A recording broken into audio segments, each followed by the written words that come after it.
hit subscribe.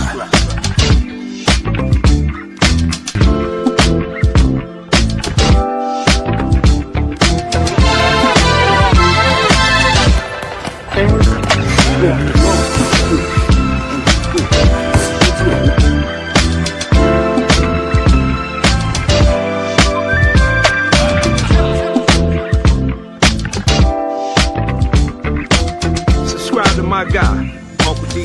Tell him Big Bass sent you. I'm an attorney here in Houston, Texas, an advocate for black men, largely because I am a black man. I'm a black father, I have black sons. Hey man, I do what I do.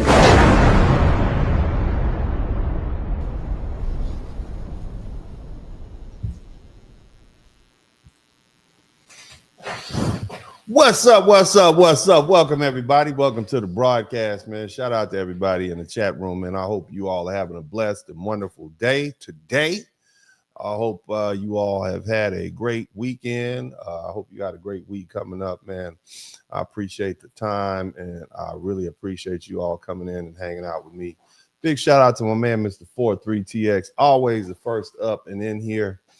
And you guys let me know if you can hear the sound correctly. If the sound is good, we'll go ahead and get moving forward with this thing. Hit the number 1 button if the sound is A-OK. In addition to that, for my guys who are Wrench Mob, everybody who's watching, the other night I was informed that we had a lot of trolls here. I have an answer for that. Any trolls, let me know if the trolls get to trolling, because I'm gonna fix that problem right up. I have the perfect answer for that. It's an answer straight out of Kevin Samuel's playbook. Okay, so you all let me know if the trolls show up. If the trolls show up, I got something for it. But in the meantime, everybody who's chiming in from wherever you're from, man, make sure you check in. I want to give a shout out to your city, your town, your country, your state. And, I want to acknowledge you because, man, I'm going to tell you guys like this. Wouldn't be here if it wasn't for you guys. It's your beautiful messages, your warm messages that keep me going, the feedback.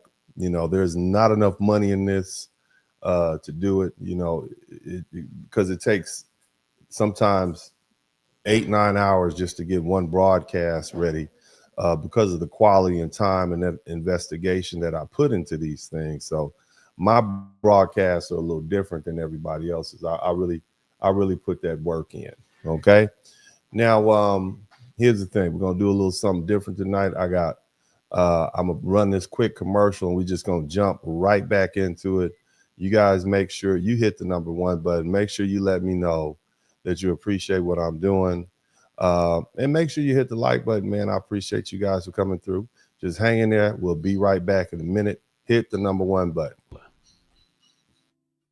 I want to see you win.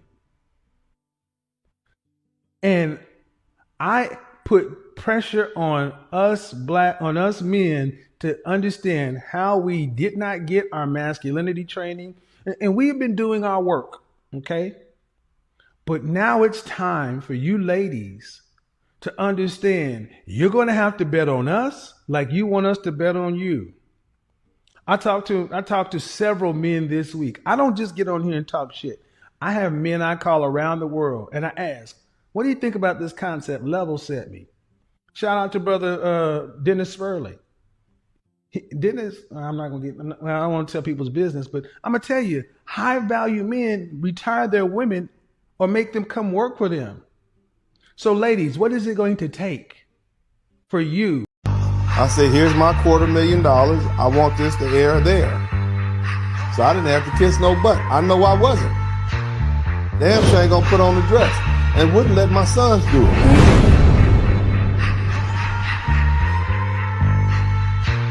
If we don't own it, we don't have nothing to do with it. Either we're the shot callers, because we're not gonna be in, or we're not involved. Me and Dennis go back like 2 Chainz. He graduated law school, I graduated in the boot gang. In the courtroom, I'm Uncle Luke, man. Got me banned in America, they loot me like Lupe. On the cell block, call me Luke Cage. Dog man hero, he the new beige.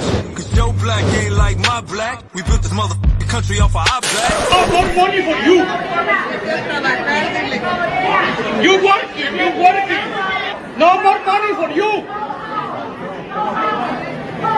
It's lazy. You lazy. You lazy. Get the out of here. Shut the up. You run your mouth, we lazy, where you top at? You got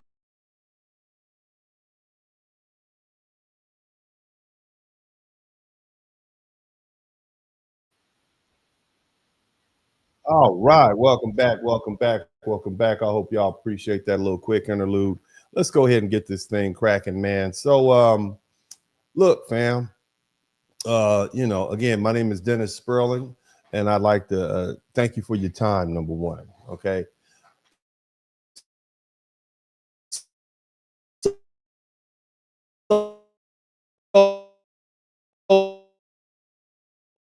Apparently, Japanese Twitter, I should say, has discovered that Black people are the Viltrumites. We're the real life Viltrumites. Okay. Now, for people who don't know a Viltrumite, what is that? It's a fictional alien race from the comic and animated series Invincible. Okay. I know my comic book guys and anybody who you guys already know, but they look human, but they're basically built like gods: super strength, super speed, flight, durability, slow aging, the ability to survive punishment that would kill almost anybody, right? And the most famous one is Omni-Man.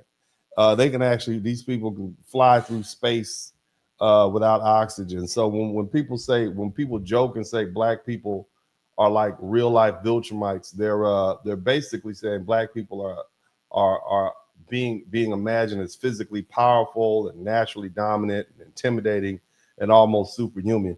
And of course, I'm going to show you guys some video footage of our response to that. So you guys hang in there and check this out, man. This is the videos footage of a lot of brothers and sisters talking about it. You guys, and it's it is what it is, but I wanted to make sure I hit this because it goes to a larger point. Check this out, okay?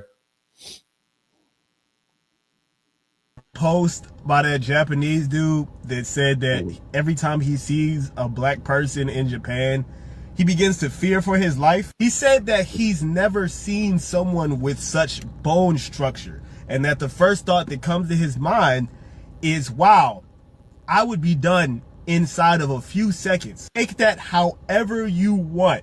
So Asian people think Black people are Viltrumites. They think we are Saiyans. Do you know how weird you have to be for every time that you have an interaction with a person of a certain skin pigmentation? Your first thought is, wow, this person could literally end my existence in mere seconds. He later on uses that to excuse basically not wanting more Black people in Japan.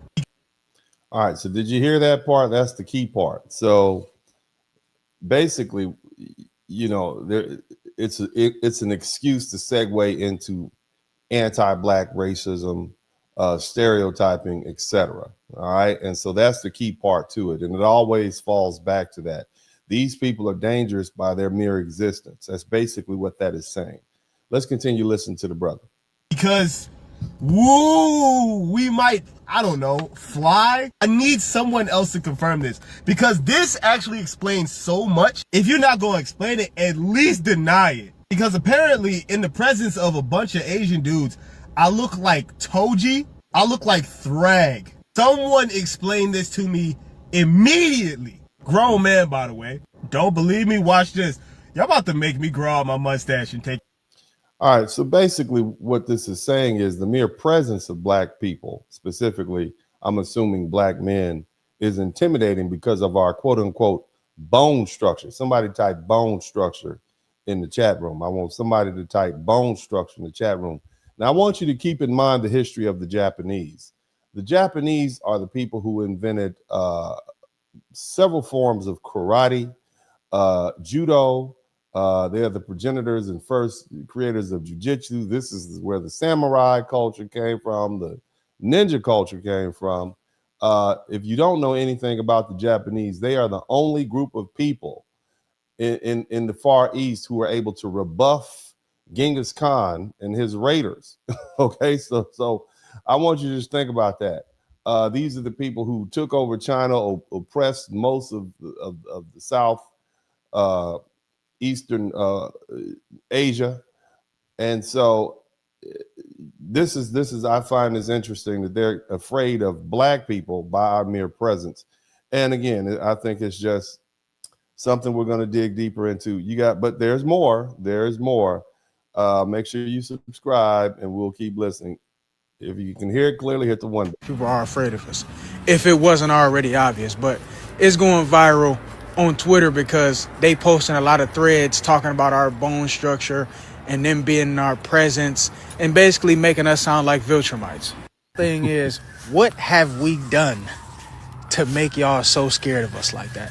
One of the threads, they even said, you know, they stay next to some Black people and they don't cause no commotion, but they just still afraid of them. And that's just...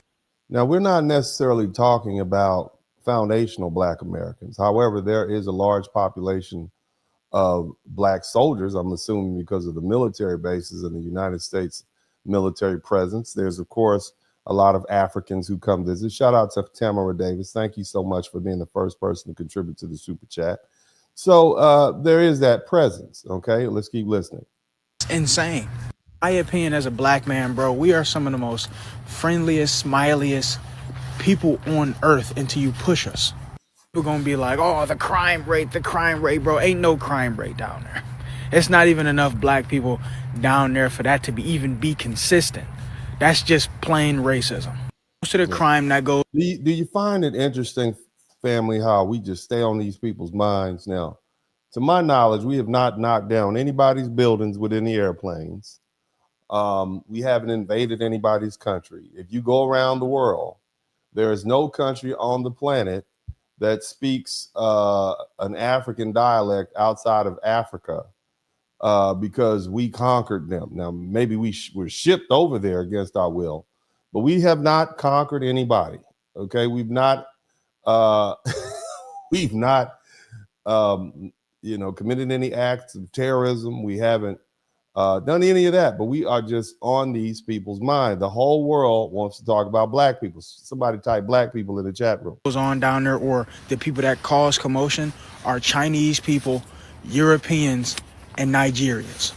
That same instance, here come white people.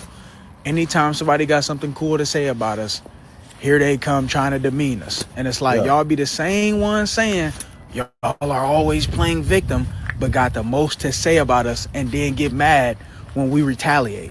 Thing is, bro. Yeah, he ain't never lied. White people always take the opportunity to chime in when someone else says something. See? And this is why when you have Black people amongst you who say these off-the-cuff racist things because they want to make money, just saying what white people, it's always going to be a market for Black people who want the sycophants for white people when it comes.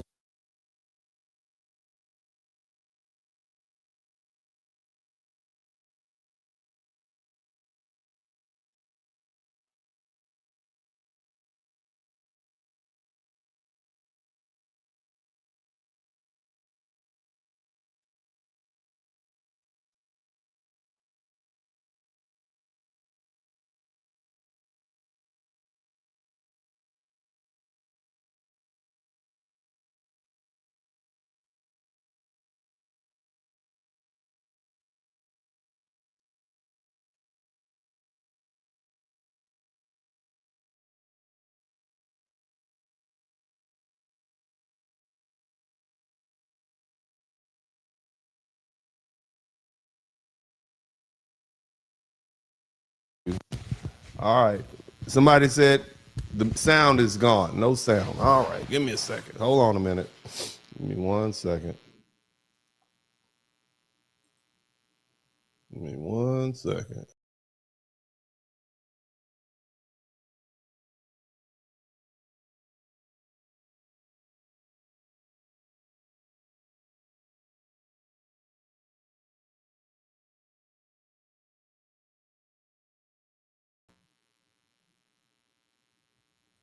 Okay. All right. Mic check. Is the sound back? The sound is perfect now. Okay. All right. Good to know. Okay. So where I left off at is I was explaining that your culture is what you use, what a people use to get its generations moving forward into the next generation. It is your computer programming. It's what trains children and it keeps people in line so that the group of people can move forward. And so if you look at other people's if you look at the other ethnic groups, oftentimes they'll have racial epithets. They make up racial epithets from within their culture to talk about outside racial groups. Like, for instance, the other day I mentioned the fact that Latinos commonly use the word mayate, which is a name for a beetle that is in the South, that's home in the Southwest United States and Mexico. And they call that, they use that as a derogatory slur that they direct towards Black people. White people have a whole slew of them. They have a whole slew of racial epithets. Asians have racial epithets they direct towards other. Black people have not invented any racial epithets from within our culture, and I'm talking about Black Americans, that we direct towards people. And that is because our culture is we're not culturally racist. In other words, it's not culture deep. Now, by contrast, we do have names for Black people who are sellouts. We call them sellouts. We call them raccoons. We call them all sorts of names. You know,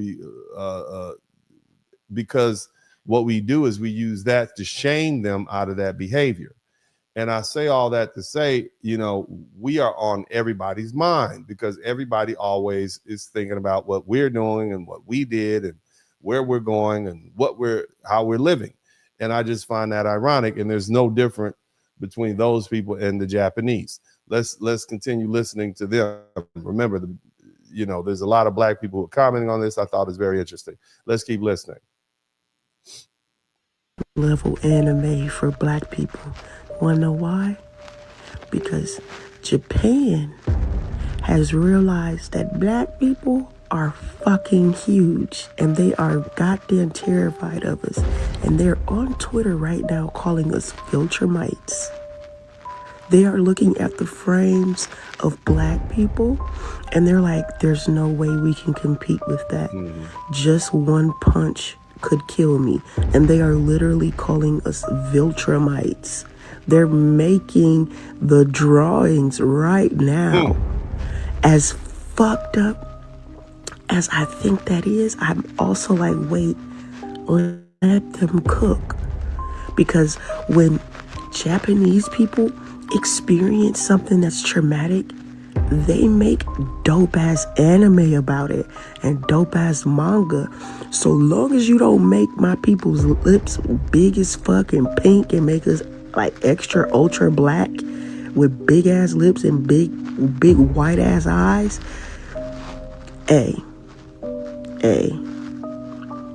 have at it, because I'm gonna be first in line to buy the mangas.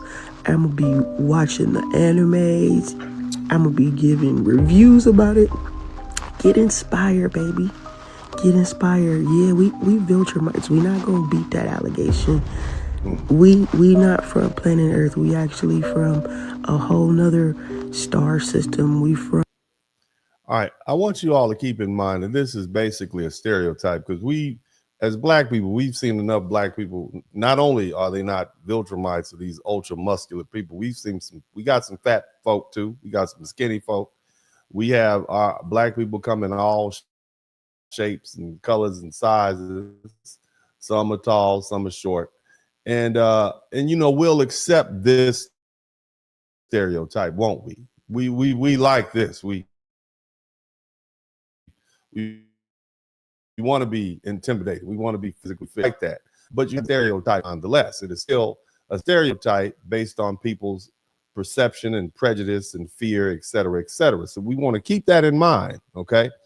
You definitely want to keep that in mind, that it is, despite the fact that you might like this stereotype, who wouldn't want to be, 6 feet and et cetera, et cetera. But the bottom line is it's still a stereotype, okay? So just be mindful of that. And if you want to get a good look at the Viltrumites, just Google the name. It's all over the internet. It's a very popular series. I have another couple of videos But again, somebody type positive stereotype in the chat room. Positive stereotype. We like this, right? We like this. Please take a look at this. The number of encounters with black people in my neighborhood is steadily increasing. Their skeletal structure and the way their muscles are built are on a completely different level from Japanese people. I'm slim, so if I got pinned down, it'd be over in seconds. I never imagined that violence from a foreigner would climb the ranks in my predictions for my own cause of death. I couldn't have pictured that even a few years ago. Things change when you least expect them to, huh? Nigga, they're talking about us like we're Saiyans or Viltrumites. A nigga is minding his business, and you're thinking about whether or not he's gonna pin you down. It's just giving straight fan fiction, like you want to be a power bottom to a 7-foot-tall, chiseled black man with a peanut butter chocolate complexion and a 10-inch BBC. I mean, I want you to think about it. I mean, somebody's worried about being pinned down and there's nothing they can do. It's a little odd, right? It's just a little bit, okay, where are you going with that? You know, where are you? What are you really trying to say here? You know, because it's getting weird. All right. It's definitely getting weird. And as you can imagine, there's some sexual undertones to go with that. And there's probably some jealousy. Okay. There's probably some jealousy associated with the idea of these massive physiques, these bone structure. Who says that? Who gets on the internet and says that? And it's always that. We hear it so commonly from white folk all the time with the Mandingo tropes, and now you hear from these other people, and I mean they are on the internet too. All right, so let's let this brother finish speaking. This is what black people look like to the Japanese. Yeah. These are the Viltrumites. All right, now normally they're white. They're depicted as white or whiter skin, but this is who they see us. They got the black version of the Viltramite. Boy, this is terrible. Anyway, let's keep listening.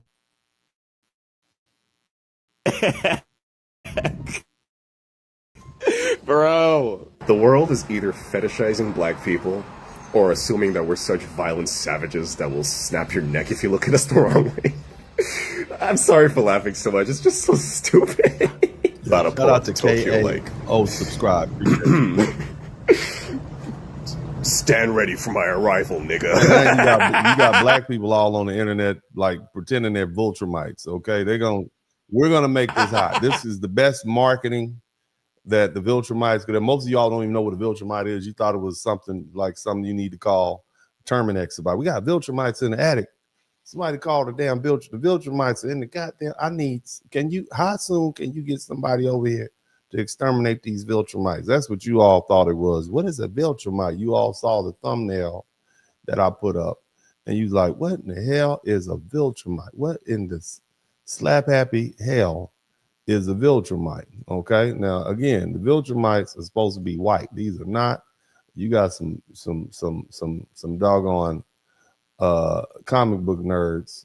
They're losing their mind right now. They're losing their mind at the idea that they lost the NBA.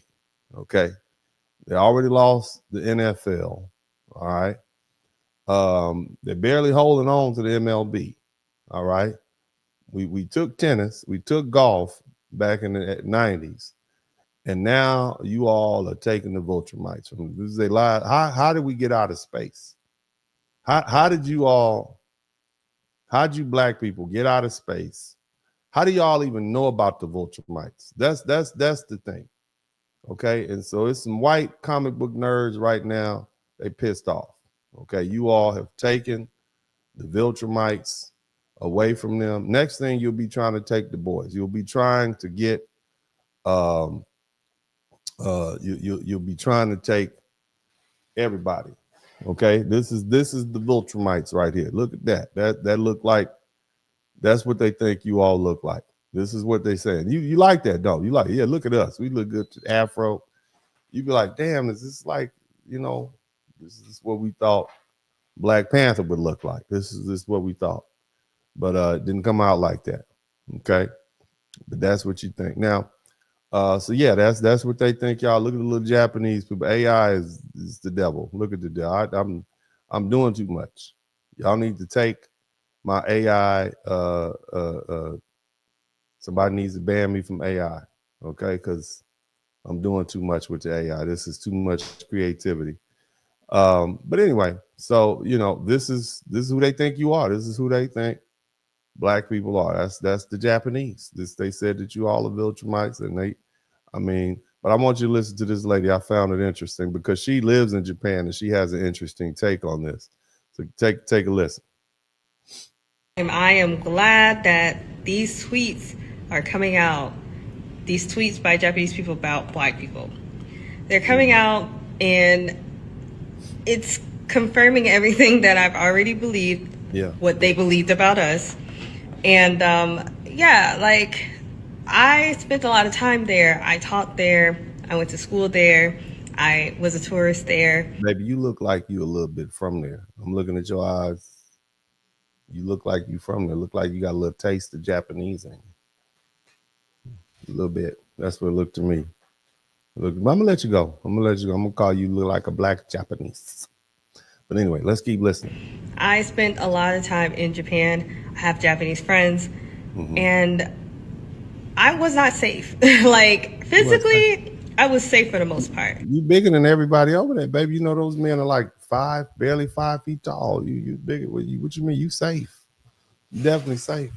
Okay, you safe. But emotionally, there were just times where I was treated like an alien. Treated so unhuman. Like it used to really bother me because I experienced racism in the States. But it's almost like, well, you're Black, you're going to experience racism in the States. But it's just...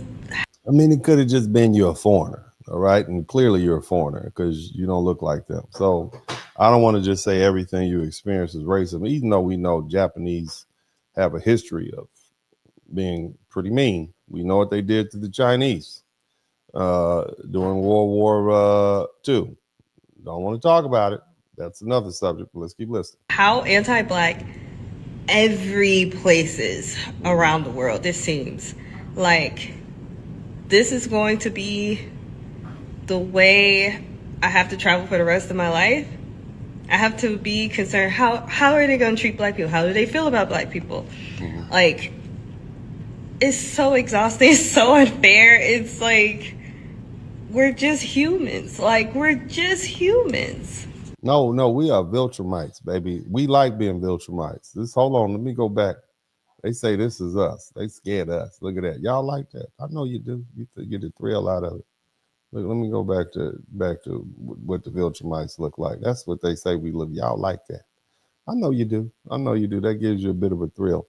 But see, here's the problem. The problem is, family, and let's get back to the serious business at hand, because I like to have serious conversations, and I'll take this to get y'all in here. But again, let me say it like this. We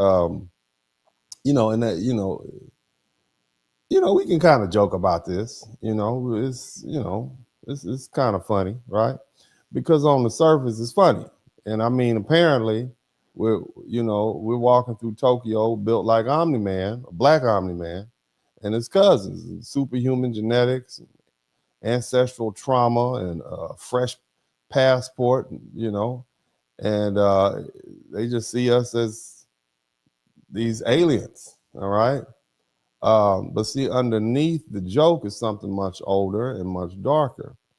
It's the global habit of looking at Black people, especially Black men, as something other than ordinary human beings, not just as men, not just as dads, not just as husbands, not just as citizens, but as physical specimens, threats even, our mere bodies are, problems to be feared or controlled or mocked or copied or desired or resented all at the same time. And here's where people are going to get uncomfortable. You see, part of the reason these stereotypes stick is because there's a visible physical difference that other people notice, okay? And it's not mythology. We are some big, strong people. And there's research in human physiology and body composition showing that in certain populations amongst Black people, especially Black American men, we've been measured as much higher average lean body mass, higher bone mineral density, greater cortical backbone thickness, and differences in muscle distribution compared to European Americans, male participants. I mean, I tell you guys all the time, like, and I got some video footage of me flipping, I'm doing jujitsu, and I'm flipping a grown man over like he's a baby. And let me show you, let me show y'all this video footage. My wife was actually recording me rolling, doing jujitsu, and you know, this is just normal stuff that I can do. But when other people see that, it's not normal. Okay, so I'm gonna show y'all this, and I'm gonna get back to. I don't want to be here all day with it, but this is me rolling at my jujitsu place, and that's me on dude is trying to put me in a triangle, and I just grab him and flip him over like a baby. That's a grown 200-pound man that I just flipped over like a baby like that. And you know, I've tested my had my bone structure tested, and my bone density is off the chart. And it's not like I've done anything else other than be a Black man. So, you know, I get it, you know, and at my size and weight and girth, when I walk in the room, I'm noticed. And so I can imagine if you're a 5'2" Japanese and you got this 6'4", 6'5" Black man who's 306 pounds and mobile and quick and agile, it's shocking. Okay. But for the most part, especially here in Texas, I mean, I'm about average, right? Shout out to all my fellow Texans, all these big country folk. And here's another thing. It's a black belt that I rode with him. He's a brother from Oklahoma, and he's about 48. He's bigger than me. So I'm like, I like rolling with him because that's the only time I don't have to hold back. You see what I mean? So, and both of us are Black American. We same genetics. So I understand where these little tiny folks are coming from. I guess if I saw me and him, I have my purple belt. He has his black belt. He's 6'6". I'm about 6'4". He's about 325. I'm about 305. I can see how some little small people would be like, this is not something I can do. I'm just gonna go ahead and put my little belt up, ease on to the house. Okay, I'm not about to play these games with this situation. I get that, and I guess it could be intimidating. But again, you know, that doesn't mean every Black man is stronger than every non-Black man. That's not what that means. It doesn't mean that it doesn't mean that we're superhuman. You know, that's not what that means either. It doesn't mean that and look, well, it definitely doesn't mean that we should just be reduced to our bodies. You know, I'm an intelligent, hardworking father.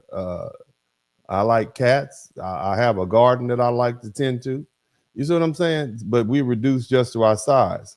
And I guess, you know, that's objectification like nothing else. You know, our size, our skin color, etc. Now, I would assume that if I was a white boy, I'd be like, oh, yeah, oh, my God. They treat me like I was some sort of god that just came back home.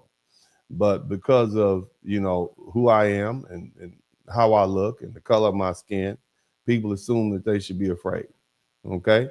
But what it does mean is this. The world has long noticed Black male physicality. And I'm sure, of course, they refer to women, too, because they're looking at the women like, damn, they big, too, strong, too. But instead of simply acknowledging human variation like grown people, societies have often turned it into fear, fetish, jealousy, propaganda, and racial hostility. And that's why Black men we can be admired and hated at the same time. And that's why I, especially as a very big, tall Black man, I have to act in a certain way. And I tell my sons all the time. I tell my wife all the time. She's a little petite woman. I say my experience in the world, even at jiu-jitsu, is far different than yours. You don't understand. we have to be mindful, you know, because remember, in those sort of combat sports, you know, we can't be all wild and super. You can't do it. You know, you get demonized, you know, real quick. You know, but bottom line is, you know, we're desired and demonized at the same time. Our bodies become entertainment when they're useful and intimidating, when they're inconvenient and disposable, when power decides we're a threat. So yes, Viltramite, that joke is funny, but the history behind it is not. And because what looks like a meme is really attached to a much older racial imagination, one that's followed Black people from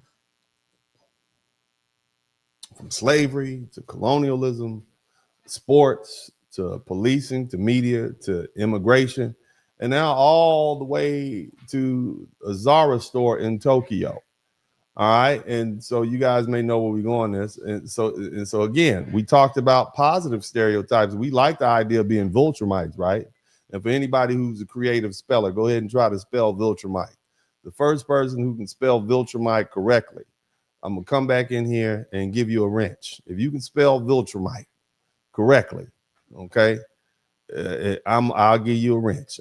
This first wrench I passed out in a while. If you can spell it right, I'll give you a wrench. But again, like I said, there's other stereotypes we don't like, right? That brings me to a very disturbing viral incident involving a Black woman. Okay, well, let me correct that.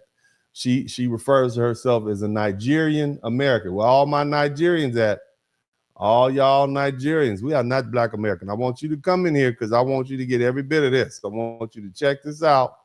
This is for you, okay? Because when y'all, you know, you all have a lot to say about Black Americans and how we have no culture and all these mean things you all say. In fact, y'all say a lot about a lot of people. And I don't want to, I got another broadcast we're going to talk about sometime later on this week. But I want you all to check this out. Hit the number 1 button if you can hear it clearly. Fair use. Do not call me. We don't fucking care who you are. No, I am a Nigerian American. Do not call me a nigga. Go try that. We don't fucking care. All right. I want y'all to listen to this, and I know YouTube is probably gonna give me a heart. Somebody type family friendly in the chat room. Family friendly, family friendly, family friendly. All right. Keep don't try your stuff. She said, you bitch, you should have stood over here. And I said, nobody told me this. And then she proceeded to call me a nigger. This is not a fucking unit. Go try your stuff or not. But you called me a nigger and you called me a bitch. I wanted to call you a nigger because I wanted to. Yeah. All right. So did y'all hear that? Did you get all of that? Do I need to run it back? I don't want to run it back. I don't want to get demonetized. I'm trying to get to 100,000. So that's the last thing I do is want to get my little YouTube thing messed up when I'm almost about to get my plaque. All right, but you saw that, okay? And let me run back what you saw, because I want to, you know, it's not just about, you know, what was said, it's kind of understanding the whole situation. So again, this is a Nigerian American woman. She's not just Black. She doesn't want to be confused with us Black Americans. You know, it's a caucus. Wouldn't want to do that to her, okay? But according to the video, she was inside a Zara store when a confrontation broke out, and she was allegedly called the N-word. Somebody type allegedly. And it seemed to me like she was. We can confirm that she was called the N-word, but allegedly, because we don't want to get Uncle D sued for defamation with that at all. But so we'll say allegedly. But anyway, this happened in Japan, Tokyo. And this moment was captured on video that I just showed you in a very heated exchange. It escalated with the accused Japanese woman refusing to apologize. She said, I'm not apologizing. Okay. And she dismissed the situation entirely. The clip spread rapidly across social media. It sparked some outrage. I don't know why. What are you going to do about it? You going to go to Japan? Who's going to go to Japan and fight with that woman because she called a Nigerian American? Somebody type Nigerian American. That wasn't a Black woman. That was a Nigerian American. She called a Nigerian American woman the N-word. And whatever the confrontation, it was something minor, like positioning near the mirror, who was in line. And before before it got all racial. Now, the uncertainty, look, we saw a black woman in Tokyo, right? We heard the N-word, and immediately the clip turned into this global racial debate, and people framed it as proof the Japanese are anti-blackness. Okay, in other words, the woman, the Japanese woman, we heard it. I mean, what do we need to argue about? What is it? What do we need to argue about? All right. But while everybody was arguing about the exact identity of the accused woman, the bigger point was sitting right in plain sight. When anti-blackness shows up, it doesn't always pause to verify your nationality, does it? Your ethnic group, your passport, your tribe, your family history, or your preferred identity label. All right. So here's the thing I want you also to understand, and I want you to listen to this very carefully. Let's take a listen. First one again. A nigger. Do not call me a nigger. We don't fucking care who you are. No, I am a Nigerian American. Do not call me a nigger. Don't call me an N-word. You do not call me an N-word. I am a Nigerian American. Okay? All right. And so the irony is that the first response was to identify herself as a Nigerian American. In other words, hey, I can't be an N-word because I'm a Nigerian American. That Nigerian American is reserved for those FBAs over there. Okay, like that little Japanese woman had a distinction, like that distinction of being a Nigerian American is supposed to mean something to that Japanese woman who called it an N-word. And see, that's what a wake-up call looks like, because in America, you have a lot of African immigrants and their children. They've been comfortable separating themselves from foundational Black Americans. So, they don't see themselves as the same as Black Americans. And some look down on us, right? And again, it's true. Tell me where I'm not telling y'all exactly what you all already know to be true, all right? They look down on Black Americans. They call us, they try to throw that Akata word on us, which means a homeless bush cat. Okay, we homeless bush cat, and the truth is we're at home and they're over here in our home. So who's really homeless? Who's really not in their hometown and home country? And the truth is that is the term that Nigerians and people in Africa and of the Yoruba tribe used to describe the Africans who went away to and came back. They said, you're homeless. Okay, so again, I find it ironic because, here they are. They want to look down at us as, oh, you're former slaves, et cetera, et cetera. You all are N-words. And they forget that the legal, civil, educational, housing, employment, and political opportunities they enjoy in America were created through the blood, lawsuits, marches, boycotts, organizing, and sacrifices of foundational Black Americans. But that woman in Tokyo didn't care, did she? She didn't care about none of that. She didn't stop and say, oh, wait, are you a Nigerian? Are you a Ghanaian? Are you Caribbean? Because by gosh, I must get the right epithet. I can't just misracial epithet you. That would be atrocious. So she just hit it with the hard N, the hard NR, the ER. You understand what I'm saying? So, fam,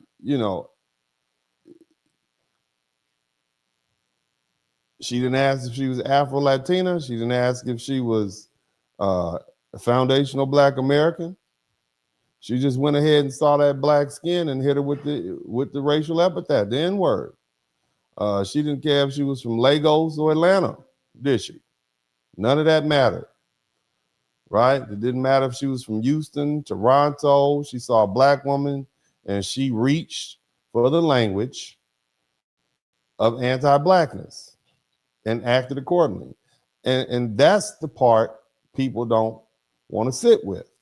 You can spend all day drawing internal lines inside of the Black world, but outside of that world, and I'm talking to you Africans and Caribbeans, because Black Americans already know this. This is why we say it doesn't matter how much money you are, you still Black. How much fame you are, you still Black. But again, that's the part that Black people in the diaspora need to sit with. Okay.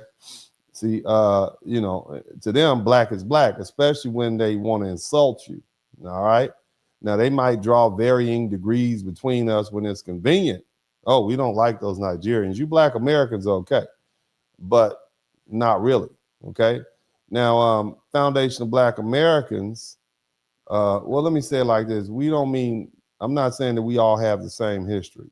Okay. We don't. All right. Foundation of Black Americans don't have the same history as Jamaicans, Haitians.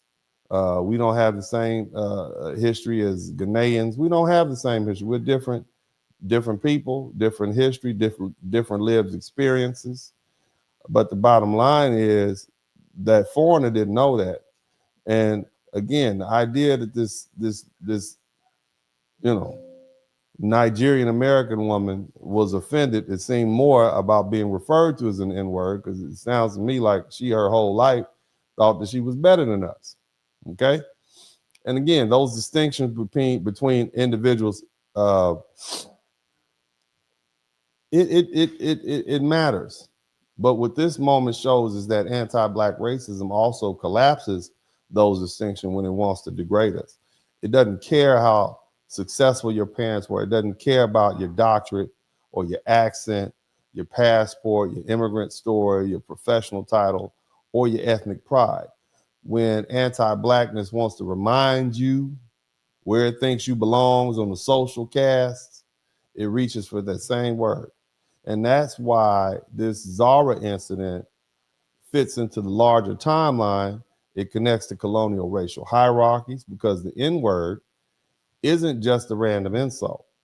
It belongs to a global history of slavery, racial ranking, and dehumanization. It connects to media stereotypes, because Black people have been exported around the world through narrow images of strength and danger and sexuality and coolness, okay, aggression, entertainment. It connects to military history, because Black Americans have been very visible in Asia for generations through war and occupation and U.S. power. It connects modern tourism and immigration, because more Black people are traveling and living and dating and working and studying, creating content across Asia than has ever been before. So there's a lot of contact, okay? But the bottom line is, you know, it connects to this internal Black diaspora conversation that we have, okay? It connects to, you know, individual identity, true, but it also proves the point that Black Americans have been trying to make for generations. And at this point, since we realize that folk don't really want to make that same point with us, we're beginning to delineate. Now, again, that doesn't mean all Black people have the same history. I'm not saying that, but what I am saying is you can see for yourself. So this moment is not just about a store. It's not just about Zara. It's not just about this interaction with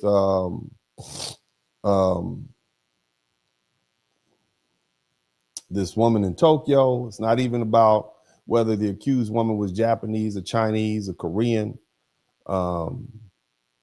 The deeper issue is that Black women left America, went to Asia, stood inside a global fashion store, and still ran into the same anti-Black racial language that Black people have been dealing with for centuries. And that's why this moment is bigger than the viral clip. It's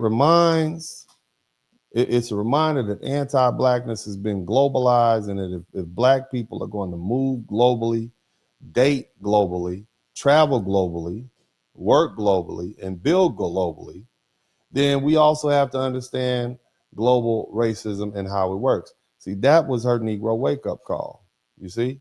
And you can run from Black America all you want. You can say, I'm not them. I'm not like those Black people. You can say I'm Nigerian American. You can say I'm African. You can say I'm indigenous. You can say I'm Caribbean. You can say my parents came here legally. You can say my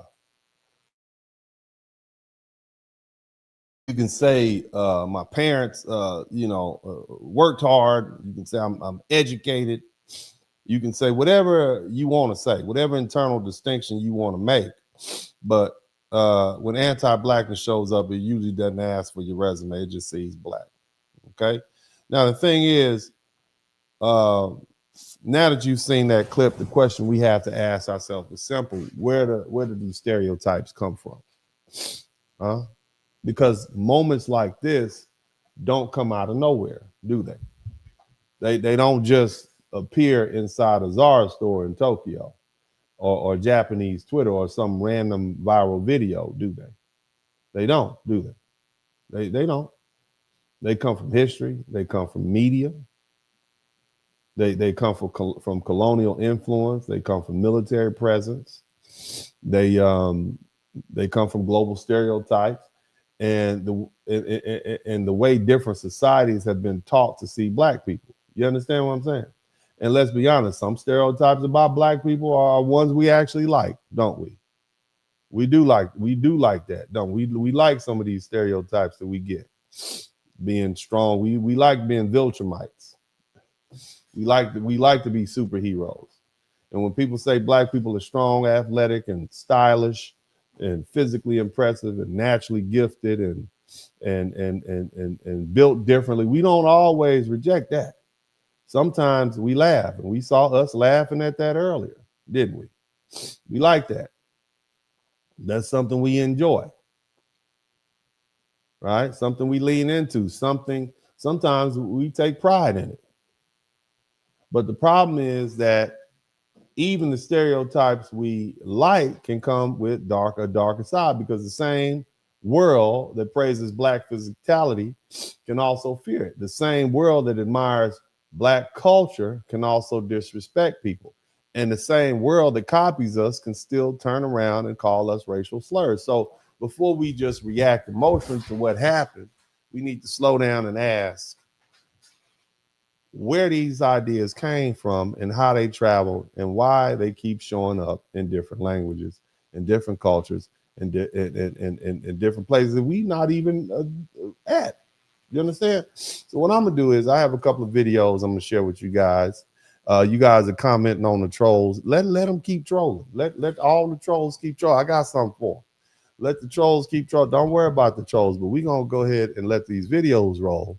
And if you appreciate what I'm doing and you learn something, we hadn't got to the learning good, but if you appreciate what I'm doing, show the trolls how much you appreciate what I'm doing by subscribing to the channel. Now, again, we are talking today about all of this anti-Asian, anti-Black Asian hate and where it's coming from, okay?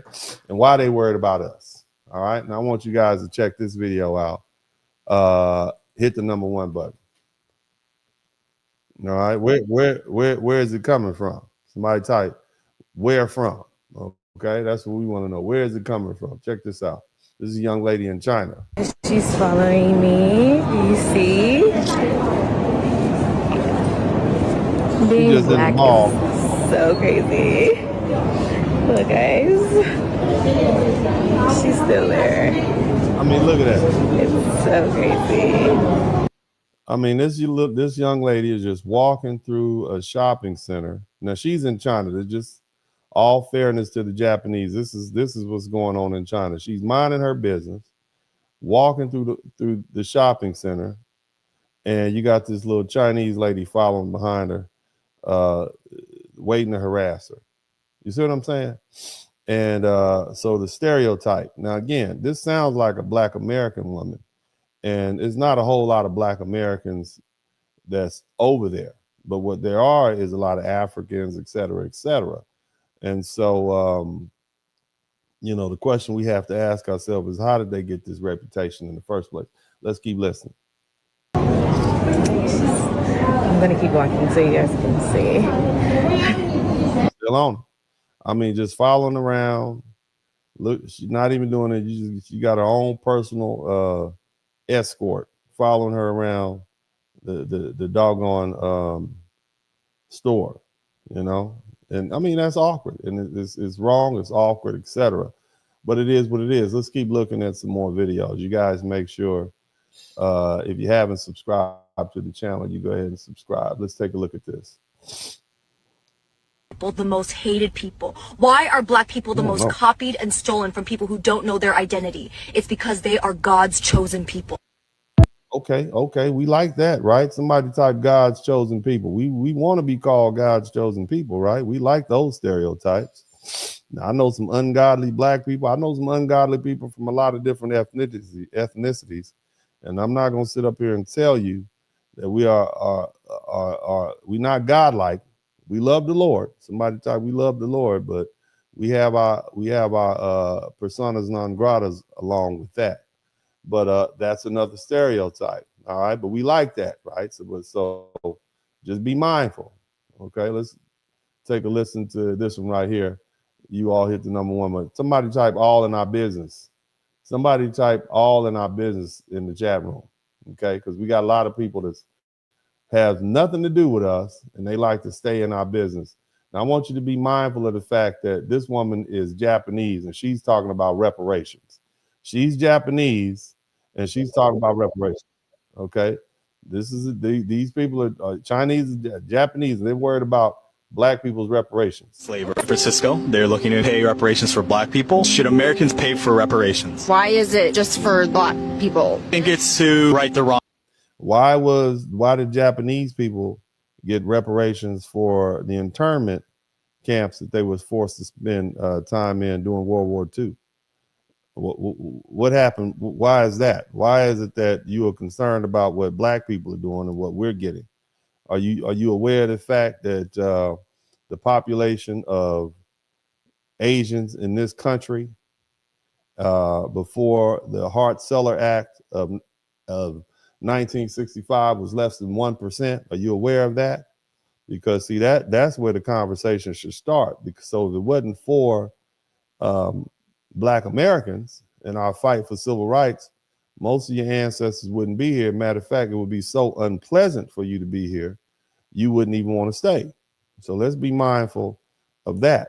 Okay, but let's keep listening to the lady. Let's hear her argument. So like previous injustices such as slavery. Is it a trial or a study? No, I think it's just like a bill that's being proposed.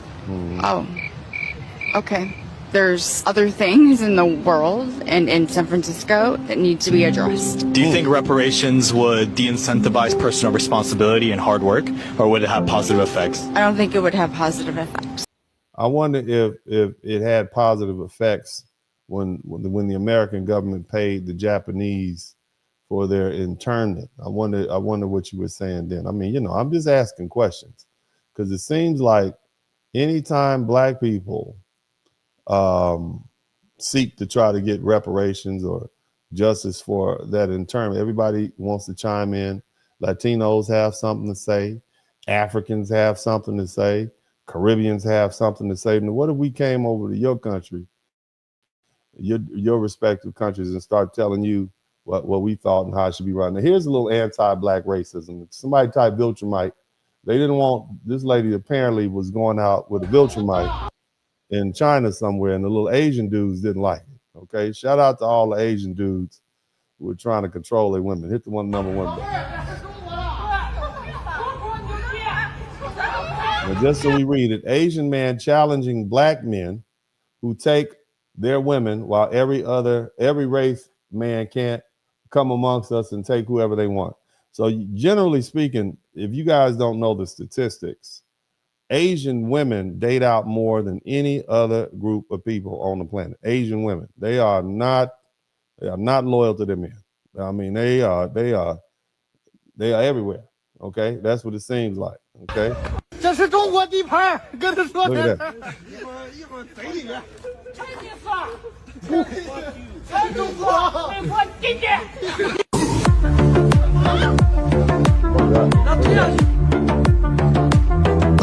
They're just following them and harassing the couple and just giving them a hard time. They got the little theme music playing in the background, you know. So look at that. 哎呀，好幸福，好幸福啊！ Harassing the man. I mean, that's crazy. I mean, that right there is just crazy. But it stems from something else. I'm gonna let you check this video out because this might explain a little bit more as to why they feel the way they do. Okay, this is a video of, you know, I guess a meme or Asian man questioning an Asian woman. This is what they're going through in their company. Take a listen. And they're all just fucking white dudes, basically. Like, what does it say? The most basic white dude getting with a fucking, like, decent-looking Asian girl is, like, the classic thing, right? But essentially, Asian men are kind of getting bled out, and the Asian women are essentially absorbing into the white race, effectively. But I do think that's kind of fucked up that, like, Asian men are getting betrayed by their women. That's kind of insane to me. It's to, like, a crazy extent. See that? So now what you see is you literally have, well, in that video, they talking about how the fact that you have a bunch of Asian men angry because their women are dating men of other ethnicities and they are rejecting Asian men. Okay. And so in that regard, it's pissing them off. And of course, who better to target than the black dude? Now, they probably wouldn't be just running up on white men like that. But I actually have a video where there's a long conversation that takes place between an Asian man and a white guy. I'm gonna let you guys check that video out. Y'all, this is the first part of the video, and we'll just I'll let it play a little bit, and you'll get the point. Hit the number 1 button. My friend told me in Singapore, whites are evil. I cannot disagree. He said whites are evil. Period. I'm not saying I didn't say that. He said that. He said, "Mark, I'm not." But you think it. I got a friend that says white people are evil. You see what I'm saying? That's what he said. I got a friend that says white people evil. Check it out. Yeah, a lot of hate for white people. So I don't know. Chicken cross. Shout out Rainbet. Now who's gonna next? Maybe Bill Gates, Bill Clinton, Donald Trump. One by one. Well, so you're just naming all rich white guys. I don't know. All these guys are involved. All white guys. No Asian men involved in this one. Basically, he's saying that all these white dudes are PDF files. That's what he's saying. So, you know, old Asian men, they like old black women. They say whatever's on their mind. The Philippines, all white guys going after little girls. Then Thailand said, this is your DNA. You have DNA. That's DNA. But I can understand, yeah, because white people, they rob the whole world. They stole the world. America, Australia, New Zealand. You see what he's saying? He said white people, they robbed the world. White people, they stole. He said they stole the whole world, not the whole world. They stole the whole world. Damn, that's a lot of stealing. But this is somebody speaking their mind in their own country. So this is the perspective that they have. Let's keep listening. In India, they're robbers. They Jamaica, or they're thieves, you know. Now they're coming here and stealing Asian girls now. Shit. Don't respect. So you just had a bad experience with come on, I'm telling with white people in general. What you see around the world, you know, you don't deny that. Demand. Jeffrey Epstein set up the sex island. Why? Many whites, they love they are the pedos. That's why I set it up. Supply and system. He said they are PDFs. That's what he said. This is what the little Asian dude is saying. They are straight up PDFs. That's what he said. I'm just saying what he's saying. Supply, demand, and supply. Here, why white people coming? We're not gonna sit up here and say that all white men are PDFs. We're not gonna say that anybody are PDFs. But that's what he's saying. You know, I'm not gonna throw that racial. I'm not gonna throw that on any one group. People, you got an issue. Clearly, there's some issues in there. Okay, clearly this old fella, he sound like Hop Ching X over here, man. He is Hop Sing X is letting them have it, man. He would be he'd be selling bean pies on the corner in 1965 with the brothers in the bow tie. But he has called them all sorts of names. Okay, so it's not just black people that get one world of English. You're going out with them. That's what's fucking going on. Oh Lord! Watch not your only language, here, sir. Thailand, Philippines, Vietnam, South Korea. Here, all fucking shit going on. Asian going, not all, but they don't care about tradition. So, they care of fucking sex, fuck shit, bullshit, period. So what do you think? What do you think we can do to resolve that? My friend told me, period. So what do you think? What do you think we can do to resolve that? Resolve, respect your other culture. Don't come here to fuck Asian girl. You have to respect. Well, I mean, dear passport, you passport bros hear that? You heard what he said? Don't come here. Don't come here messing around with these girls. Don't come over here with that. That's what you heard him say. He talking to y'all. That's what he said. Let's keep listening. Asian men, right? Asian women for. I don't know. Chicken cross. Shout out Rainbet. Cash that one out. They are a source of for reproduction. Yeah. You are interfering. Don't do that. They're here for reproduction and y'all messing that up. Y'all coming over here spoiling our women. Y'all over here tricking off on them. Okay. That's what you're doing. You're over here tricking and spending money on them. All right. You got their heads all gassed up. And I can't afford to pay for it no more. That's basically what this dude is saying. I can't afford to pay for the tricking. Okay, y'all ran the prices up, so he's mad. He looked like he a little hot. He's running a little hot right now because y'all done messed up his action. Okay, let's keep listening to what he's saying. If you Asian guys going to Western culture countries got fucking white woman, I'm sure. No, but I know some Asian dudes. I know they be doing a lot too. Okay, they're not just being saints over there. You all got your own issues, your own crime, and you have your own things. So Asian men aren't saints either. I remember what you did to the Chinese, Mr. Japanese man. I'm just saying. Let's keep listening. You're gonna kill them, I know. Yeah. Mm-hmm. Here, not yet kill them. Maybe sooner or later, they may be happening. You never know. Yeah, so you don't think Asian people should date white people at all? I disagree. It's a God's forbidden. It's a donkey going on donkey, elephant, ducks. I mean, if this ain't the most redneck Asian man I've ever heard, I think donkey's supposed to be these things. I don't think anybody's supposed to date out the race. Damn it. I think the donkey's supposed to be with donkey and the horse is supposed to be with the horse. So, you see where he's coming from, right? So again, it's not like, and this is old school. Old school is telling you what he really thinks. Old school is telling you, this is how I feel. It is what it is. You don't have to like what I'm saying. And, at a certain point, you get old enough, you just don't care anymore. And clearly, he does not care anymore. He does not care about nothing anybody thinks. And it is what it is. Let's keep listening. You have to respect who you are. You have to respect your color of skin. You don't fucking mixing around. And then children, they have no identity. Don't do that. Don't do that. Now, I personally tell my children my preference for them is to date women of African descent. I tell them also that, hey, if you fall in love with a woman of another ethnicity, if you love her and she's good to you, I respect that. Again, but my preference is for my black sons to date women of African descent. Now, that I might not be as extreme as this cat, but that means Africans, Afro-Latinas, Black American, African women. That's what I'm cool with. You see what I'm saying?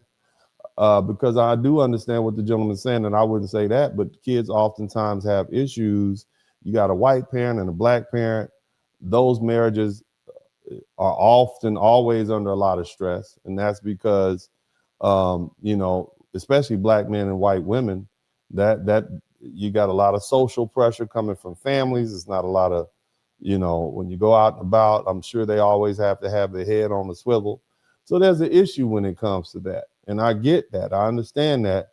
And so it creates some issues. But again, like I say, if you find somebody that loves you and you love them and they treat you well, you got to go with that, because all you're going to do is end up regretting the fact that, man, I had a great lady or I had a great guy. And this is if she's black and he's white, I'm cool with that. If he's Hispanic and she's black, or he's white and Asian or whatever. If you like it, I love it. I say to my sons, my preference is, and it only makes sense for me to do that. It makes no sense for me as a black man to say, yeah, go out and get you one of them white girls or one of them white Latinas or something like that. I tell my sons, Beautiful black women all over the planet. If you like Latinas, you can go to Colombia, you can go to Brazil. There's beautiful black Latinas down there, women of African descent, beautiful African women. You know, we'll take the melanin. We always will accept the melanin. We may not agree with the culture.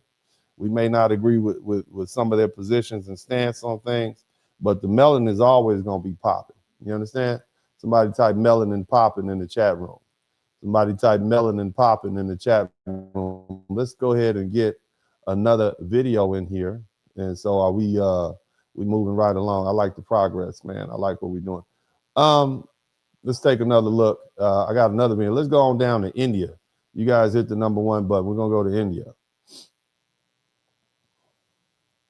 We have a video here. This is at a school event. Everyone's Indian. This is in. So this is now look.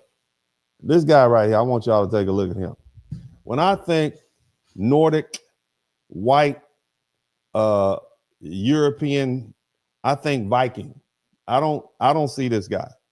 This guy looks like he is part Arab, part mestizo, Hispanic. He a Mexican. He does not look like, when I think of white men, right? When I think of the epitome, when I think of what blonde hair, blue eye, this ain't it. And I've noticed that it's always the and even I got some friends in different organizations, and they'll say it's always the ones that don't even look like they are white. You know, what we would think is white. They're always the ones that are the most rare. They're always the ones holding the water, if you will. All right, but let's go ahead and listen to this. Whatever he is complaining about Indian, because he looks Indian his damn self. That's Texas. Indian ethnic garb. They're young too. They're kids, and they have. I just want you all to keep in mind that Texas was full of brown people. Now they might not have been these red dot Indians, but they were feather Indians before white folks show up. And the Native Americans who were there will tell you that the first white European that they encountered was a black man who came with the conquistadors. I'm just saying, since we're talking about Texas being invaded by brown people, let's not forget the history. Let's keep going. Have a lot of kids, and there's going to be more kids. And this is a Texas. Don't mess with Texas. This is a school in Texas. That's another myth. Don't mess with Texas. They're currently messing with Texas. I saw something. Here's the scene at the Dallas Apple iStore. Apple iStore? What's it called? The Apple Store. Yeah. So this is at the Galleria Mall. Everyone. Apple made overseas by the Chinese. Okay, brown and Indian and Hispanic. America didn't used to look like this. I know some of you may have been born yesterday. America did not look anything like this. Isn't that crazy? Ain't that something? These folks are angry about Indian. Well, I mean, you know, you invited people in. What do you want to do? What do you think is going to happen? You don't think they're going to come? They're not supposed to. You're jealous because they're doing better than you. You're jealous because they have what you feel like you're entitled to. Okay, we get that. But you're looking too hard. So let's take a look at some more videos. You guys, this is another little Asian lady. Keep listening. On my mind, I want to tell you guys the worst type of Asians to come across as another Asian person is people who believe, or Asian people who believe, that proximity to whiteness is greatness. Because one time I came across this girl. Did you listen? Proximity to whiteness. And see, this is the same issue that Latinos are having right now. They thought by voting for Donald Trump, they would get some sort of stamp of approval from white folks. And they haven't realized that white people hate them more than they hate black people. Normally, we highest on the list. But apparently, based on what I've seen, because they haven't tried to round us up with ICE. And the cold part about it is the vast majority of the people who are employed by ICE are Hispanic. And I find that ironic. We come to find out that those two men who shot that citizen up in Minnesota were two Hispanic ICE agents from Texas. So you got Hispanics selling other Hispanics out and tracking Hispanics down and harassing them and beating them up and cuffing them up and separating them from their own family. That's a lot That's a lot. That's something that we don't necessarily tolerate, you know. But again, they think by doing the white man's bidding and they'll get some sort of stamp of approval, and that's unfortunate. And the other thing is, you got to understand, there's a lot of these people who put whiteness first. They have a self-hate issue. Our great leaders went a long way to help dissect that. If you go back to the Black Power movement, and I'm talking about the Honorable Elijah Muhammad, and I always give the Honorable Elijah Muhammad the great credit. I know we always talk about Malcolm X, and we talk about, we talk about Malcolm X, we talk about the Honorable Minister Louis Farrakhan, we talk about all these people, but we never talk about Elijah Poole. We never talk about the Honorable Elijah Muhammad, a black man from Georgia who couldn't even get past the 3rd grade. And what did he do? What did he do? He created a whole nation, the Nation of Islam. And the most important thing he did was he laid a psychological trip on black people. You got to understand, when he showed up, black people hated ourselves. We hated our skin color. We hated our hair texture. And we idolized white folks. Okay. We wanted to be white. We wanted to straighten our hair. And so in one of the things we saw them as angelic. Jesus was white, so God must have been white. And so what the Honorable Elijah Muhammad did was he trained his ministers and to learn history and learn the Bible. And he hit them in their strong suit. He hit them right there in their Bible. He starts saying, not only are they not angelic, but they are devils. Okay. I just want you to understand that they did that for about 60 years. And so black people were no longer able to idolize white people, because you look foolish if you were one of the few black people left who was sitting here saying, oh yeah, white people this, white people that, we want to live next to white people. You look like an idiot. Okay, so they made it unpopular to desire anything white. That's what they did. They made it unpopular. And so guess what happened? We started looking towards ourselves. We started saying, well, hey, what are we going to do for ourselves? And that's what gave rise to what we call the Black Power movement. Okay, the Black Empowerment movement. I want you to think about that. Okay, the Black Empowerment movement, it happened after we came to the conclusion that we no longer want to idolize white folk. Okay, that's what we did. And from there, we began to look to our own. Now, this, of course, happened in the 19th century, early, or should I say early 20th century. And, look at us now and think about all we began to build. Look at the self-love. And we had a whole art in the Black Renaissance in Harlem. As soon as you start loving yourself, things go better for you. Stop running up under white people. White people don't want you up under them. Again, one of the reasons I tell my sons, hey, man, leave, get you somebody from your own ethnicity. Get you a black girl. I don't care if she's from Venezuela, Colombia, or the Dominican Republic, or Ghana, or South Africa. Get you a black woman. Get you a black woman right from Georgia, Mississippi, Alabama. We'll keep the melanin. You see what I'm saying? We will keep the melanin. All right. What we're going to do is we'll hold on to the melanin. All right. We'll work with the kids and the grandkids. All right. But the main thing is, family, that's self-hate. When you see Asian people, and we recognize it, when you see Asian people, when you see white people, when you see Latino people desiring to be white, we even got Africans now who are bleaching their skin and just idolizing white folk. White people don't even like that. When you really talk to white people, they like that. That's some sellout type stuff, man. They're annoyed by it. Everybody's annoyed by it. So y'all just keep that in mind. All right, let's go back to the video. Girl, she's Southeast Asian and I'm Southeast Asian. And I was just so excited to meet her because there's not too many Asians in the military. And I've been deprived of, Asian people. So I was just so excited to meet her, and I was talking to her about food and stuff. And then I was talking about the difference between kateo and pho. And this girl, Act like she didn't know what I was talking about. And what made it worse, she's Cambodian. All right. So again, you know, these people are dealing with some of the same things that black folks were dealing with 100 years ago. All right. So it kind of lets you know where they stand.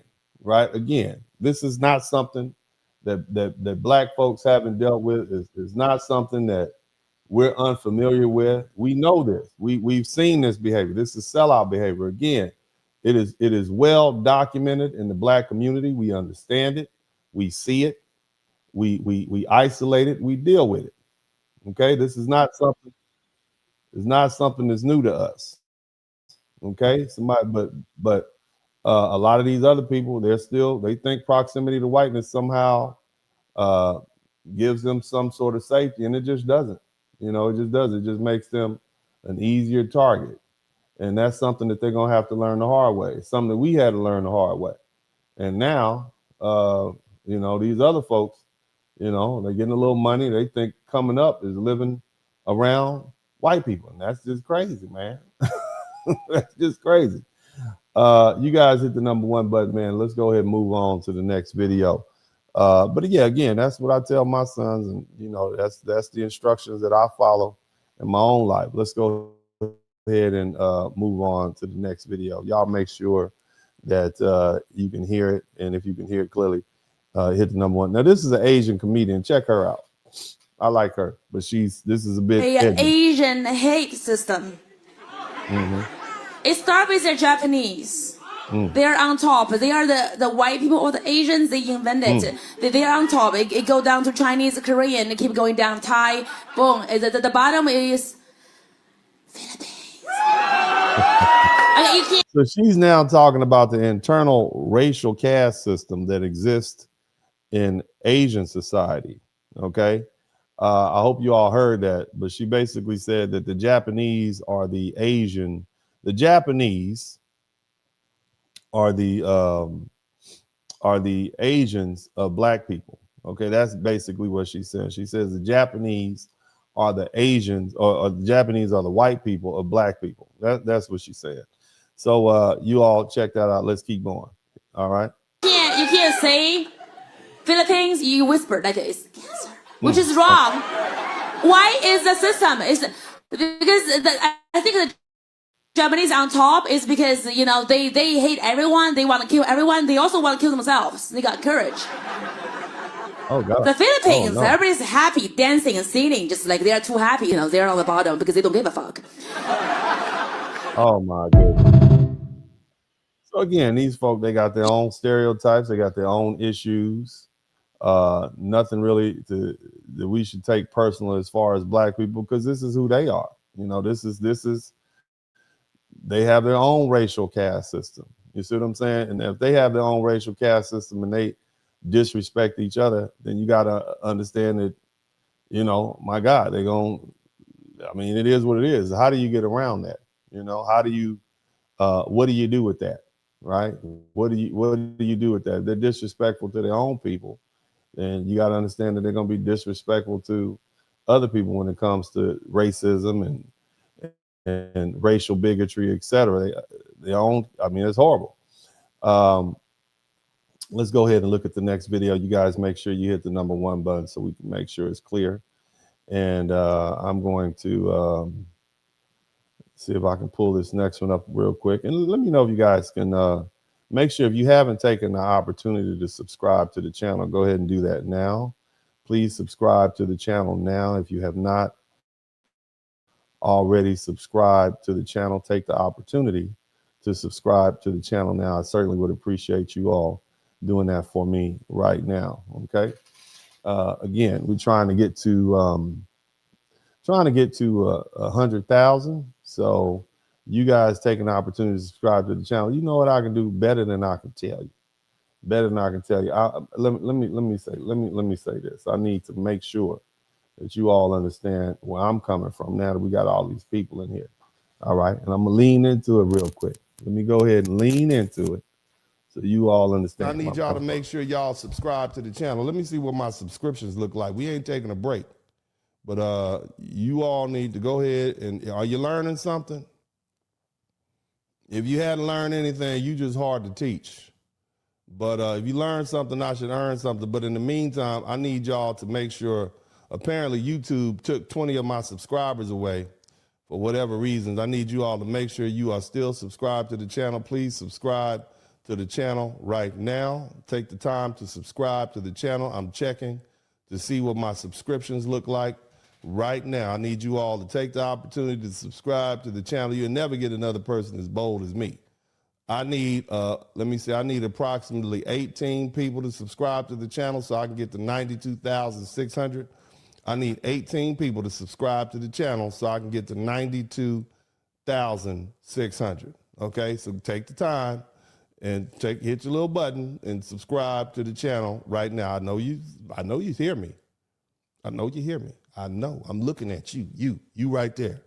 You with your phone like this on the side of your face. I'm looking you in the pickup, you in the truck with your phone down there listening to me in your truck. You riding across the country. Yeah, you. I need you to subscribe to the channel right now. Don't play. All right. Go ahead. Go ahead. You sitting in there ignoring your girlfriend, listening to me. Go ahead and do it. Go ahead. Everybody who have something else to do and you sat up here and decide to listen to me with your earphones on, subscribe to the channel right now. I'm talking to you. I'm talking to you. Yes, you. Is he talking to me? I'm talking to you. You with the shirt on. I'm talking to you right now. And I'm talking to you too, lady. I'm talking to you with the bonnet on your head. All the women with bonnets on your head.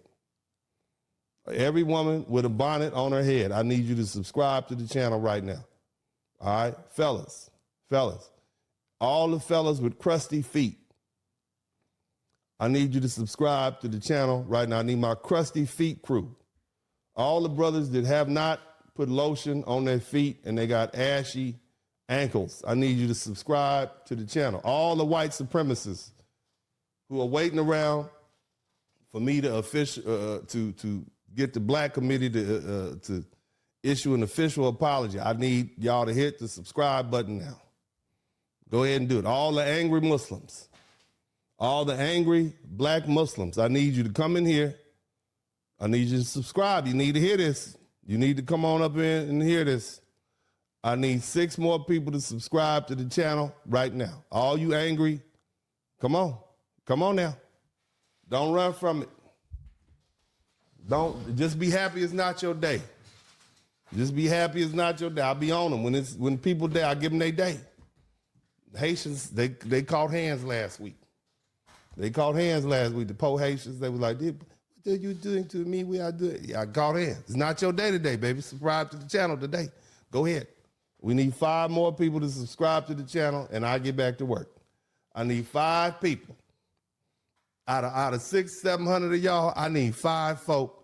You send this to a friend. Send this to your Muslim friend. He about to do his hadith. He over there, talking about don't eat pork. I send him this. Next time you say, that's why I've been eating them pork rinds in front of you right now. I didn't know. Yeah. I need 5 people. All I need is 5 people to subscribe to the channel, and we will be at 92,000. Okay, I need 4 people. Don't hate watch. You're not gonna sit up here and hate watch me. You're gonna subscribe to this channel. 3 people. I need 3 people to subscribe to the channel. I need 3 more people. Look where we at. I want y'all to see where we at. Okay? See that? See, you can't see. It's almost. I need 3 people to subscribe to the channel, and I get back to work. I got more to say. I'll talk to you.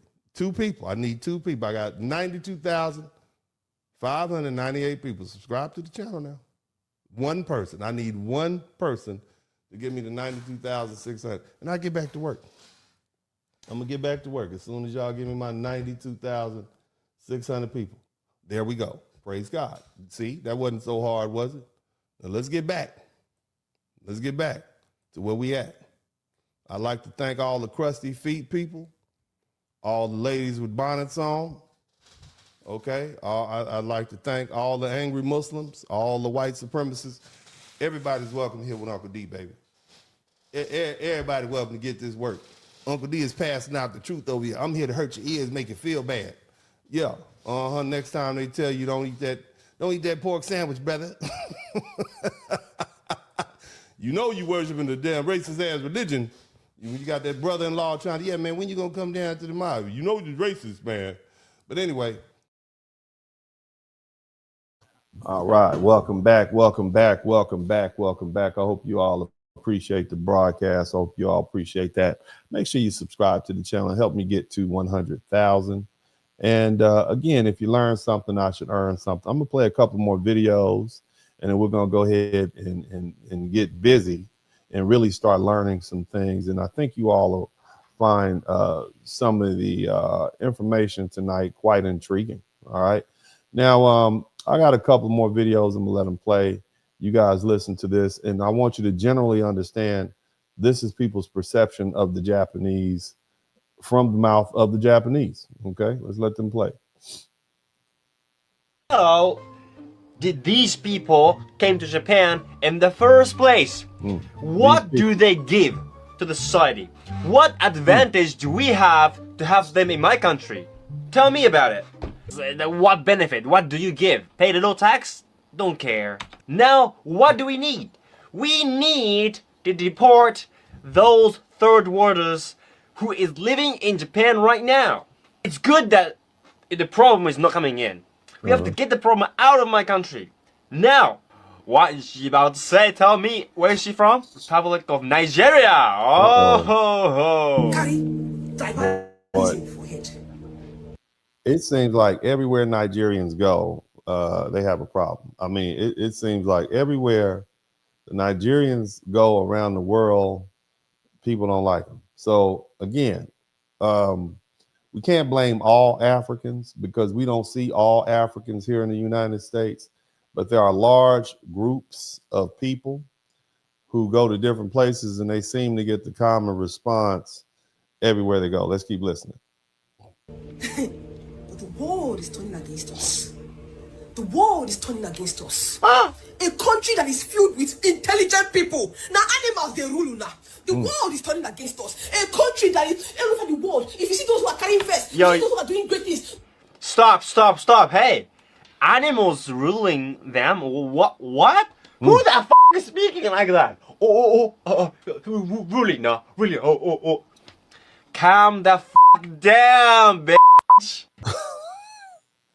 He didn't even care, did he? You see what I'm saying? He just sat up there and just told her to come. I mean, again, notice he said third world country, and then he pulled up a photograph, a video of a black woman from Nigeria. Now, I'm not saying that they think, black Americans are any different, but they clearly know the difference between black Americans in the United States, who they would otherwise just say black or black American. They said Nigerian. So, I mean, that's just something to think about, when you all are trying to distinguish, because remember, we saw this earlier. Let's not forget the video from earlier.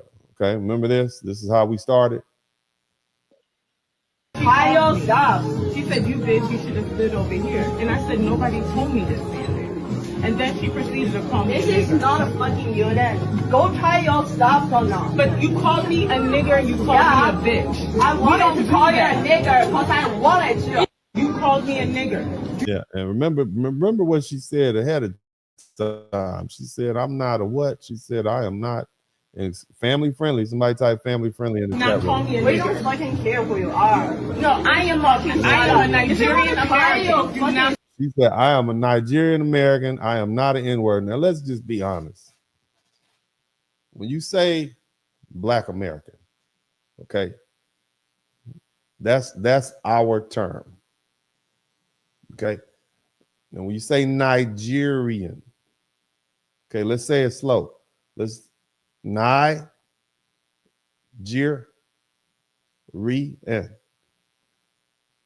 I mean, at the root of that word, at the root of the word, we got a lot of similarities with that racial epithet. So my question is, who was the N-words first? All right, let's play a game. Who was the N-words first? Because see, the name didn't just come from anywhere. Okay, as they was loading us on the boat over there by the Niger River, what you think they said? Get these niggers on the boat, right? Because that's where they were. They were by the Niger River. And so we got these niggers from the Niger River. That's why we call them niggers. So you all were the N-word before we were. Okay? Now we get it. We get it. So if I know you said I'm a Nigerian American, and she was like, yeah, you are. Okay? Because at the root of the word is what? The N-word. And look, I'm just trying to figure out the etymology of this. Okay, this is we're trying to figure this out. We're trying to figure the etymology of this thing out.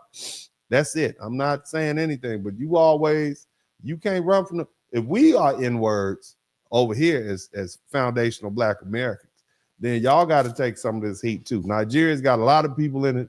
It's enough N-word to spread around.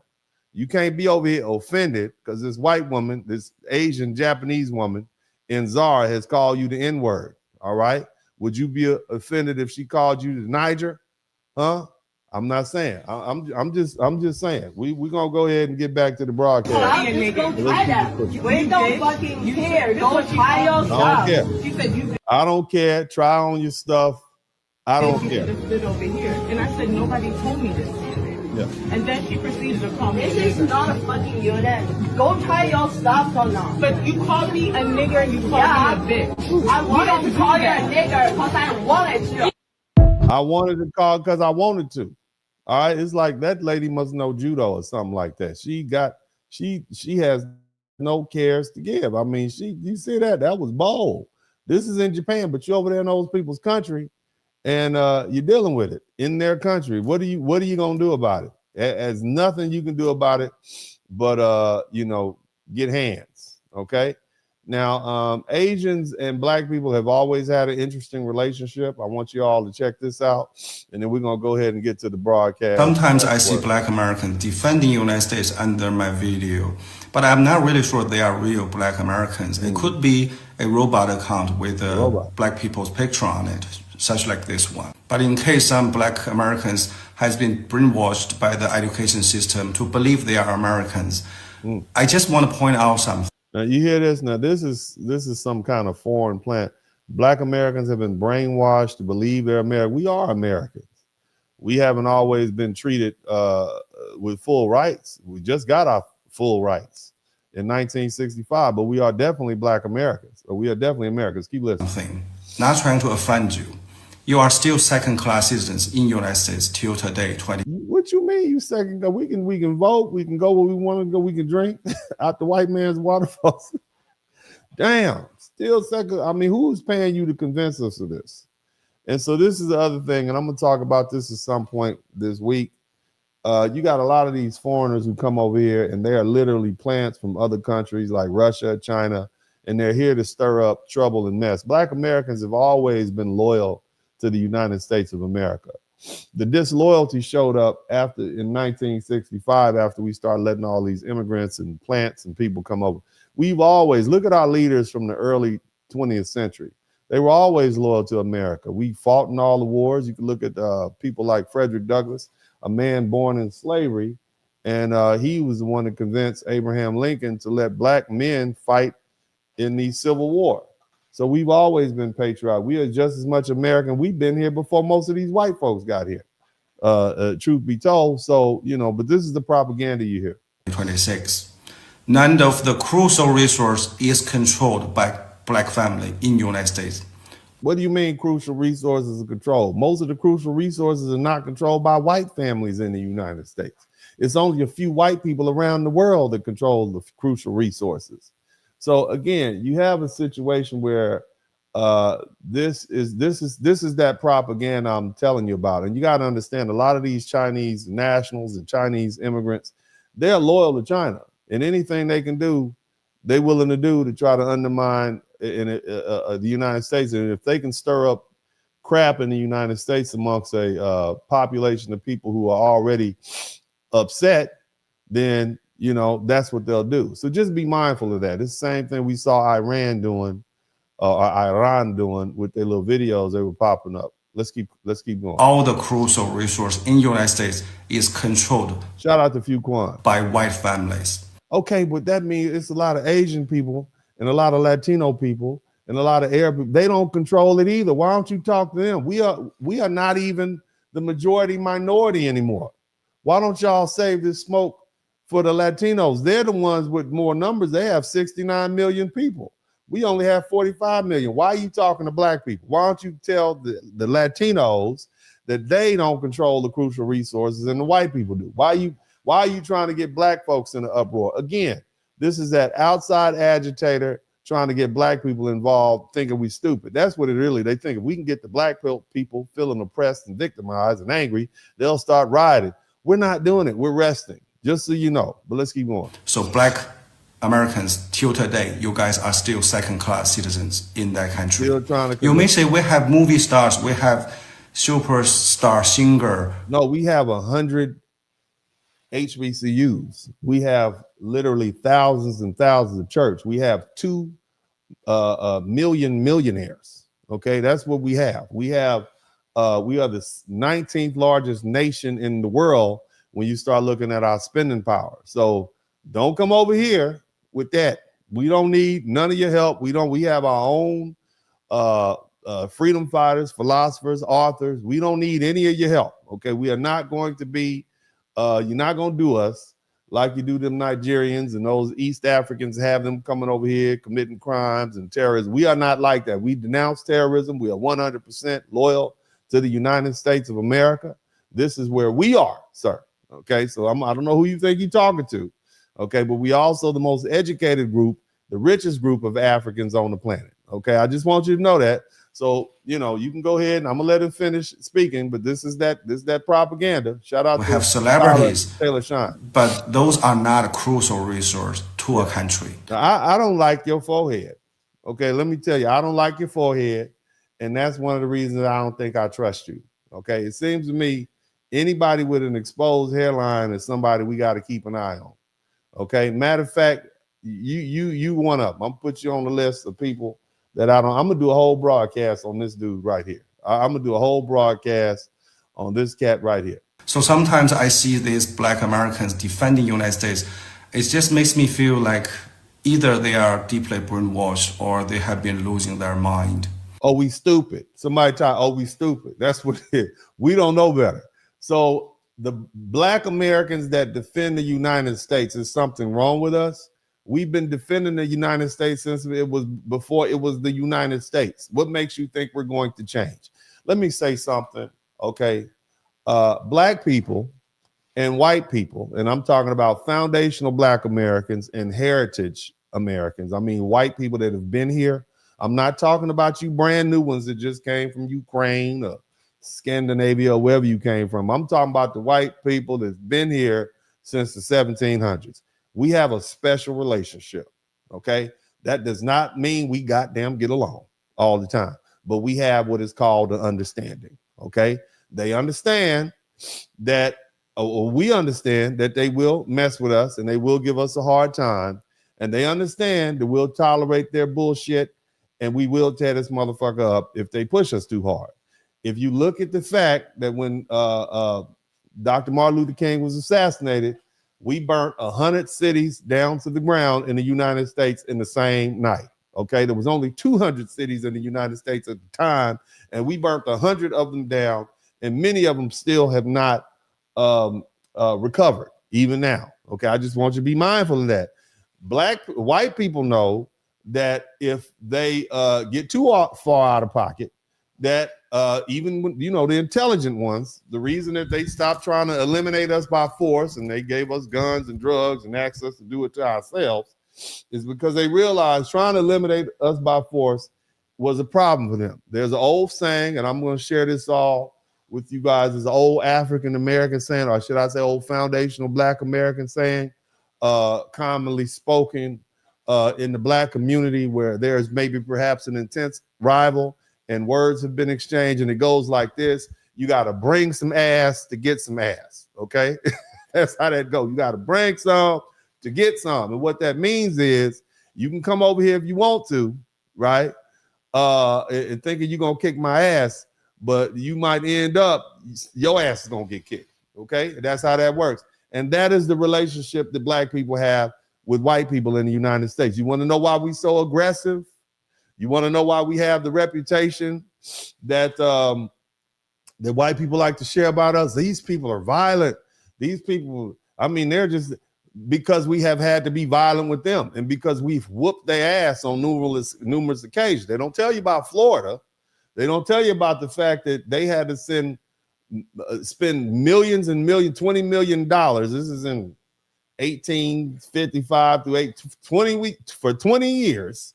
The U.S. Army was trying to go down to Florida and invade Florida and get all the runaway Negroes out of Florida who had posseed up with the Native Americans down there and was giving the U.S. Army the blues. Okay, Andrew Jackson was a soldier going down there. They just wore their ass. Excuse my language. They wore them out real tough. They just wore them out. Ran out of money. It got so bad. Abraham Lincoln, he didn't even call it. He just called it the Florida problem. The Florida problem was what was looming over his head. We got all these runaway slaves who ran down from South Carolina, Georgia. Matter of fact, they made Georgia a buffer state. Georgia was supposed to be an all-white state. In other words, we don't even want no slaves in this city. We don't, because we want a buffer between South Carolina and Florida because they got so many crazy runaway Negroes down there. They kept running back up to Georgia, running back up to South Carolina, stealing slaves, stealing black people, going down to Florida, hiding in the swamp. All right. And the thing most of you all don't know about Florida, the mosquitoes will whoop your butt in Florida. Okay. Much less some armed Negroes with muskets and rifles and guns and Native American tribe living in the swamp running Negroes. Damn, swamp running ass Negroes. Everybody know you can't outrun a black man from Florida. We all know that.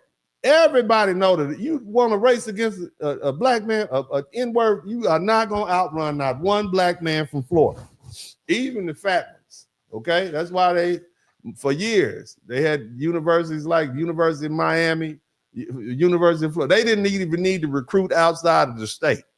All right, they would outrun, they would run you down. Can you imagine some U.S. Army soldiers down there trying to run through the forest of the swamps of Florida, dipping and dodging over alligators, fighting? It didn't work. Spent millions of dollars. They spent the equivalent of $600 million trying to get rid of some loose Negroes that had ran south. You understand what I'm saying? I just want y'all to be mindful of that. This is what we're dealing with.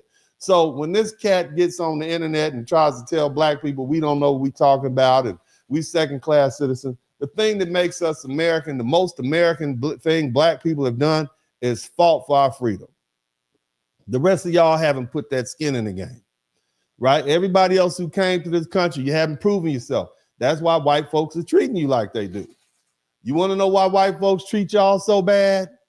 It's because they don't think you can fight. They already know we can fight. They know we will put foot to ass. Somebody type BTA in the chat room. If somebody type BTA in the chat room, I just heard this. My son plays youth football. He's U8 through 10 football. BTA, okay, means belt to ass. Somebody type belt to ass in the chat room, okay? Belt to ass. They know that black people would put belt to ass. And that is the relationship that we have with white people in the United States. Again, I got white friends. My white friends got black friends. Okay, my other black friends got white friends. We have an understanding. Okay, I'm just trying to help you understand. So all you foreigners who come to this country, whether you from Jamaica or Kenya or Nairobi, wherever the hell you from, you are not foundational black American. You don't understand the relationship that black folk have with white folk. You don't understand why black people are the way we are, why we are quick to confront racism and bigotry. Well, he just called you an N-word. Why did you hit him? Because we understand we got to keep white people in check. Sometimes we had to hit the reset button for white folk. All right. Again, we've been living with each other for how long? Damn near 500 years. Damn near. We have a 15-year-old black child has a PhD in white folk and how to deal with them. By the time they're 15, they got a PhD in how to deal with white people. All right. If you are elder, you have mastered white folk. Okay, you are a Lord professor in dealing with white folk here in the United States. You see, and most people don't understand that. So when you come to this country from overseas, You just don't get it. You don't understand the relationship or why our culture developed. Most people don't even think black people have culture just because they don't understand it. It's a survival couple. I don't want to get too far off the subject. I'm going to let 1 or 2 more videos play and we're going to get it popping. Somebody type, shout out to Understanding in the chat room. And I'm going to actually do a whole video on this cat because this subversive behavior, this is something that we need to deal with because it's permeated the black community.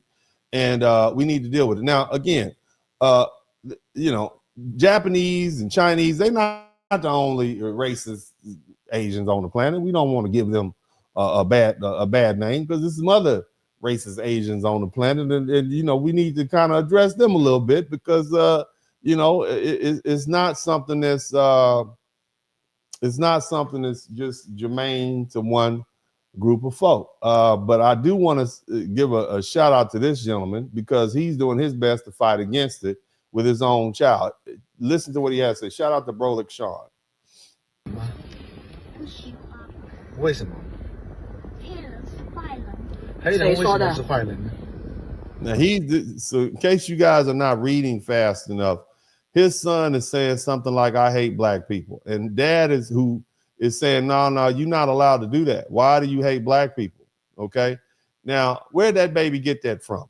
I don't know. He gets it from his culture. He gets it from his people. He get it from whoever he get it from.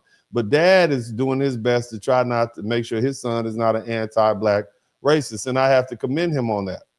谁跟你说的？我小时候说的。你小时候说的谁？你为什么会这样讲黑人是坏人呢？ You said black, and basically saying black people are people. I don't like black people. This is what the son is saying from the back seat. He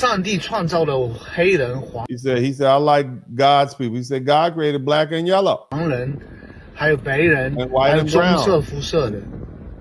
And albino. Why you only like yellow people? Because I am one. Because yellow people are the golden child. 不能这样子说哟，黑人也有很多 golden child 哦。Yeah. 每一个人种都有 golden child， you know？ 还有一个。Oh, I know.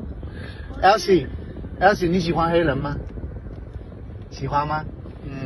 你知道黑人是我们的朋友，你懂不懂？ Black people are our friends. You understand? So this gentleman is doing his best to try to combat anti-black racism in his Asian community, and I commend him on that, and I appreciate that. And that's commendable. So we don't want to throw it out that.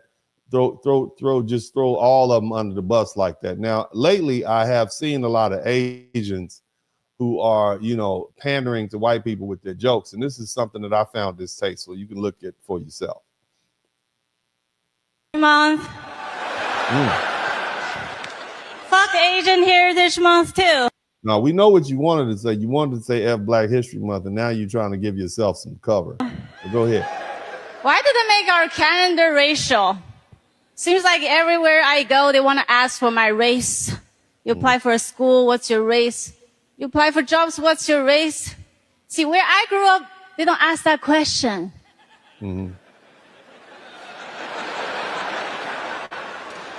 Because we're better at keeping our bloodline pure. Now, keep in mind, Asian men are angry because Asian women are dating out of the race more than anybody else. Okay, so you heard what the man said. You heard the old Asian man. You had the young Asian man saying a whole lot of crazy stuff, right? So let's keep listening.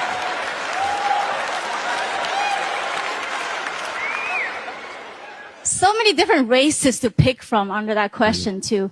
Hispanic, non-Hispanic, black, white, Pacific Islander. In Asian countries, we'll just put people into 2 categories. Asian or intruders. So, you know, basically what she's saying is that we culturally are xenophobic, all right? And that has a lot of explanation. But see, here's the thing. Asians just don't stay at home. They come over to other places. And see, this is not something new. I want you guys to check this out. Now, this video is from the 70s. And this is about an Asian man who had a shop down in Mississippi. You guys might have saw the movie Sinners. And that's not fiction. Let's take a listen to what this is going on. Have such a low social status that you simply can't be seen in public with them and still. if you guys missed that, he basically said that black people have such a low social status, you can't be seen in public with him. This is what the Asian foreigner dude is saying. He's talking about black people in Mississippi. My family's from Clarksdale, Mississippi, Tutwiler, Mississippi. A lot of our families are from Mississippi. So this is who he's talking about. Let's keep listening. Having respect. Time to help them try to go get go to the barber shop. That's how the American barber know he not the full-blood Chinese. They say don't cut no nigga hair. So you hear what he said? The white man told him don't cut no N-word. I used to have a barber shop, and the white man told me don't cut no N-words hair. Let's keep listening. Let's put that one. Civil rights movement helped the Chinese to attain certain status among the white world, more or less. Whereas we didn't have anything gained in the black world because they didn't have nothing for us to step into. Yeah, we didn't have anything to gain, and the civil rights movement helped us. Get the civil rights movement the black people fought for, helped them gain status, and we didn't step into the black world. In other words, we didn't unify with black people because they didn't have anything for us, so we decided to try to get our proximity to whiteness going up. You see? Well, we didn't march. If that's what you mean. Why didn't we get out and march? And well, how we always ask, well, where were the Asians? Where was everybody else? We didn't get out and march. We just waited around till the black people got beat up, and then we marched. This is what he's saying. Keep listening. I guess the best answer is that I'm a coward. You say because my people, they think that blacks shouldn't belong with Chinese people. My people want me to marry someone of my own color so that we have our own color because of the blood. Now, the lady you hear talking, you might think that she's black, but just keep watching. Mix the blood up. Mix the blood. I don't have anything against you. I don't have anything against any color. And I was raised around black people. I'm not going to turn against black people because my people told me not to. I have my own life to live. Considered colored, but that was an Asian woman talking, by the way. Considered Chinese because we only had Chinese. My father met my mother. Look. It was right after. Some of you Indians, some of you Native American black people, some of y'all relatives was Chinese. Okay, some you don't know. All right, some of y'all don't know. Now, my grandmother told me a story, and she's got that picture over there to my left, your right. And she said her grandmother was black and Chinese, had hair long down her back. That's what she told me. I just like, damn, like that can't be true. I didn't even know they had Chinese people in Mississippi. And then I took a DNA test and I said, damn, okay, very interesting. All right. But let's go ahead and keep listening. And keep in mind, my grandmother is a dark brown woman. Okay. And she said her grandmother was black and Chinese. And there was no way to know back in the 1990s when she would tell that story. But, here we are. So this kind of makes sense to me. But let's keep listening. The slaves was emancipated in the South. I don't think that they will marry black, my children. Personally, I think that Chinese people tend to, you put me on the spot. The Chinese girl told me that she doesn't trust them. She don't like black kids. She said they don't go with her color because they think they'll steal things and they'll rob people, kidnap and all that. They said they think they'll kill you and rob you and kidnap you. She doesn't trust them. She don't like black kids. She said they don't go with her color because they think they'll steal things and they'll rob people, kidnap and all that. But I don't think like that. I just think like any colored people's my friend, just as long as they get along with me. She say any colored people my friend. Any colored people my friend. That's what she say. She think. Well, bless her little heart. And so again, black people and Asians it's been a long time. They've been here, especially the Chinese. I got 1 or 2 more videos, and we're gonna get on to the broadcast. I want to be quite frank with you here. If the British withdraw, I'm prepared to go on with the Australians and the New Zealanders, but I'm not prepared to go on with the Americans. Why not, Mr. Prime Minister? Why do you think America? Well, can I put it this way? I think there are highly intelligent, well-meaning often people, and some of their leaders, like Kennedy, the late president, had signs of growing greatness, depth. But, you know, by and large, the administration lacks depth and judgment or wisdom, which comes out of an accumulation of knowledge of human beings and human situations over a long period of time. That's lacking. Now, he's basically saying, you know, we don't really, that's a Chinese speaker or leader. Basically, we don't trust the Americans, and he's not talking about black Americans, but yet black people get accused of all of these racial derogatory stereotypes. Again, we're talking about stereotypes, positive and negative. Some of you all may remember this video. Take a listen to this. I'm going to be an unfiltered bitch for a second. I am so tired of the men in my community. Racism I've seen from Asians. This is the comedian. If you see him on the screen, he's the one that was talking crazy about black people, talking about they should be deported. So this is an Asian woman also coming out, basically saying this does not represent all of us, ... XYZ. She can speak for herself. The racism I've seen from East Asians, the racism I've seen from East Asian men is enough to send me into a psychosis. I do believe in putting down men like the wild dogs they are, especially when they're from my community, because they're so insufferably embarrassing. Like, I'd rather never experience an orgasm again than breathe the same air as these fucking peons. Okay, family friendly. I need you to calm down, lady. I need you not to mess up my monetization here on YouTube. So we're going to keep it family friendly.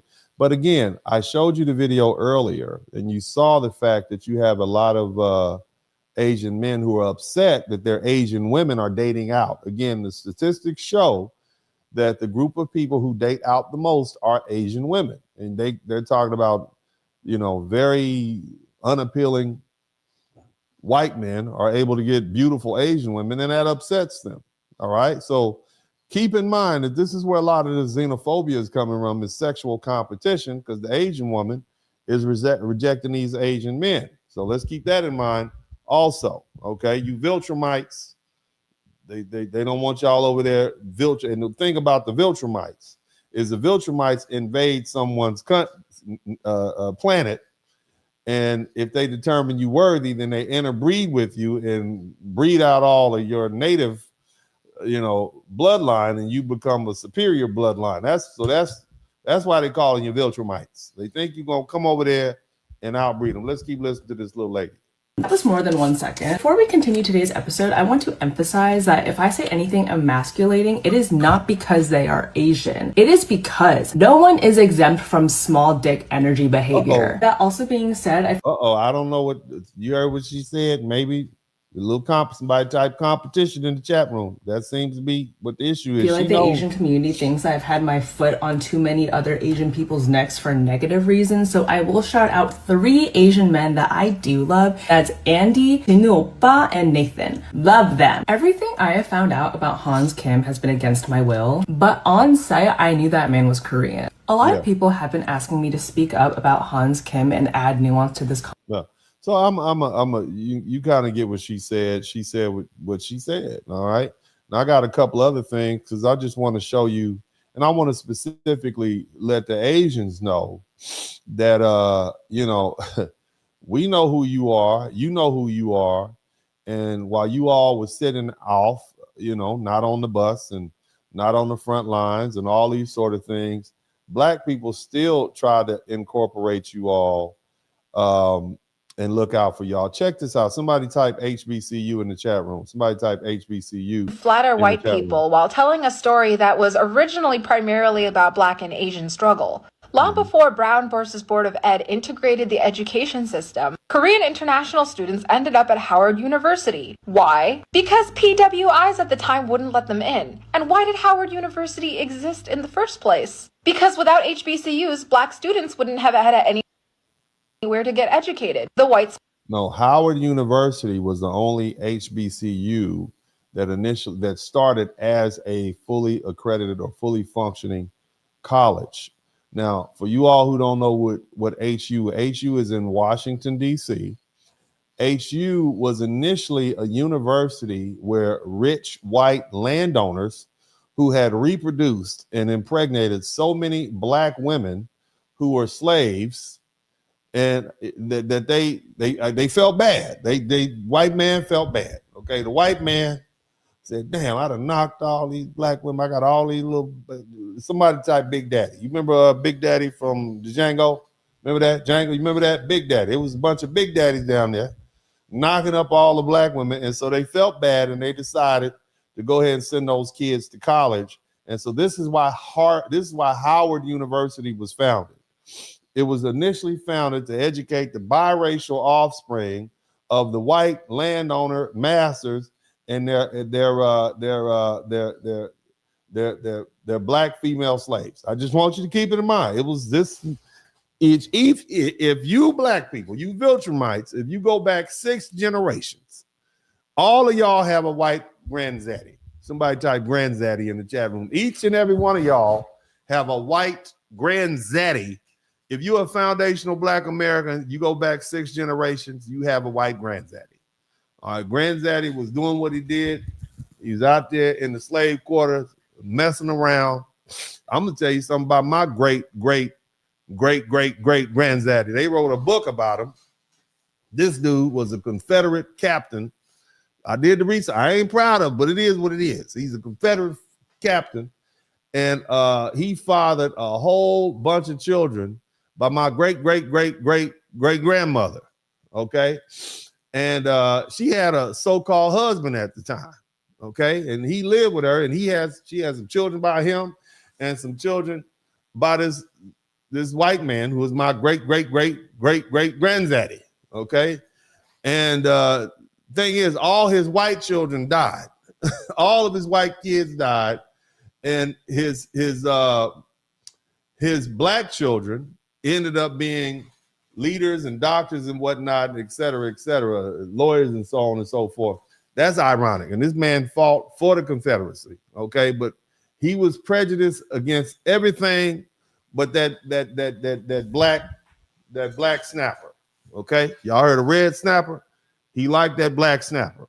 That black snapper kept him coming back, and he kept having children, okay? I just want y'all to understand that. But again, this is why Howard University was founded. And this little Asian lady is saying it was Howard University that let black people, or to let Korean people or Asian people attend the university, because the white folks said, well, no, you're colored, you can't come here. And you can go over there with the N-word. So we've always had our door open for these people. This is who we are. When they start talking reckless about us, I just want you to understand that we've always helped these people out. Somebody type granddaddy in the chat room. Somebody type granddaddy in the chat room. Schools didn't let them in. So why include white people in a historical episode that doesn't have much to do with them but was caused by their racism? It's the pick-me-goism. This is for the white gays. It's erasing black history, Asian history, and this one moment of solidarity between minorities in favor of making white people feel good about themselves, that they were part of the story at all. Now, I know people... That ain't the only moment of solidarity where black people have cut Asians a break, but I'm going to let you keep going, baby. Go BTS ahead. is Korean, but they knew better. They've been an internationally famous group for such a long time. Before making a music video about Howard University, they could have Googled Howard University. Even better, they could have visited Howard University. I went there one time in 2018 to visit my friend who was in medical school at the time. I met like one Asian girl, but my friend and everybody else was black. Even though the school has been integrated and anybody can go there now, it is an overwhelmingly black school. So this portrayal with this many white people standing in front of the black people is inaccurate today, and it was extremely inaccurate before Brown versus Board of Ed. We need to stay on BTS's asses. Because to some outsiders, it seems like a small, innocuous thing, like, oh, why are you giving them such a hard time? Did she just use my word? Did she just say BTA? You can't be saying that. You went to Stanford.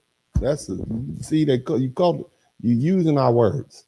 I'm gonna let you finish, little lady. Go ahead. At least you used it correctly. They fundamentally misrepresented an instance where Black people really helped us out. By us, I mean Asians. I'm not Korean. And then we wonder why they don't trust us. Even as K-pop continues to wonder why Black people don't trust you. Okay, let's take from their culture without credit. I hope they can remake this music video, because this was their chance to pull a Ryan Coogler, like what he did with Sinner, in which he told a Black story with Asian people in it, representing our historical relationship correctly and with respect. BTS had the chance to do the inverse, telling an Asian story that included a primarily Black setting and Black goodwill toward us, and instead we got white students standing in front of Black students when they wouldn't have been there at all. They wouldn't have been at Howard back then. There wasn't no integration. There was no integration back then. They wouldn't have done it. But again, this is folk co-opting our story and corrupting it and taking credit for all our good work. Let's keep listening. I got one more video I'm gonna let play. And somebody said, keep saying granddaddy. Granddaddy. You all are hilarious. All right. Let me see if I can pull this up real quick. And so we can go ahead and move this thing along. You guys, remember, if you haven't subscribed to the channel, you won't be able to comment, which is unfortunate. I usually like the comments, but we had a couple of trolls in here. So if you're gonna troll my channel, and I don't mind you trolling the channel, but it helps the algorithm. But if you're gonna troll the channel, you're gonna have to at least subscribe, because whether you like me or not, you're gonna help me get to this 100,000. I'm gonna get this plaque on the wall, whether you like it or not. Okay, I don't mind people that don't like me commenting on me. I enjoy it. I like the conflict. I'm here for it. Okay, I'm here for all the smoke. Okay, but you're gonna help me get to where I'm trying to get. Y'all check this lady out. Stop using Black people as a gotcha against Asians. Using Black people as a gotcha against Asians. Whenever Asians talk about hate crimes or fetishization, which are acts of blatant white supremacy, someone's always like, oh, but it was Black people who committed the most crimes against Asians. Actually, no, statistically, you're just wrong. It was a white person who walked into— Now, I just want you to understand something. Let's just conceptualize this notion that it's Black people that have committed the most crimes against Asians. Black people have committed the most crimes against Asians. Let's think about that. Let's just think about that. Let's just contemplate the idea that it is Black people who committed the most crimes against Asians. Now, where exactly are you talking about? Because if you're talking about the United States of America, okay, Black people and Asians have been interacting for hundreds of years here in the United States of America. But if we're talking about globally, somebody type globally in the chat room. If we're talking about globally, largely Black people globally and Asian people globally don't really interact in that regard, because Black people, and there are Africans who travel to Asian countries, and there are Asians who travel to places like, I don't know, Jamaica. Have you been to Jamaica lately? They have a whole term called Chinese Jamaican, okay? Because there's so many Chinese there. In fact, many parts of Africa have business ties with the Chinese, okay? But when you talk about who has committed the most crimes against Asians, Black Africans have never invaded China or Japan, but I can tell you a group that has globally. In fact, there's one group of people, okay, that literally incinerated tens of thousands of Asians, i.e. in Japan, in Nagasaki and Hiroshima, with atomic bombs. Okay, so was that a crime? I mean, it's a lot of death. Okay, it's a lot of death. And then there's another group of same individuals, same nation actually. They have invaded the Korean Peninsula, They've invaded Vietnam. They've invaded Vietnam, and they've unalived tens of thousands of people there. They've invaded places like the Philippines. So my question is, when you say black people have committed the most crimes against Asia, are you talking about like breaking in to your fish market? Are you talking about dropping nuclear bombs on you or napalming your village? I mean, which globally, okay? Because you just want to talk about y'all went over there, y'all started a corner store, and Man and DeAndre then ran up in there and stole a 6-pack of Coors Light and a box of Annihilators and ran out. Okay, which is the bigger crime? Which has more of an effect on you? Okay, because black people steal from black people. Okay, and if you live in the ghetto, you're gonna have ghetto problems. You understand what I'm saying? I'm just pointing that out. So when you talk about crime, what kind of crime are you talking about? Because there's no mass. I can't think of the tens of thousands of Asian people in any country that black people have unalived, but I could think of tens of thousands of Asian people that the white man, okay, who you love so much and want to sit next to and can't stand your ass, has unalived you. I'm just pointing that out. But we the Viltrumites though. We are the Viltrumites. Somebody type thrag in the chat room. Somebody type thrag into the Atlanta spa with a pew-pew and murdered 8 people, including 6 Asian women, citing that they were temptations for his sexual fantasies. Sounds about white to me. And for a second, let's just consider that black people were committing as many crimes per capita as white people were against Asian people. That doesn't make them any worse than the white people committing the crimes. So your whataboutism, I'm just going to throw it back in your face because you're trying to distract from the real issue. And it's not just white people who are doing this. It's people in our own community, Asian people, who are perpetuating this anti-black white supremacist myth. Or if we talk about culture, that's what they're doing. Thank you, baby. Go ahead and tell them. Go ahead. cultural appropriation, people are like, oh, but Wu-Tang Clan. But Megan Thee Stallion cosplayed as an anime character. I don't give a fuck about Megan. I saw that costume. It made me feel loved. And her political activism has always been on the right side and inclusive of everyone. And if they want to talk about like historical clashes between black people and Asian people, literally Asian people were given not very much land to live on in all these cities, and they all black people accepted Asian people, especially in San Francisco. And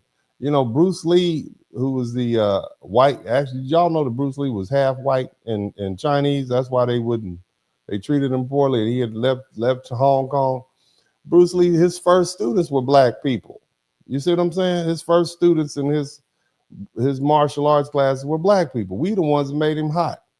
You see? And as this lady will tell you, these people come to the black community and they set up shop and they make, I mean, Korean nail shops. Do you know how the Korean nail shops got started, or the Vietnamese nail shops? So they were trying to figure out what we're going to do with these Vietnamese people. They don't have education. So they ended up teaching these Vietnamese women how to do nails. And so when the Vietnamese women got to the United States, they wouldn't let them set up in the white communities, but they let them set up in the black communities. And these people got rich in the 70s, 80s, and 90s doing black people's feet. That's how they got a corner on that business. Doing black beauty supply and maintenance for black people is how that was their foothold. Before that, they had Chinese restaurants and dry cleaners. But this is how they got into that business. Let's keep going. put us right next to the black people as like a buffer to separate the black neighborhoods with the Asian neighborhoods and the white neighborhoods. Like we were just that great wall in between the white people and the black people. Yep. All of my talking points where I'm defending our culture and our people from these people, I'm not gonna lie, I learned them mostly from listening to black people, from being in community with black people, from having black people in my life. Talking to them and reading their literature has helped give voice to a lot of these things that I've been feeling talking to black people and reading our literature. See, let me explain something to you all. I mean, I'm a novelty. None of you all are gonna find any other person who's willing to sit and give you in-depth knowledge on black people. Because see, I'm a highly educated black person, and I spend my time speaking to black people, and I do it publicly, okay? And I don't hold back. So what you're privy to is an internal conversation between a black man, a foundational black American man, who actually cares about his people and who's knowledgeable about his people and who was raised in this. See, I'm not like these youngsters who You know, they read a few videos, you know, they listened to a few videos and read a few pamphlets on Black Power, and they regurgitated. I'm telling you lived experience. There's a direct connection between me and those people who are on those plantations and what you see right now. I've lived through that. Again, Generation X, first generation of fully free Black people, which means I had an opportunity to listen to the people who came before me. So you hearing it firsthand. On top of that, I'm educated enough and free enough in that I take care of myself, I pay for myself, I have my own business, everything. I can speak to you openly. And of course, I don't go off the ledge with it, but I'm telling you how Black folk really feel. And if you all would soak this game up, and that goes for the Asians, the Latinos, the Arabs, and everybody else, you all might do better. Okay, shout out to Fuquan, but that's why they call me Uncle D, baby. Somebody type Uncle D is a legend in the chat room. I'm gonna let her finish, and then we're gonna keep it pushing. Entire life that took me out of this like fiction of being their model minority. And now I really see it, because if I had stayed that model minority, then I'd be causing a lot less trouble for white people. And they're not the majority in America anymore. And they still wouldn't like it, baby. That's what you got. That's why white people don't even like white people. Do y'all know that white people don't even like other white people? The only thing that brings white people together is being mean and racist to other people. That's their common unifying factor, just being mean as hell to other people. Let's keep going. They're only the plurality. And they know that the second that all of us non-white folks banded together, they would lose everything they've ever had. All right, let's go ahead. You can't be out here talking about them white folk like that. They're gonna track you down. They're gonna find you, baby. You don't want them white folk finding you like that. Let's keep listening. We're gonna I'm trying, it's so much material. It's hard to, you know, just a lot of stuff, man. It's a lot of material. Let's check this out. Racist? Well, the short answer to that is yes, absolutely. He wanted civil liberties for Indians in South Africa commensurate with that of white people, but he actively did not want the same for Africans and colored people. Now, don't we hold Gandhi out as this peacemaker? Gandhi was racist. The little Indian guy, he was racist as hell. Okay, Gandhi, he was racist as hell. And we still hold him out as a freedom fighter. I want you to think about that. All right, this is another Asian. We don't often think of, you know, Indians as Asians, but they're Asian too. Okay, I'm just saying. All right, so all the Asians are getting it tonight. Let's line up who I've been jumped on the Africans. I got the Latinos, and I've been jumping on the white people. I jumped on the foundational Black Americans too. They didn't like that broadcast from the other day. Oh, y'all ass. Telling y'all went around the world colonizing and fighting against America. Y'all didn't like that. Y'all didn't like the fact that y'all had to learn we fled down to the Bahamas and Jamaica and Trinidad and Nova Scotia, and then over to Sierra Leone and later on in Liberia. You ain't like none of that, huh? But see, that's why I'm who I am. And again, I just sat up here and explained to you all that I'm free enough to say what the hell I want to say. And I got the facts to back it up. Now, you can deal with it because you need to deal with it because other people are going to bring it up. The more politically savvy you become, people are not just going to allow Black folk to sit back and play victim and blame everybody else without us having to accept responsibility to some of the stuff that our bloodline did. I'm just going to keep it 100. I'm just going to keep it 100. Now, if you're smart, what you'll do is you'll take that information that I put together for you in that very concise 4-hour package, and you'll say, well, we need to come up with some counter arguments for this. If we're really serious about FBA lineage and designating things for FBA, reparations is one thing, but what about the scholarships? Because how are you going to feel if you set up a scholarship lineage based only for FBA, and then you got some kid from Samaná, Dominican Republic who say, well, yeah, I can trace my heritage back to foundational Black American lineage, or you get somebody coming down from Nova Scotia and say, well, yeah, my great-great-granddaddy was born in South Carolina, and my great-great-grandmother was born in Georgia. So we have lineage in FBA. And then you get some people, some Americans from Trinidad who come up here and say, well, yeah, I'm FBA lineage also. And then you get some people from Africa who are from Liberia and say, well, yeah, so am I.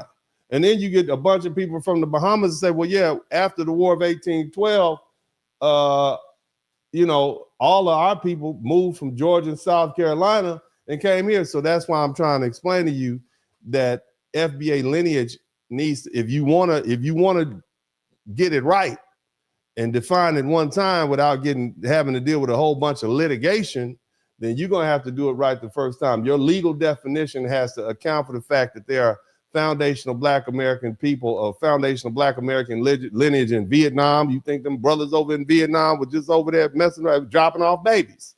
So you are going to have to make sure that that definition, that legal definition is lineage based, but also continuing presence in the United States.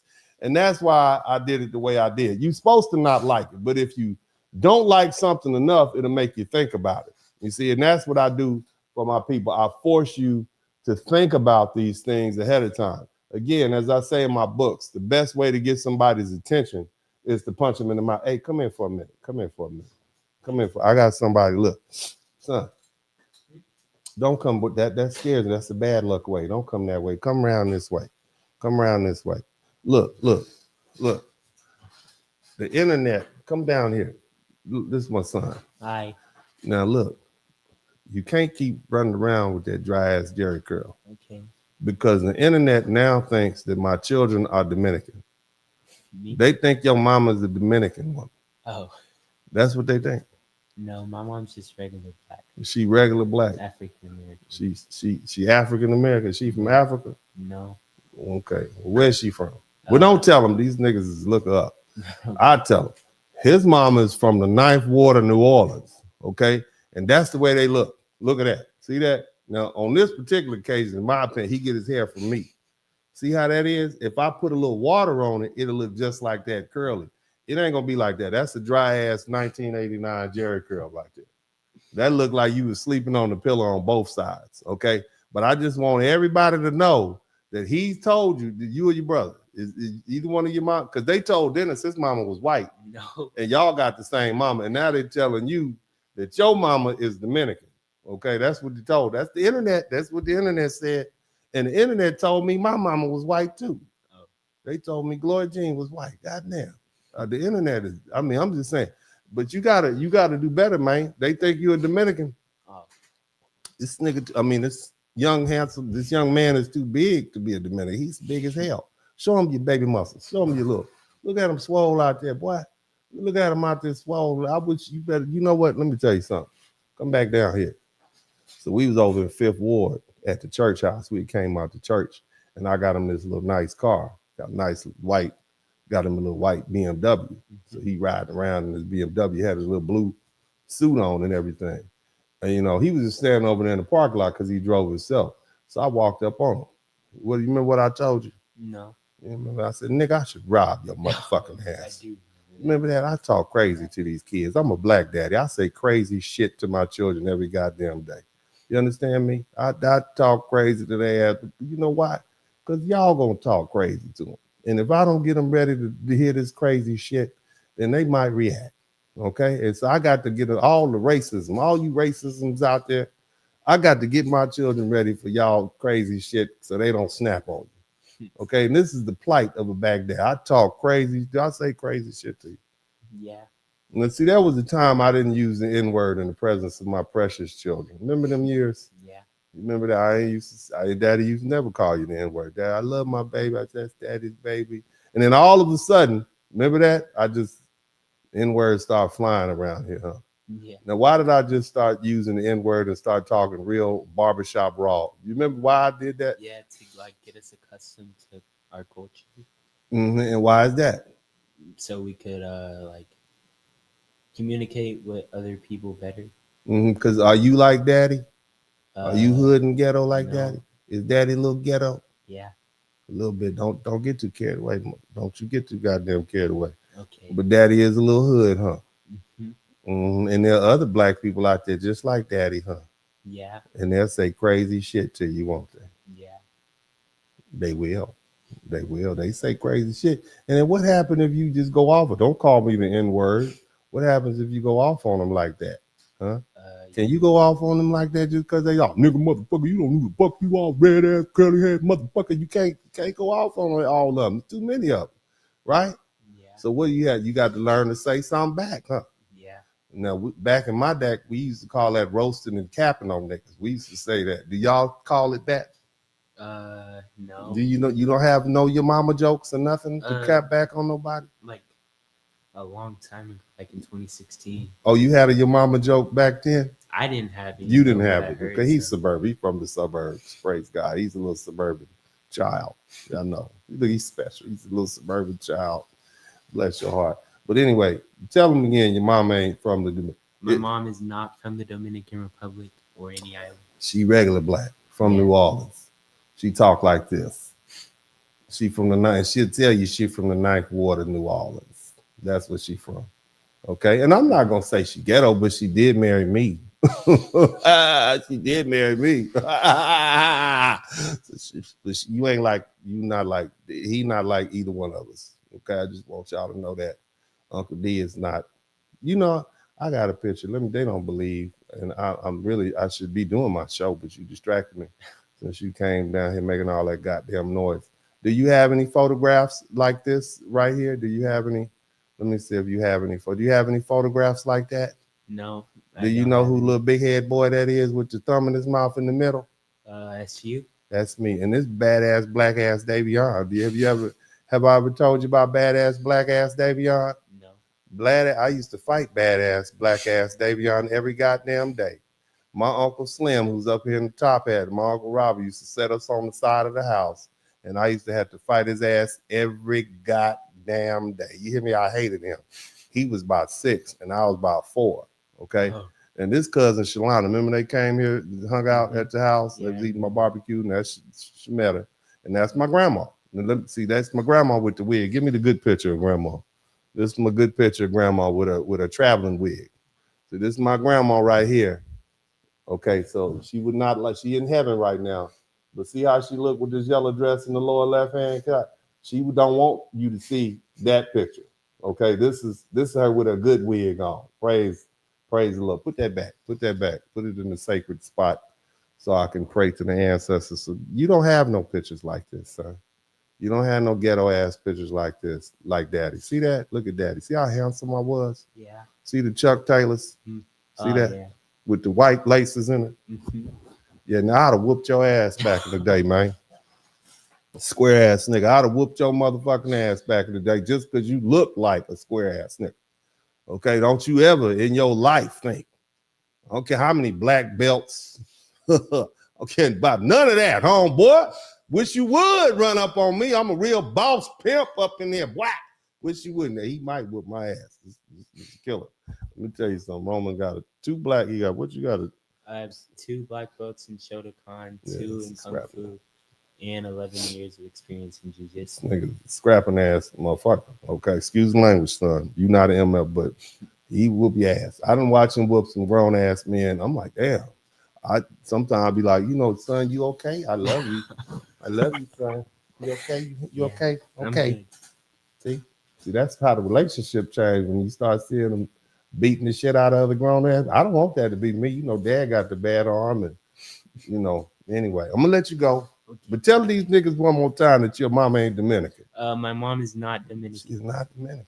No, she is not. Is Daddy mixed with anything? Is Daddy mixed with? Does Daddy have a white daddy or something? No. A white mom? No. I don't know why the internet keeps saying this crazy shit. I just let them go on with it as long as they help me get my 100,000. I'm gonna let you go. You got some important shit to do. Okay. Let me get back. Don't be hugging me in front of these people. I'm a real bold. Fuck off me, Mike. They're gonna think I'm soft out here, man. Shit. Anyway, welcome back to the broadcast, you all. Let's go ahead and get this thing popping, man. We got to learn some. Shout out to the Crimson Sun. You ain't got but like 100 subscribers on your channel. He was doing movie reviews for a minute, and he's like, I ain't gonna do this shit no more. Anyway, but you do need to get some juice for that dry ass curl, son. You gotta do better than that. You making the whole team look bad, son. You gotta do better than that. I'm just saying, you all your juice. My Uncle Robert used to have a dry ass curl like that, and all of it slipped off on his seat of his Cadillac. But anyway, so here's the thing, family. We need to kind of talk about You know, where these moments come from? Why are these people so prejudiced? We don't even know them like that. And so before we, you know, just react emotionally to what happened and what we see and the racism, we need to slow down. Somebody type slow down. Shout out to everybody who's been contributing to the chat room and the Cash App. I appreciate y'all. I'm gonna read all the chats in a minute, and I don't want to lose track of that, but I know some people who came through when I was chopping it up with my son and everything. But again, I'm a black daddy. I might do things different than you do. Y'all might not agree with everything I say, but that boy that just left here is a 4.0 student. I mean, when I say 4.0, he is smart. He got all the good grades. My other son is an engineering student at one of the local universities.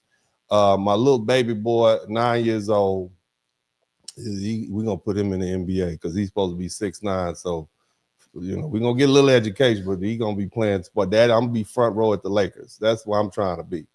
But you know, he's gonna get his education. But you know, I got 3 sons, and this is what I do, and this is the way I choose to raise my black sons in this America that we live in. Okay, but I think it's necessary. But anyway, you know, what we want to do is, look, I don't want to react emotionally to what happened or what we see going on or what we perceive as anti-black racism directed at us from agents. But what we will do is take this as a learning opportunity. So we're going to slow down and we're going to ask where these ideas came from, how they traveled, why they keep showing up in different countries, okay, and different cultures and different languages, okay. And so, of course, I want to kind of let y'all check this video out. And this is a very important video, and it goes back to 1543. So we're going to go way back. Look. I know y'all didn't bargain for this, but if you looking at this video, you ain't got nothing else to do tonight. Slave walks into 1580. And I ask that if you learn something, I should earn something. But again, you all don't owe me a dime. I do this out of love. I do it because I appreciate it. I like it. And on top of that, this is part of my legacy that I plan on leaving. And hey, man, that guy I learned more history with him than anybody else. Now I want y'all to check this video out. And then I'm gonna go ahead and give you some more detail. And again, in the context of what happened in Tokyo, where the Nigerian American woman was referred to as an N-word by the Japanese woman, we're gonna learn something. All right, so let's check this video out. This is about Yasuki, and we're gonna kind of talk about the long history of the black presence in Japan. Hit the number one button. Feudal Japan. This is more than 500 or 400 years ago, and he immediately becomes a samurai. They give him a house and they give him a sword. Became one of the most powerful samurais, like right away. Now the last picture was probably AI, but this is possibly a depiction of it, and this one too. So So put it in context. This gentleman is going to explain that Yasuki came over as a bodyguard for an Italian merchant. This man was probably about my height. He was about a couple of inches shorter than me. He was about 6'2". And the average man in Japan was under 5 feet tall. Remember back in the day, people used to be much shorter than they are right now. It was after the industrial age where people began to eat more, live healthier, exercise more. That's when people began to grow. And that's why you have so many tall people. Back in the day, if you were 6 feet tall, you were damn near a foot taller than the average man. So I'm going to let him tell the story of Yasuki, the black samurai from East Africa. The story. Basically, he was an African slave. We don't know much about this guy because he's kind of shrouded in mystery. He could possibly be from Mozambique or South Sudan, and possibly from the Dinka tribe because he was really tall. So he was working as a bodyguard for this Italian missionary that was visiting Japan. In 1581, they're walking through Kyoto, and everywhere this guy goes, Yasuke, people are losing their mind. This guy was probably like 6'2" in a country where the average height was not even over 5 feet at the time. He was they made him a samurai immediately because like, yeah, we got to have this dude on our team. Can you imagine you 4'5" and a man is 2 feet taller than you and already a bodyguard is now in your kingdom? Yeah, we're gonna go ahead and make him a samurai. Okay, so that's what happened here. So let's listen to what else he said. Mogging everybody. Crowds were forming around Yasuke everywhere he went. Nobody had seen anybody like this guy, and it actually damaged buildings around. So eventually, word got out to Oda Nobunaga. This guy was basically the Genghis Khan of Japan. He unified Japan. He was the one that was the leader, he was the prime minister, he was the head honcho, or whatever you want to call him. The thing that made him so unique was that everybody else was sticking to tradition, but Oda Nobunaga used guns because he was friends with the Portuguese or whatever other country he was messing with. But yeah, he broke every rule and he unified Japan. So he was a pretty open-minded guy. And when he Now, for you all who don't understand what that means, Japan is not one contiguous landmass.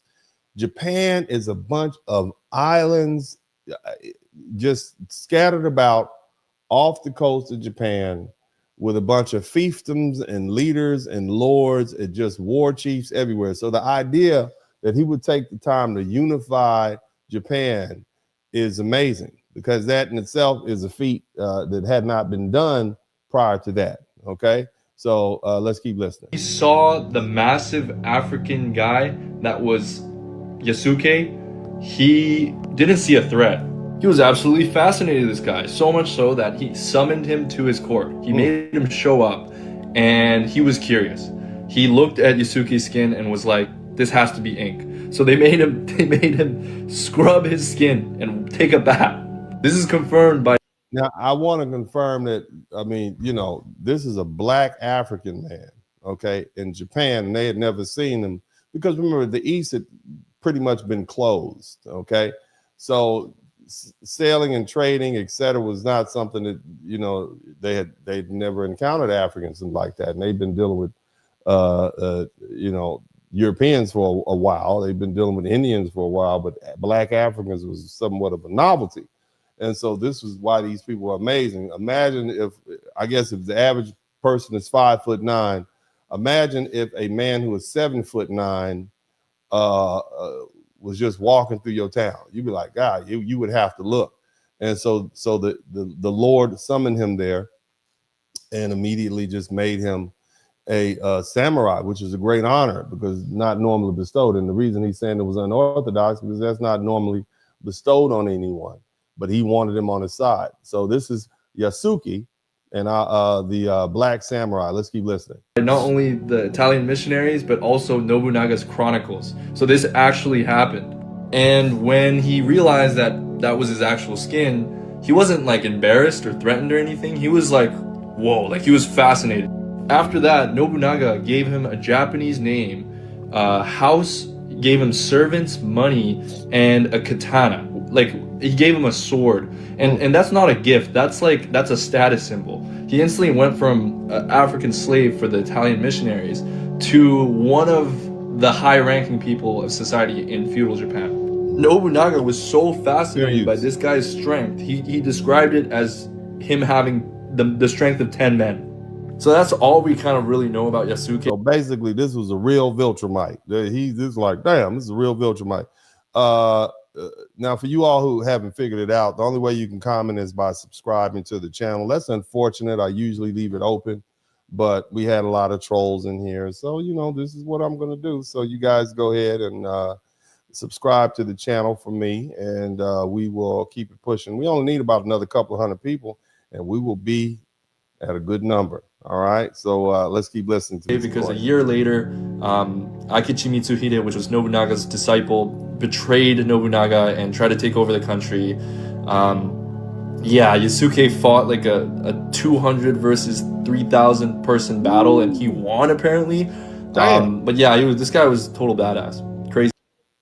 200 men fought against 3,000 with this black samurai as the leader and won. And this is documented. That's the crazy part about it. This is documented Japanese history. So this is real. So I guess we are the Viltrumites. We are the conquering people. Let's keep listening. The main thing that really made this story great is how Nobunaga was so fascinated and just genuinely curious about the guy. All right, so of course, you know, we're not just going to leave it at a video presentation. The name is Yasuki, Y-A-S-U-K-E, and I hope I'm pronouncing that right. And in order to go back and talk about his story, which takes place in the 1500s, you know, this was the beginning, at least a documented beginning of black presence in Japan. And it's not new. The Portuguese traders first reached Japan in 1543. They opened the door to increase European, African, and Asian contact through trade and religion and military exchange. So by 1579, an African man known as Yasuki arrived in Japan in service of a Jesuit missionary. And by 1581, he entered into the historical record when he appeared before the powerful Japanese warlord Odi Nabanga, okay? Nobunaga, that's Oda Bunaga. Nobunaga was fascinated by him and brought him to his service and gave him his name, Yasuki. And according to the historical accounts, he was granted him status as a samurai, which is a big deal, making him one of the first earliest recorded Africans in Japanese history and the first recorded foreigner to receive the status under Nobunaga. Okay, and that matters because it reminds us that the relationship between Black people in Japan didn't begin with hip hop and anime and U.S. military bases or tourism or even modern social media. Yasuki lived in Japan during the Sengoku period, and this was a time of civil war and warlords and shifting alliances and military consolidations. And he served under Nobunaga until 1582, when Nobunaga was attacked during an incident, and he died. And after that, Yusaki's fate, it was unclear, but his presence in the record is important because it shows that Black people were beginning to be seen and interpreted and admired and mythologized and seen as exotic. And it's not, it didn't just start in these modern centuries. They've always been fascinated with us. Okay, they've always thought that we were Viltrumites. I just want you to keep that in mind. So when we talk about Japanese people and Asian societies and the perceptions of Black people, we can't act like this conversation started last week. All right, that's the thing. This is not something new. It's been going on at least 500 years. They've been looking at us like, damn, these people are amazing. These people are strong. I mean, can you imagine that? I mean, can you imagine that? What it would be like to see that? And you 5'5", and you thought you were the tall one, and here comes a man who's 6'2" and strong and Black and a warrior. They must have looked at him like he was Superman. Okay, but anyway. Our relationship goes back hundreds of years, and Black people have often entered foreign society as both real human beings and as these symbolic figures. And people saw the man, but they also projected the meaning onto him. And that's the beginning of the larger issue. The world always had a habit of looking at Black people and turning us into something larger than life, right? Sometimes warriors, entertainers, a lot of times threats, curiosity, symbols of strength. And that's why this whole modern Viltramite joke in the fear of Black physicality and the viral reaction to that Black woman in Tokyo all belong to a much older historical pattern.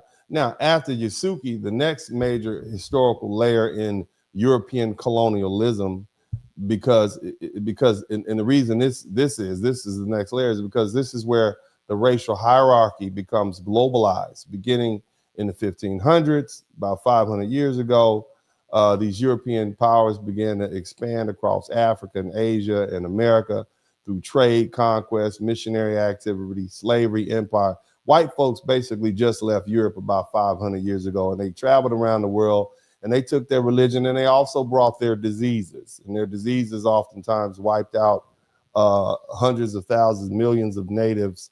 And that made their mission a lot easier because, you know, if a germ will do what you would otherwise have to do, you don't even have to lift your sword up. And, you know, you come back in 100 years and they're gone. The land is empty. But, you know, again, the Portuguese arrived in parts of Asia and, you know, Marco Polo, blah, blah, blah. Right. The Portuguese arrived in Asia in the 1500s. The Spanish colonized the Philippines in 1565. That's why you have a lot of Filipinos with Spanish surnames. The Dutch built a major colonial presence in Indonesia, the Dutch Indian Company, starting in the 1600s. The British expanded to India through East Asia, or what they call the East India Company, and they formalized direct relationship by 1858. The French consolidated Indochina, which is why they were always messing around in Vietnam. And these empires didn't only move soldiers and merchants and missionaries and administrators. See, they also moved one of the most powerful ideas they had with them, okay? The idea that Europeans were the standard of civilization and beauty and intelligence and modern power. And that's important because modern anti-Black stereotypes can't be understood unless only as a personal prejudice. They were built into global systems. European colonialism taught much of the world to associate whiteness with order and progress and goodness and Christianity and education and science and high status, while on the opposite end, they associated Blackness with primitiveness and servitude and danger and backwardness and inferiority. And those ideas weren't accidental. They helped justify conquest, slavery, and forced labor, and theft, and domination, and what non-European people. And if Europeans could convince the world that some people were naturally superior and others were naturally inferior, then the empire could present itself not as a theft, but as bringing civilization to the world. And so this is where Asia becomes important, because many Asian societies already had their own class system. They were ready for it, okay? They had ethnic division. They had their own beauty standards. They had their own forms of color prejudice before European colonialization. You heard what the Asian said. She said the Japanese see themselves as the top, and they see the people in the Philippines as the bottom, okay? So lighter to darker. And they have some real horrible racial epithets. The Japanese, they refer to some Asian people as jungle Asians. That's some wild stuff. And they are dark people over there. You see what I'm saying? But in many places, lighter skin was associated with wealth and status because, you know, it suggested the person didn't have to labor outdoors. Dark-skinned people are outside in the sun. So if you're light, that means you're not going out in the sun. And so they associated darker skin with labor. It was also associated with poverty and rural labor and lower class positions. So we're not saying every form of colorism in Asia came from Europe. That's too simple. But European colonialism, what it did was it shot some steroids into what was already there, and it intensified it. It helped it reorganize and it globalized it. So lighter skinned European features meant power and modern living and international prestige, and you know, and the Asians picked that up. They noted it, and they had their own colorism, and it's shaped by many forces, including their local class system, which already pre-existed. Now, that's why anti-Blackness can appear in societies that have really no Black people, or really tiny Black populations. Like, how did y'all get racist? We're not even over there. Have you wondered that? How'd y'all get racist like that? Okay. Because they already associate their own dark-skinned Asians with these stereotypes. That's why. Okay. And we just a new version of that. Okay. So the stereotype, it can arrive through colonial education. Okay. Missionary writing, newspapers, films. And over time, you know, people even far away as Japan, they learn the racial script. Lighter is cleaner, safer, smarter, richer, more respectable. Darker is rougher, poorer, more primitive, dangerous, less desirable. Again, that doesn't excuse anyone's racism, but it explains how anti-Black ideas can travel far beyond the places where Black people actually live in large numbers.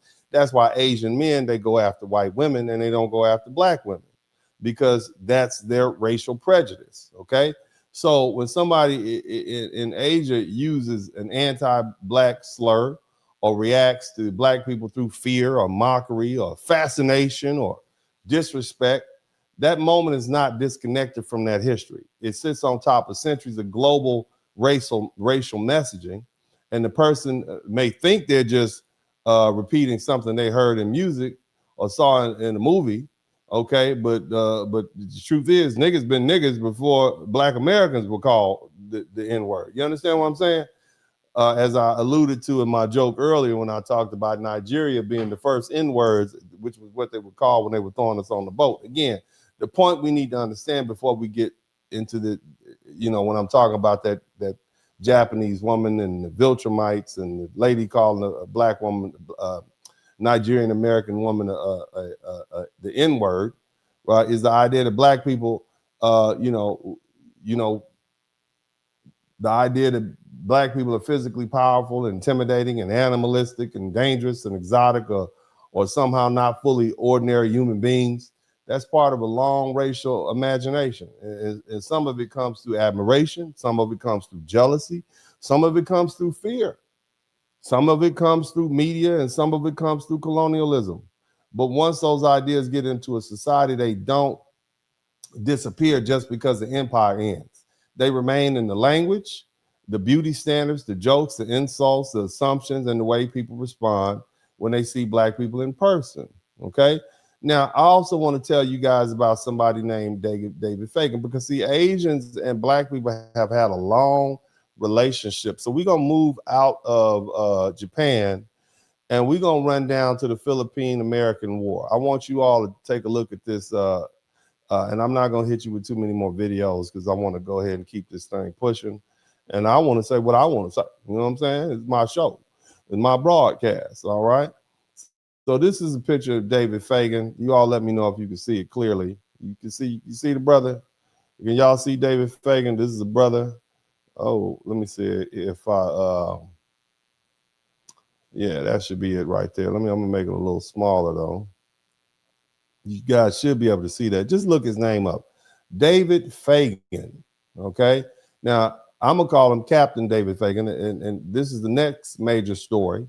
We're gonna talk about the Philippine-American War, all right, which officially began in 1899. This is we got black people just now coming out of Reconstruction, we catching hell in America, but we still in the military, okay? But I want you to understand, imagine being a black man in 1889. The Civil War ended in 1865. We're about 35 years later.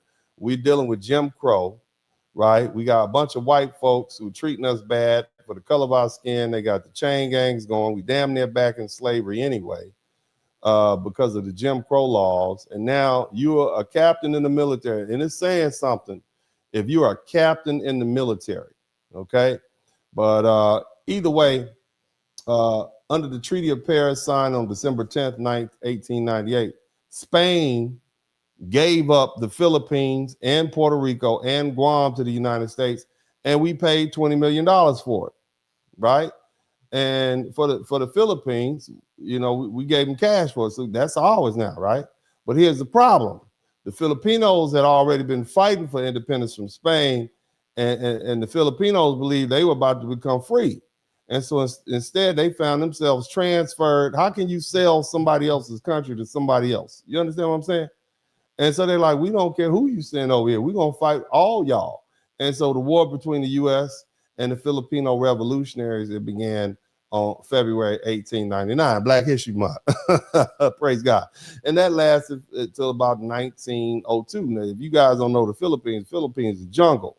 And the last thing these white boys want to do is go running through the jungle. So who they going to send? We're going to get some of these old ex-slaves, these black people, we're going to send them over there. And the conflict was brutal. And according to the United States Department of Office of Historian, the war resulted in 4,200 American deaths, and that's more than 20,000 Filipino combatant deaths, and 200,000 Filipino civilian deaths. So we were over there killing civilians.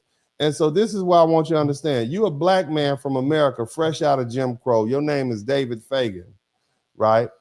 And, he's from Tampa, Florida. And I already told you about the Florida problem. Somebody type Florida problem. You know about Florida. I told y'all earlier. I'll be throwing hints about what the broadcast is going to be like. And I told y'all, can't nobody outrun an N-word from Florida. Nobody can. And so he's a bad brother down there. And, he's born in 1875. You see? So this is 2 years before Reconstruction ended. So he's a baby now, Reconstructed. So he grows up in the time period where white people are cutting up and acting a fool, and they trying to put black people back in their place. But anyway, he served in the United States Army, to be specific, 24th Infantry Regiment. Shout out to all of my military guys out here, all my military ladies out here. Shout out to you all, all the servicemen. So he was in the 24th Infantry Regiment. It was one of the black units commonly associated with the Buffalo Soldier. So he's what we would call a Buffalo Soldier. And like many black soldiers of that period, he was serving a country that still treated black people as second and third class citizens. This was the age of Jim Crow. They were lynching black people. They were segregated. We talk about racial terror. We talk about open discrimination. And yet this black soldier is still expected to wear this uniform and fight America's wars over in the Philippines. Now, I'm going to let y'all look at the Filipinos. I'm not talking about all, look, Filipinos, don't be mad. But I'm going to show them what you really look like, okay? I'm going to show them what the Filipino people really look like, okay? Let me see if I can find an image. So you're a black man, and you in the Philippines, and you over there fighting for the white man, all right? Fresh out of Jim Crow. You're a Buffalo Soldier. Now, I know the type of Filipinos they show you on the internet. I know those. We see those. They're very white, very light, damn near white, bright, damn near white, as they say. But when you start really looking at these people, remember what I said, dark skin? This is what the Filipinos look like. I want you to look at these Filipinos, and I want you to look at this black and white photo right here in the middle. Look at that. That looked like somebody's cousin from Mississippi back in the day. All right, look how dark these. Look at this lady. These are black Filipinos right here. So imagine yourself being a black. And here's one. Here's the indigenous Filipinos right here. Look at these people. These black people. So you basically have a black man from the Jim Crow South, Florida of all places, which is also known as the swinging dick of the Confederacy. And if you want to just know how zany Florida is, just type Florida man into the internet. Anybody put a date and put Florida man in the internet, and you will see the most craziest. Somebody type Florida man in the chat room.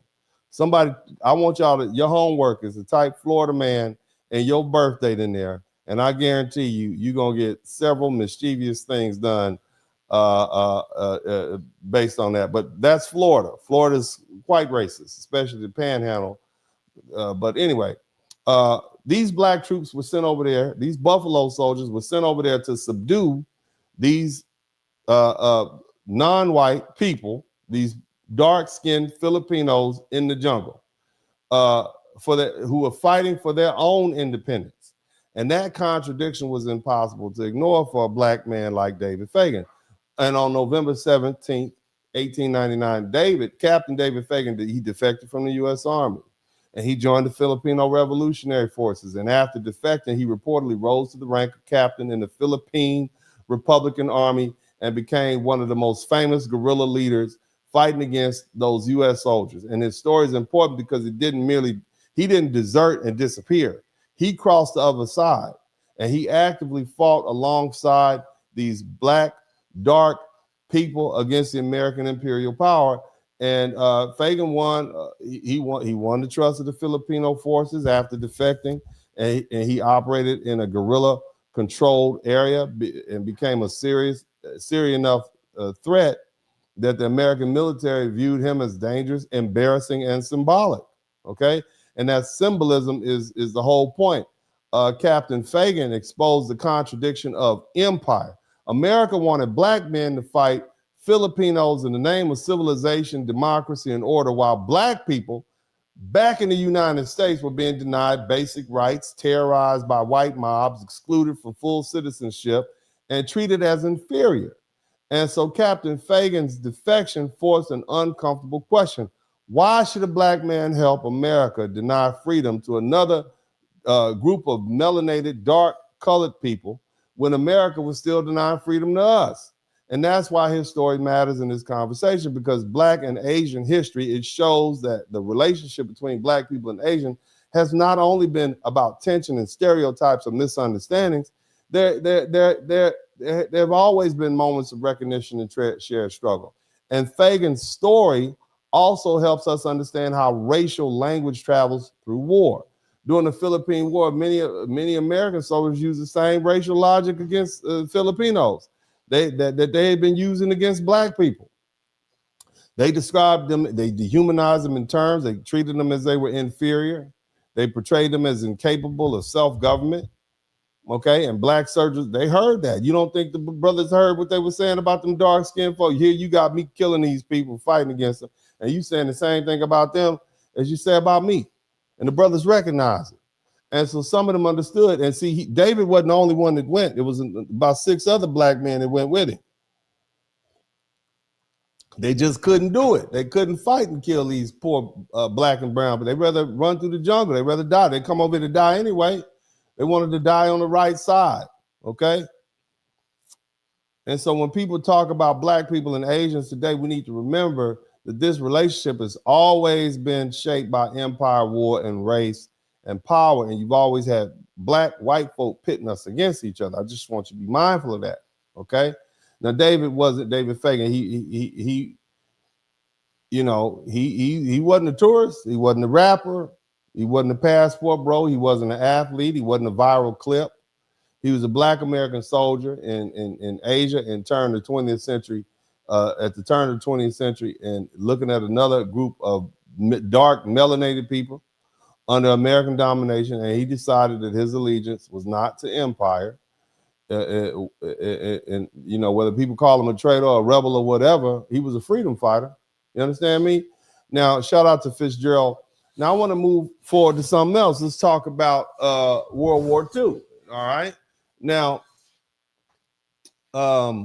complicated. This is when the modern relationship between Japan and the United States changed permanently. Japan surrendered on September 2nd, 1945, because we dropped 2 nuclear bombs on them. And then the Allied occupation, which means America and all its friends, the occupation wasn't just political, it was cultural, it was racial, it was sexual, it was military, it was psychological. You had large numbers of American servicemen. They entered into Japan. Among them were black American soldiers who still served in segregated military, returning from a country where Jim Crow was still the law of the land. And so what they're saying is that there were in post-war Japan, that 24th Infantry Regiment moved from Okinawa, mainland Japan, in February 1947. So they are in mainland Japan.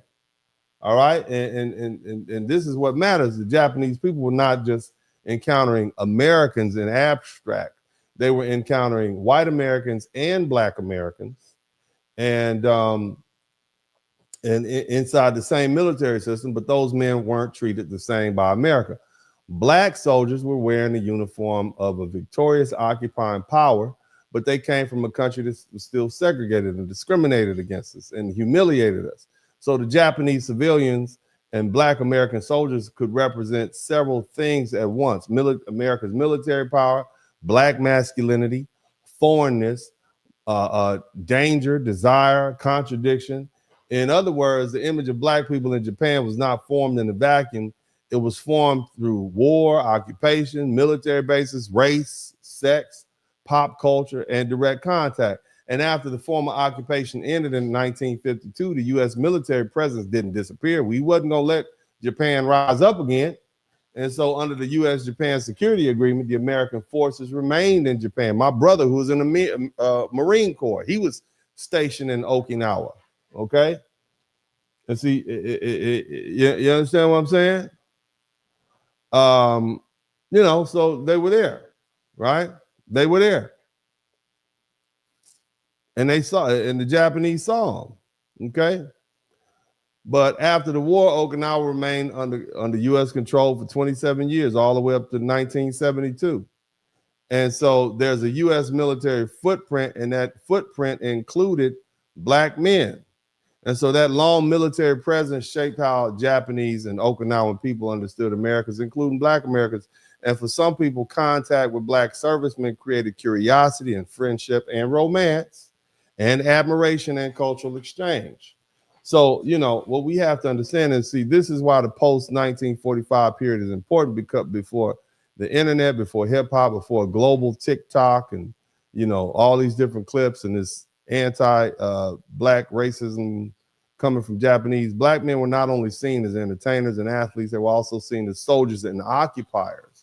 They were fathers, they were partners, they were husbands to some of these women. And so, you know, we have to look at this all in context. So when we get this modern Japanese joke about black people being this or black people being that, and again, I'm being humorous because, you know, it's funny to think of us as being Viltrumites. We like those stereotypes, but we don't like the stereotypes that castigate us in a poor light. Now, again, I want to talk to you all about something else. Let's move on. And we're moving quick because I want y'all to learn and I want you to pick it up. I'm trying to explain to you, this is not, why they even talking about black people? How are we even over there? They don't even know anything about us. Well, see, there's been wars, you know, and I mentioned that World War II, I skipped past Korea, but that was the first war where we were fully integrated. But now I'm going to talk about Vietnam. But the first thing we're going to do is I need you guys to make sure y'all do what y'all supposed to do for me. Okay, I need you to help me do what I need to do and get these subscriptions up. But again, shout out to everybody who's contributed to Super Chat. I'm glad 15 people learned something. I wish more people had learned something, but we're not finished. But maybe some of you all will learn something. But again, I appreciate you guys. But before we get to this superstar, I need you all to make sure you hit the subscribe button if you hadn't already. I don't know if you all have. I have not had an opportunity to check and see if you hit the subscribe button, but I'm looking now. I'm going to look right now to see if you good people care about me enough to hit the subscribe button and help me, okay? Because at this point, it's about me. It's about me getting to 100,000 subscribers. And it's taking a long time. I'm just saying, I feel like I should be there by now as people. I need some more people to subscribe. I need approximately 66 people. Well, no, hold on. I need 63 people to subscribe to the channel right now, and that will get me to 95,000. Okay? I need 63 people to subscribe to the channel. Okay? I need 63 people. Somebody type 63 in the chat room. Chantel Smith, I need you to subscribe to the channel. Dwight Chair, I need you to subscribe to the channel. Okay, who else is in here? Jelena Taborn, I need all y'all to go ahead and subscribe to the channel. Don't hate watch. Okay, don't have me up here forehead sweating, talking to you all about history, trying to make it interesting. I need all of y'all to subscribe to the channel right now. Don't play me. I'm not here for the games. I need my subscriptions to go up. I want a little gold plaque on my wall behind my head. Mm-hmm. Do me a favor, subscribe to the channel. If you have already subscribed to the channel, double check, because YouTube plays these vicious games with me. I need 58 people to subscribe to the channel to get me where I need to be. Okay, 58. Somebody type 58. In addition to that, make sure you like, share, and subscribe if you appreciate what I'm doing.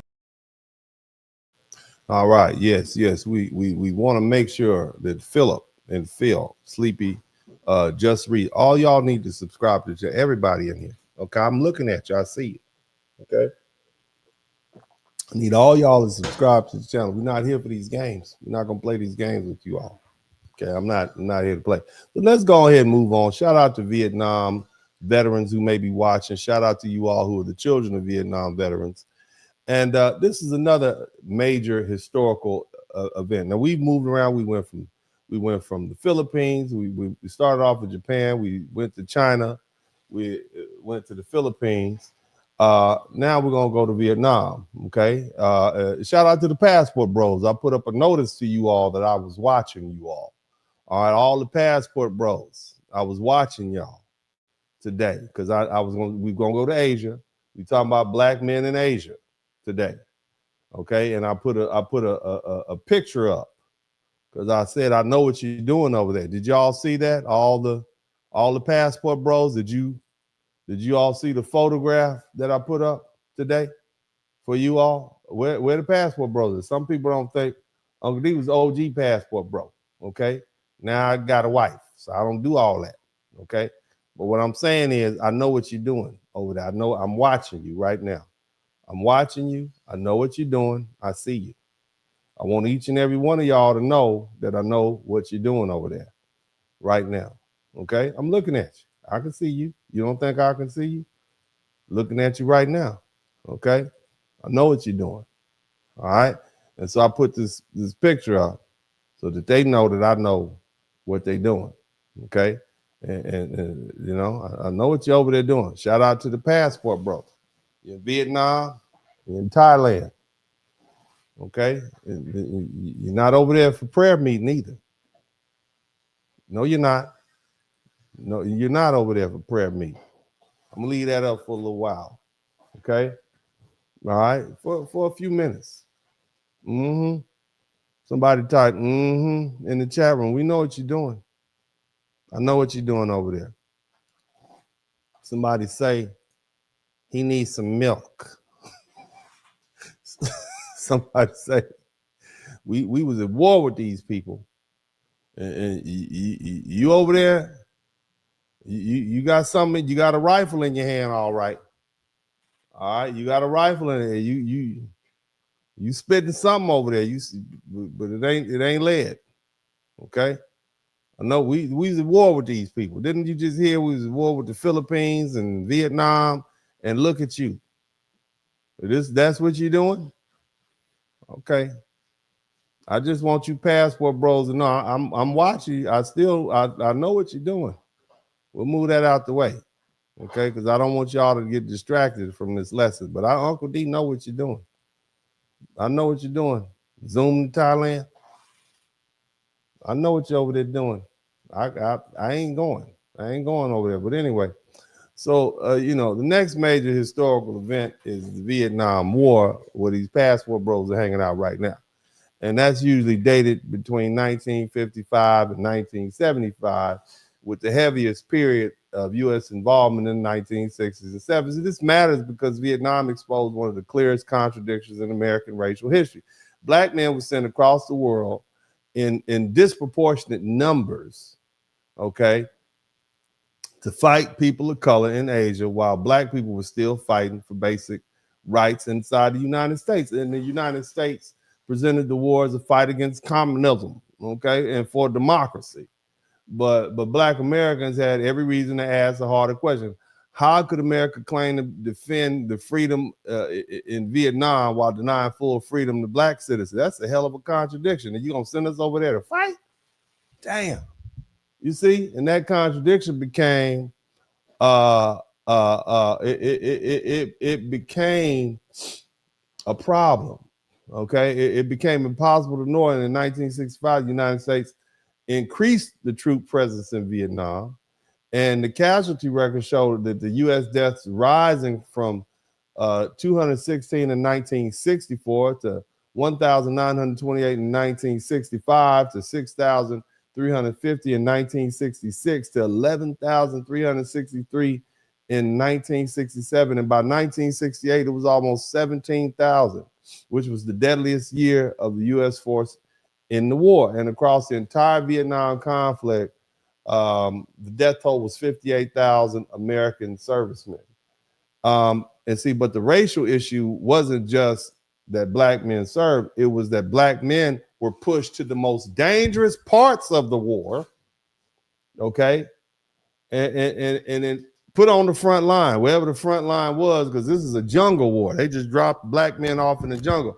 But in 1965, the African Americans, the foundation of Black America, suffered 24% of the U.S. Army fatal casualties. I want you to keep on understanding Black men are 6% of the population. At that time in the 1960s, we were 9% of the population, which means you had about 4% of Black men, 4% of the population of the United States was Black men, and 24% of the casualties in the army in Vietnam was Black men. Okay?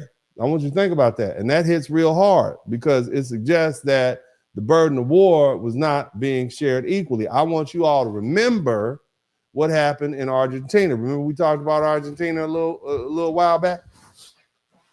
Remember when we talked about Argentina and how the Argentinian government got rid of black men? They sent them all to war and put them on the front lines. It was extinction level. Okay? The burden of the war was being shared unequally by black people, black men specifically, and black families were watching their sons get drafted. This was a draft involved. All right, sent overseas, placed in combat, killed at a disproportionate rate, and white boys was running and hiding and ducking and going to Canada and Switzerland. They got deferments because they had money. All they had to do is show they was in college and they wouldn't have to go if they had political connections. Remember, we were fresh off the plantation. We was an agrarian people. We didn't have anything. And this is why Vietnam became more than a foreign policy. It became a race issue, a class issue, and a moral issue because black Americans were living through civil rights movement at the same time the war was escalated. So you taking our black boys who should be on the front line fighting for our civil rights, right, and voting rights, and you sending them off to war. Dr. King was still fighting for poverty and segregation and police brutality and economic injustice. So imagine being a black mother in America watching the government tell your son, not only do we want you to fight, but you have to fight. You better come down here or we're going to put you in jail. You're going to Leavenworth, right? They're asking you, your son, to fight for freedom again for the same government that won't guarantee you safety, dignity, voting rights, housing rights, or even equal treatment under the law. And the draft was worse. During the war, you have working class, poor black men, right? Far more vulnerable to the draft. Black men overrepresented among those with fewer protections. In 1966, the secretary launched Project 100,000, and that lowered the military entry standards and brought hundreds of thousands of men who previously would have been rejected. And many of these men were poor, undereducated, had limited options. Black men were heavily represented among them, and the result was that the military took men from disadvantaged communities. They sent them to brutal war. They took the Puerto Ricans too. And they threw them in that jungle. You see, and this is where another one of the black Asian connections becomes important. But the Vietnamese people, they hadn't enslaved black Americans. Vietnamese people hadn't written Jim Crow laws. The Vietnamese people hadn't segregated schools. They didn't do that. They hadn't put us through redlining.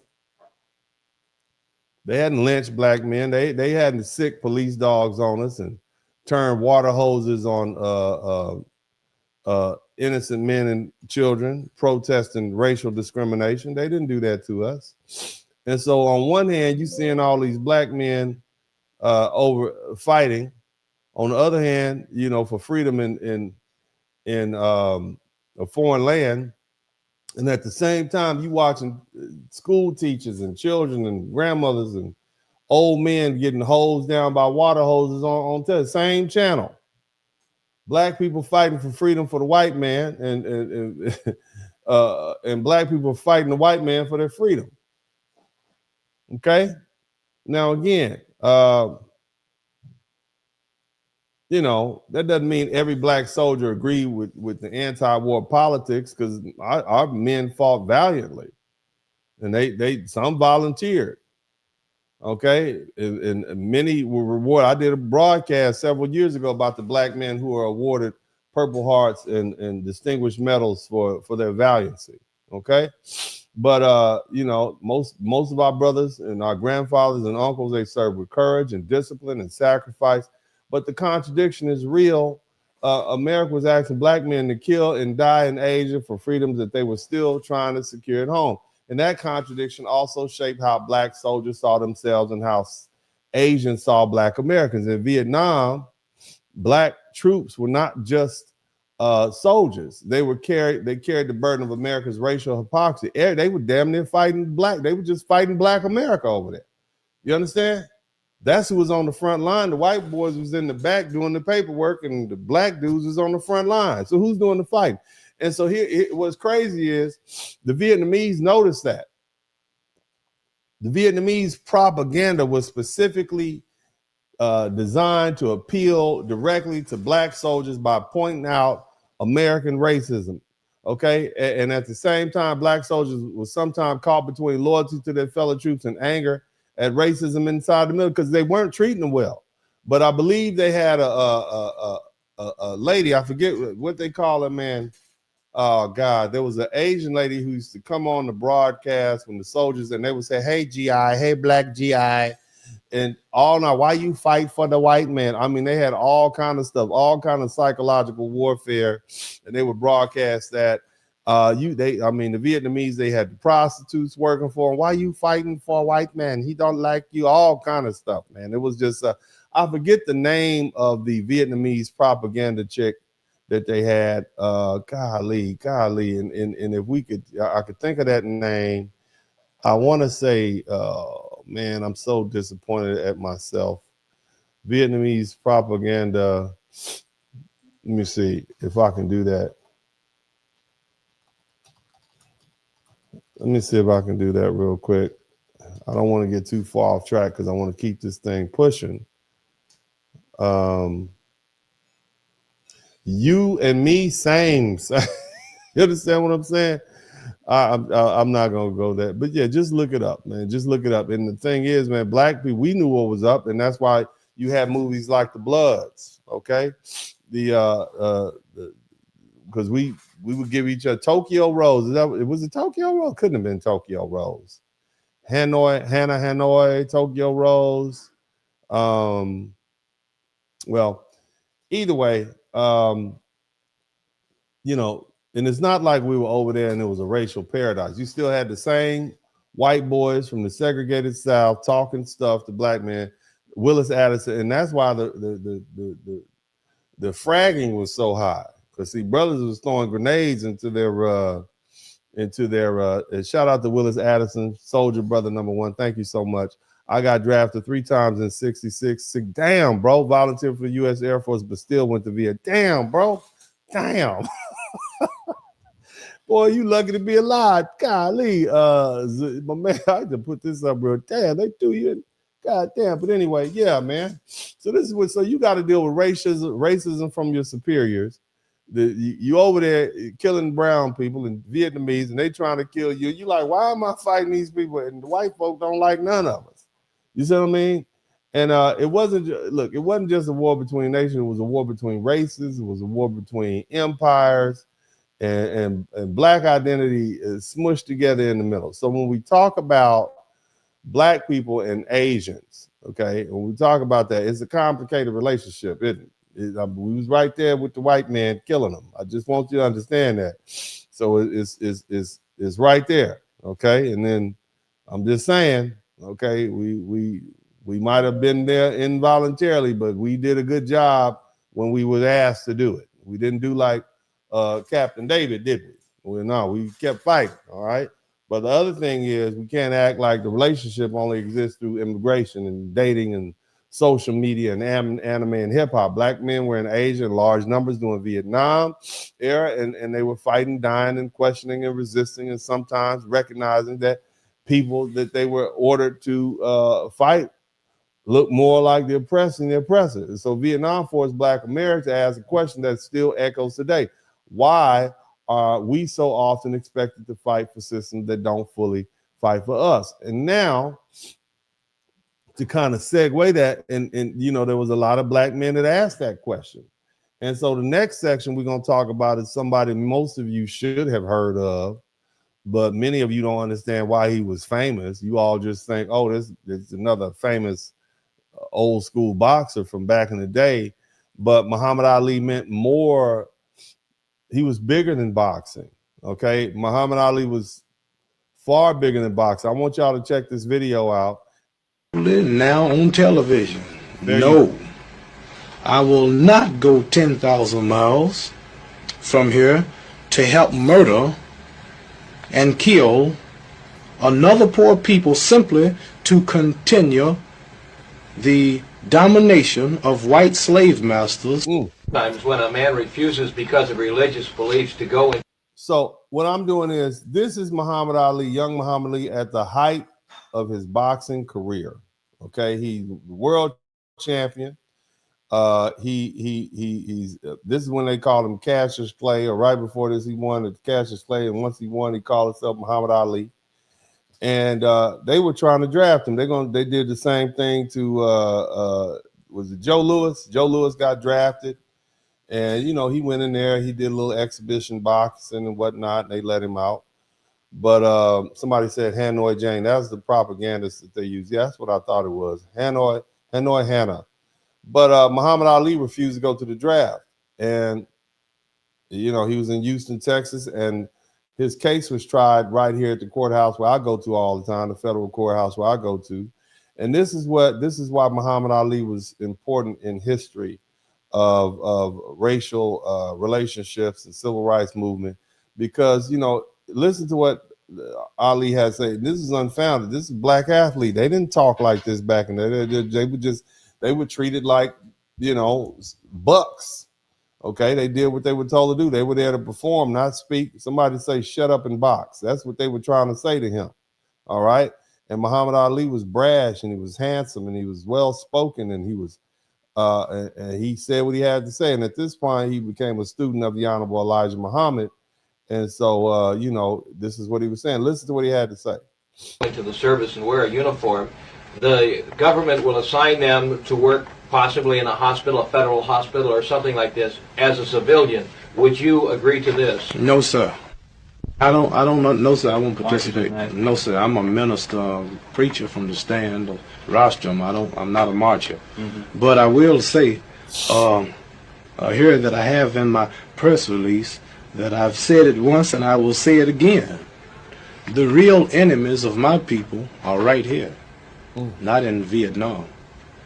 And we who follow the most honorable Elijah Muhammad take no parts in wars. As the Holy Quran teaches us, we take parts in no wars on the side of infidels or Christians or non-believers in Islam. No wars unless it's declared by Almighty God, Allah Himself, or His messenger. So the thing is, what type punishment or what type persecution would I receive here in America for my religion? That's the whole point. Well, Champion, the Honorable Elijah Muhammad advised you to go into the service. He don't advise us. He don't advise us nothing of what to do. This is a test that all Muslims go through. So they were trying to get him to throw the Honorable Elijah Muhammad on the bus and say, Elijah Muhammad put you up to this, but he didn't. You see what I'm saying? So this is I talked to you guys earlier about the Honorable Elijah Muhammad, and that's why I brought him up. You all don't know how important the Honorable Elijah Muhammad was to the civil rights movement. He gave us Malcolm X.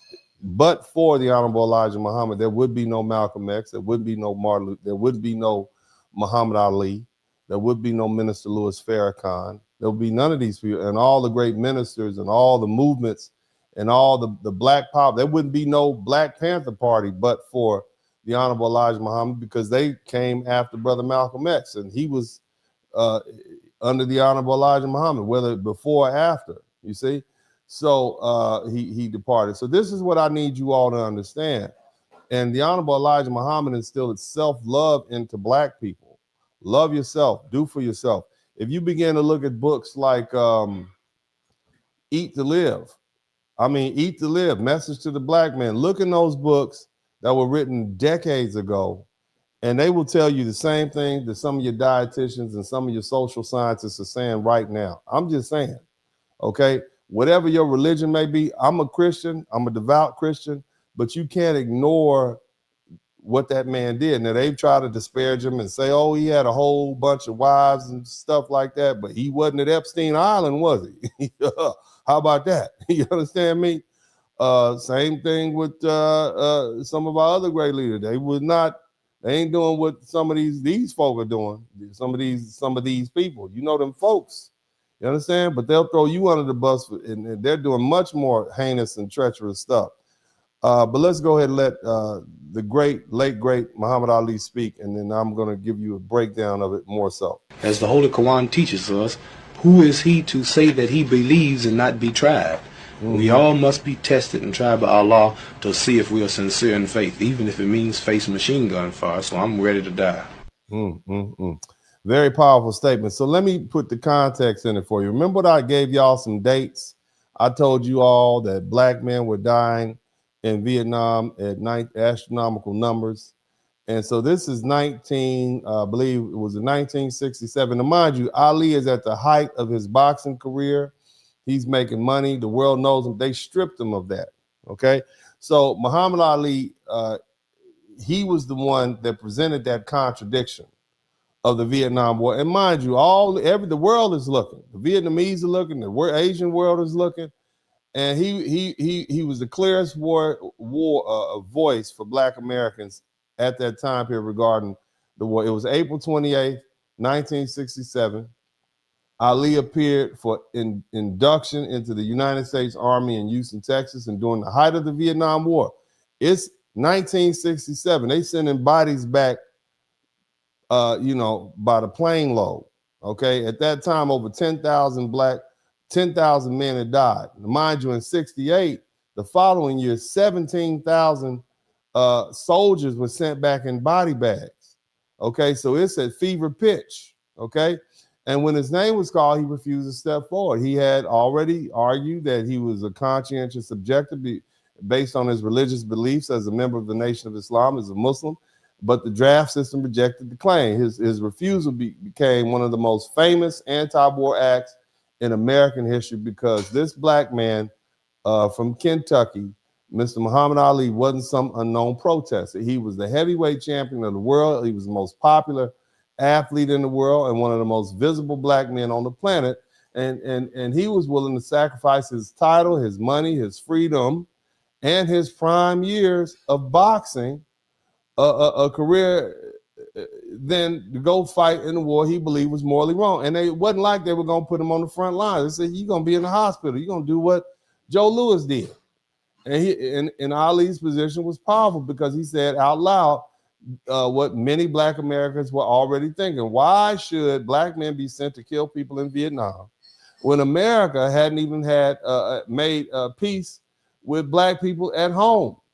And his famous argument was that the Vietnamese hadn't called me a nigger, or lynched me, or enslaved me, or segregated me, and denied me basic human rights. Whether people agreed with Ali or not, the moral challenge was impossible to ignore. He forced America to confront the hypocrisy of asking a black man of all people to fight for democracy overseas while you denying us dignity, equality, and safety right here, and full citizenship in our homes. Okay, do we remember what happened to black men when they came home from Korea and they came home from World War II with their uniforms on? They were oftentimes assaulted and beaten. You understand what I'm saying? And so this is what they did to you. You don't even appreciate the sacrifice we made. So on June 20th, 1967, they convicted Muhammad Ali of draft evasion in Houston. He was sentenced to 5 years in prison. Okay, he was fined $10,000, a lot of money, and he was banned from boxing for 3 years. These are the prime years of his life. And while his case moved through the courts, the punishment wasn't just legal, it was political, it was economic. And Ali, his heavyweight title, his boxing license was suspended. He was kept out of the ring during what should have been his physical prime of his career. He didn't go to prison because the appeals were pending. But the state still punished him for taking away his livelihood. So he was starving. They always go back and forth. We talk about Joe Louis, Ali and Frazier. Muhammad Ali and Joe Frazier was friends. They was just putting on a show for us to sell tickets. They was putting on a show for us. Frazier and Ali were buddies. He used to give him money to help him get through tough times. Old cats. You see, they just put on a performance like we do for white folk. Oh yeah, these two angry Negroes, they best of friends when white folks ain't around, but they just putting on a show for them to sell tickets. Okay, but again, he didn't go to prison, and he couldn't pay for everything, so he had to get money from Joe Frazier and whatnot, and that's why him and Joe Frazier ended up being friends, and he gave him a couple of shots at the title. They were making money, but America didn't just try to draft his body. Okay. When he refused, they tried to destroy the man. And so the case went all the way up to the Supreme Court. You can look it up right now. Clay versus the United States. And because Ali's legal name at that time was Cassius Clay, he was named after a famous white abolitionist who actually was a pretty dynamic individual. I actually did a broadcast on that. But on June 28, 1971, the Supreme Court unanimously reversed his conviction. And the court didn't simply say Ali was a popular or politically correct. The legal issue was that the draft appeal board had denied him his conscientious objector claim without clearly stating the reason, and the government could not properly defend that denial.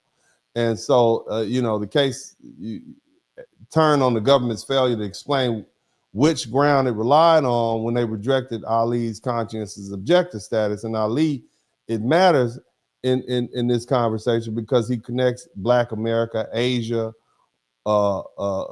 empire, racial hypocrisy, and he understood that Vietnam War wasn't just about communism or foreign policy or patriotism. It was about whether Black men should be forced to fight people of color abroad while being mistreated by their own country at home. And his stand exposed the absurdity of American power, the same government that had only recently been forced to pass the Civil Rights Act in 19. We just got the right to vote. They just started treating us like full-fledged citizens. Now, I want to go back. It behooves me, and I don't want to get caught up in the weeds, but I must tell you that the Supreme Court justice who wrote the opinion was a former Klan member. I think his name was Justice Black. And one of his law clerks actually gave him a copy of a Message to the Black Man, I believe. I forget, and all my brothers in the NOI can correct me if I'm wrong. But I believe it was one of his law clerks that gave him a Message to the Black Man. He read it, and Ali's team had relied heavily on the Jehovah Witness, because the Jehovah Witness they said, well, hey, we are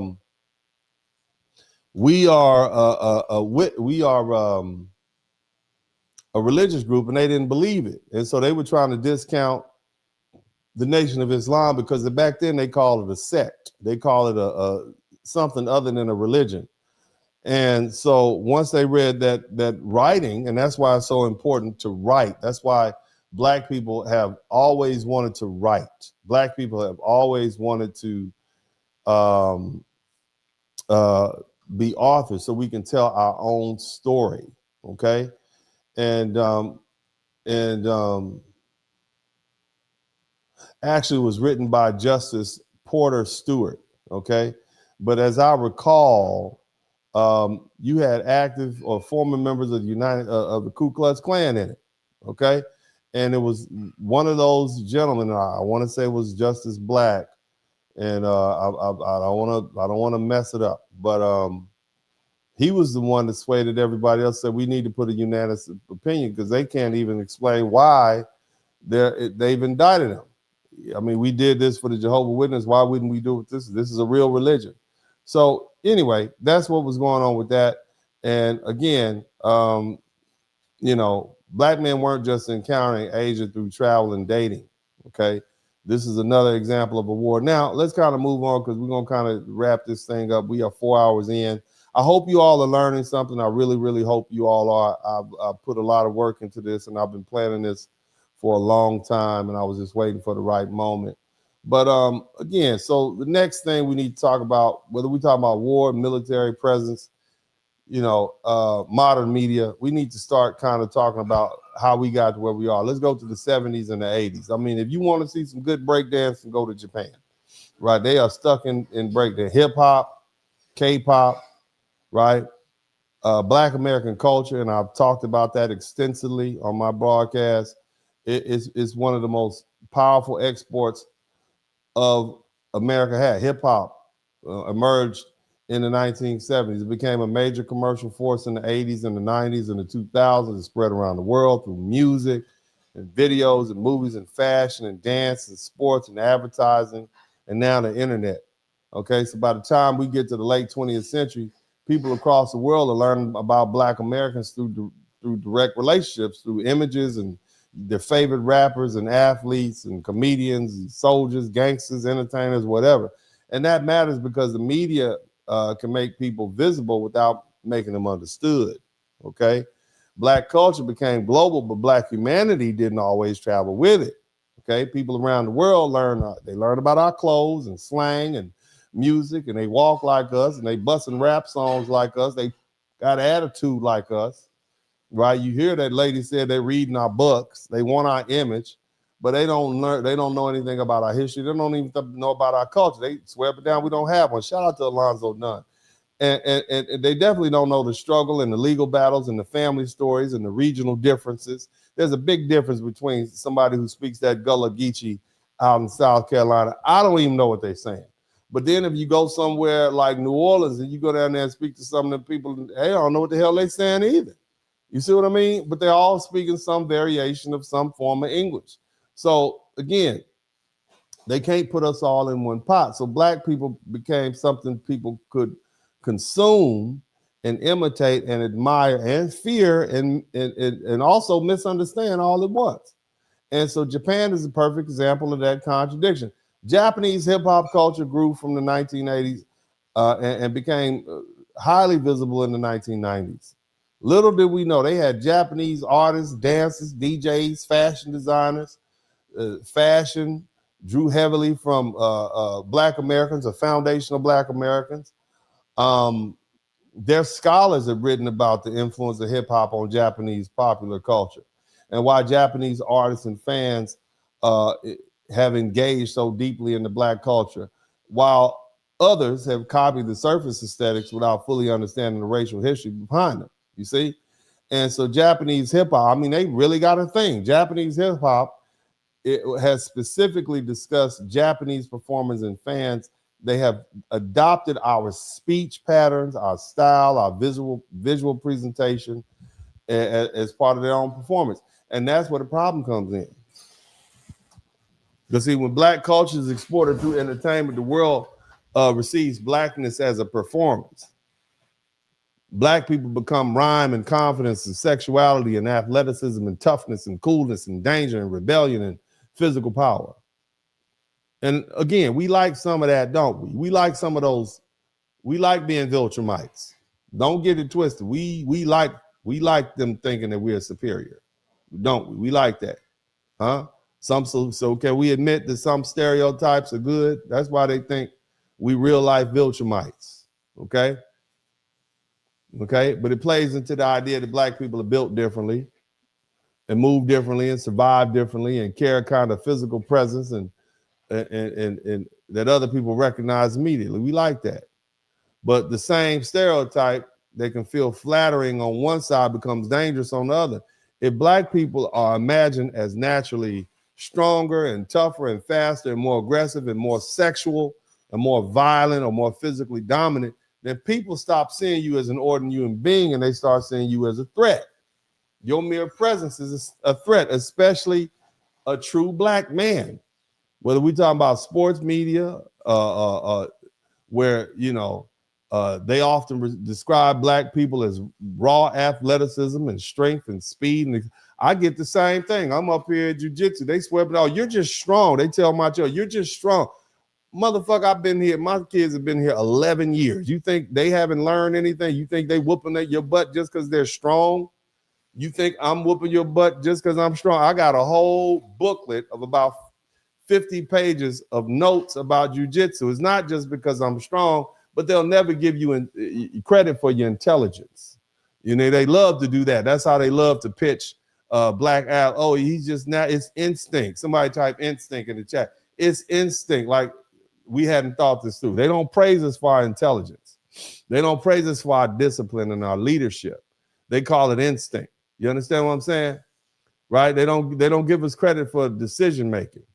And so, you know, research on sports media is repeatedly identified this pattern, including studies showing that Black athletes often they frame them as physical ability and you know, in some coverage, right? You look at that, and that can go both ways, right? Because it's kind of associated with aggression and criminality. Shout out to NTZ Claw. And that matters because sports are one of the biggest ways the world sees black men. Whether we're talking about basketball, football, boxing, track and field, combat sports, they've made black male physical excellence visible across the globe. But when media separates black physical ability from black intellect and black discipline and black strategy and black fatherhood and black citizenship and black humanity, the result is not respect. It's mythology.